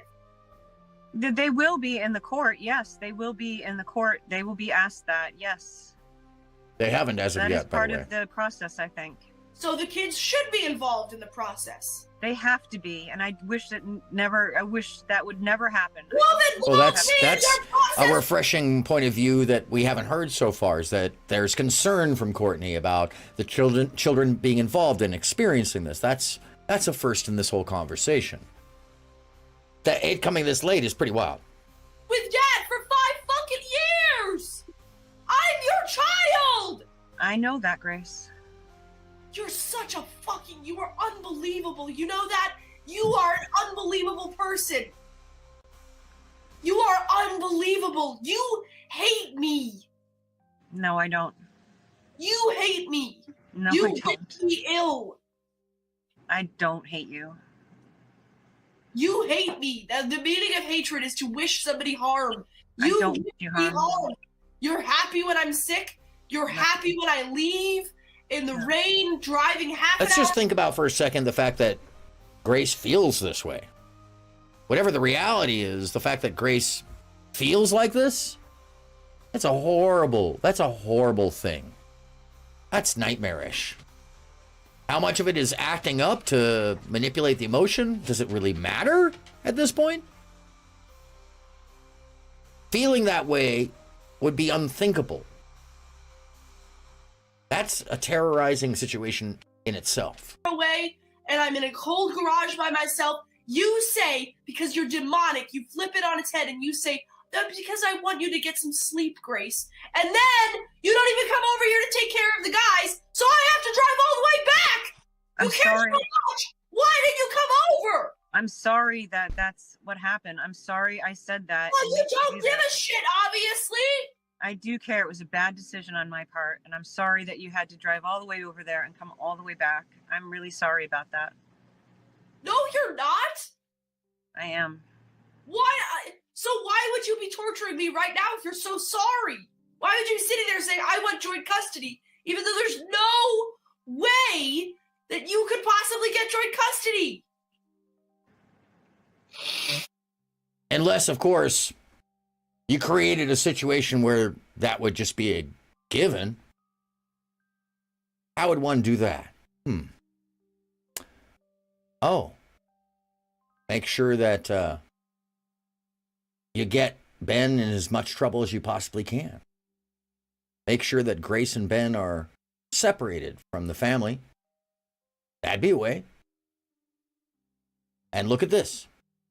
A year later, year and a half, that's what's happened. The roles have flipped. Why?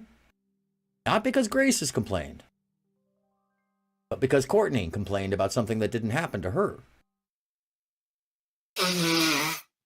I think because of the way things have been going, it's been tough, but I think if we separated and things were kind of written down, then joint custody would make sense. Things would be resolved and I could be the mother. Okay, so another thing occurs to me. Well, that's what Grace was trying to do at the beginning of the stream. Although it should be done by Ben and Courtney, that was the offer initially, was to get that pen down, and she didn't want to do that at the beginning of the stream. So that's like gaslighting shit. I didn't want to do that 40 minutes ago, but now I want to do that. That I would like to be. Fuck, that's crazy. Joint custody, when you told your daughter to kill her, that you hope she dies, when you had your daughter commit educational fraud to the Department of Education to cover your ass for not educating your children for years upon years upon years, you had me sign the papers with your name, you had me fabricate the documents, you had me write the homework to pretend we've been educated. I don't know anything about that.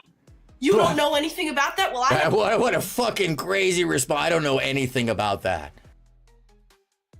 Whoa. By the way, these are heavy allegations. These are crazy, crazy allegations going on. And the response of, I don't know anything about that. Wow. The documentation, so. Okay. You sat there, you gave me the laptop, and you said, Grace, fake it.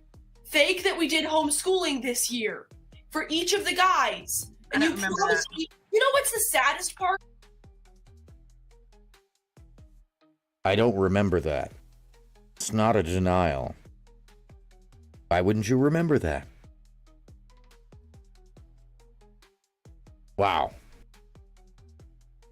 You promised me every time that you would do something nice for me after I committed fucking fraud for you, and you never did it. Not once.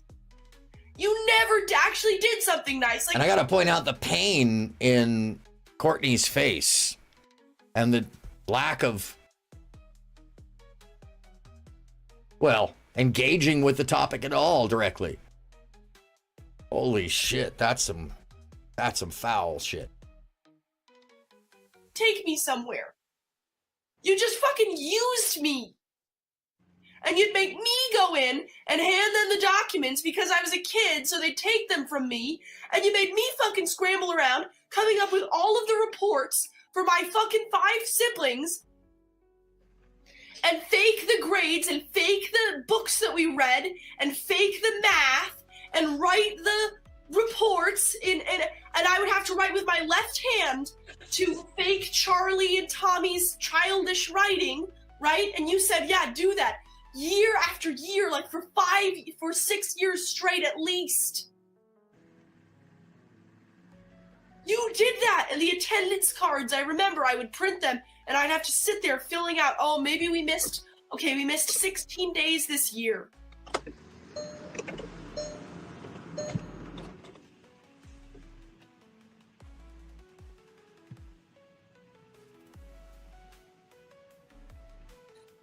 And that's just one of the things. How about when Dad was working? Holy shit, that's gnarly. Living in the She house. says nothing. She just looks angrily. He was working all day teaching. Wow. He'd come home and try to catch the rats and kill them and put out poison. You left the kitchen disgusting, moldy dishes every day. You'd sit there and tell me to clean up all of it. By the way, that's normally known as neglect, folks. Grime coating the cabinets. What's being described as neglect. Mouse and rat feces everywhere. Sometimes in the food. Every box of cereal nibbled at. The bag was nibbled at. We knew mice or moths or rats had been in there. You were staying at home. You didn't have a job. That's How not. did you explain that? Okay, I think you're getting the timeline a bit confused. How are you going to explain that? before Abyssinia. Wait. No, that was before Abyssinia. That was before the restaurant, she's saying. Oh, yeah. This stuff goes way back.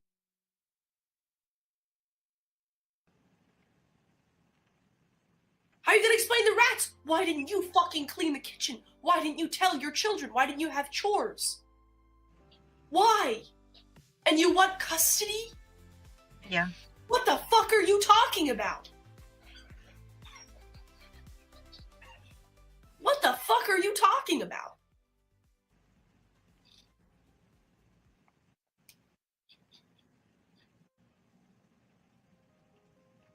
Taking John when you were frustrated, taking him by the hair, pulling him around the house like this, smashing his face into the granite countertops because you were upset?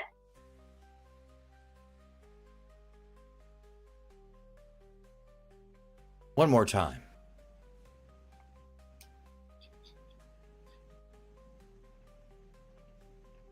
Taking John when you were frustrated, taking him by the hair, pulling him around the house like this, smashing his face into the granite countertops because you were upset? And because he was like a sweet boy and you could do that to him? You couldn't do it to me. I wouldn't let you do that, but you did it to him. You're gonna get custody? No denial? No response? No nothing? The fuck? Like, you can just sit there. You know all of that happened.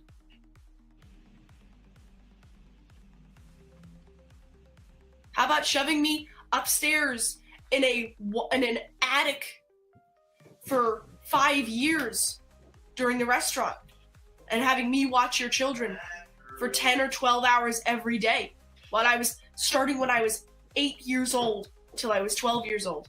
About that? How about that one? Well, to be fair, Grace, you know, your dad has responsibility for that too. Because he's a parent too. But that being held in an attic, that's probably the space where they had for them, you know, above the restaurant or something. I think there's a lot of stuff against me, but I'd like some money so I can get an apartment, joint custody, and I'd like to stream. So I don't see really what the problem is. Once again, thank you to Dr. Computer Shop for keeping this material out there. I think it's important that we have this and recognize the broader situation, that there isn't just one side of the story, that the unusual behavior does not just apply to one of the parties, that the bad behavior can be spread around, and that the real victims here are the children experiencing the trauma of other people's psychosis on them. Has Ben been driven to madness by her, or was she driven to madness by him, or do they drive each other to madness? We don't know. But what we do know is that the woman above me has done questionable things and admitted to them right here on film in front of you. She admits to making up the story. She admits to passing the rumor. It's from the 80s, just ahead.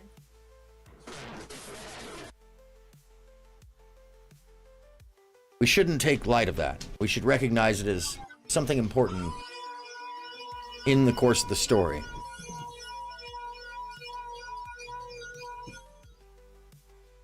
But otherwise,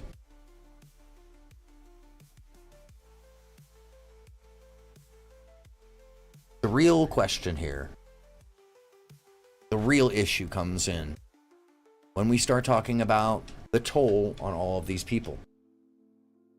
The toll on their spirit, the toll on their minds.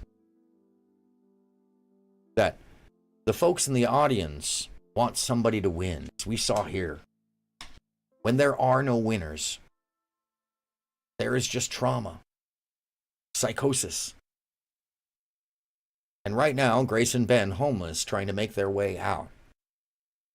And many other people, as Hurricane would point out, that there's people out there that would be willing to side or argue or fight against just the observation of the situation. That if you're to not take a side for either party, but to support the fact that the kids are the ones who paid the price.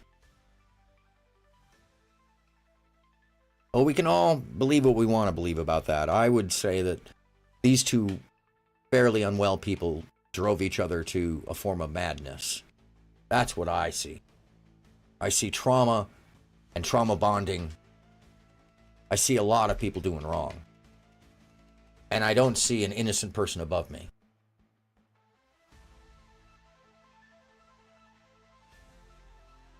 It's the fact of life, my friends, that things are never just Occam's razor between humans.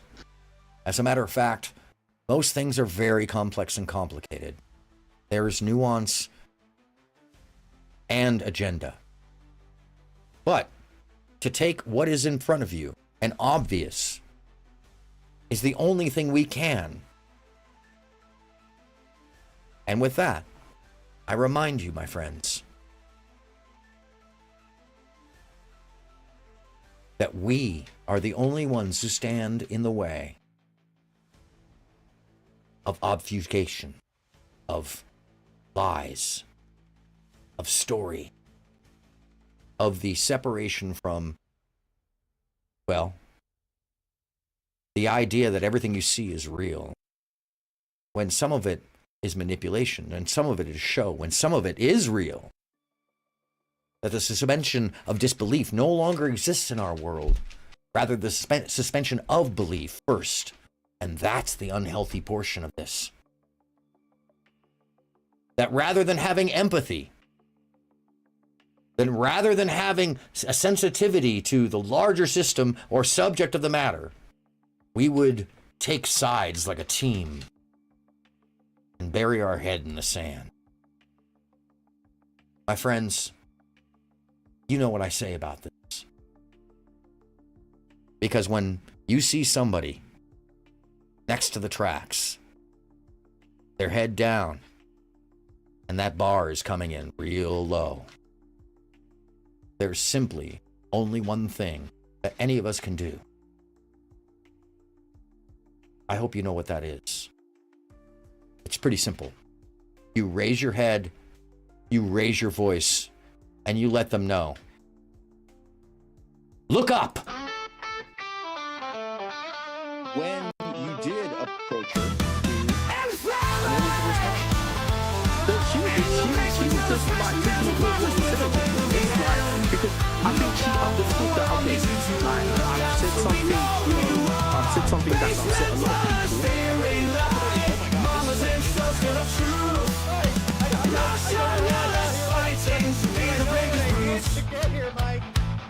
Look up, the world needs to raise your head. Look up, look up, they'll save you from the getting hit by the bus one day. When the water gets too low, that's when that sound yells out. Look up, look up.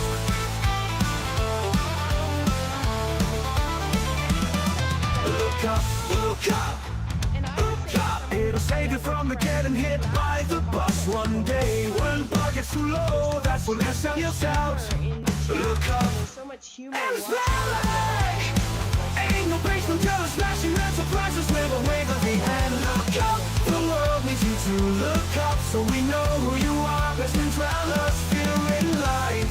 Mamas and sisters scared of truth. Nationalists fighting to be the biggest brutes. Look up, the world needs to raise your head. Look up, it'll save you from getting hit by the bus one day. When the bar gets too low, that's when that sound yells out. Look up, look up.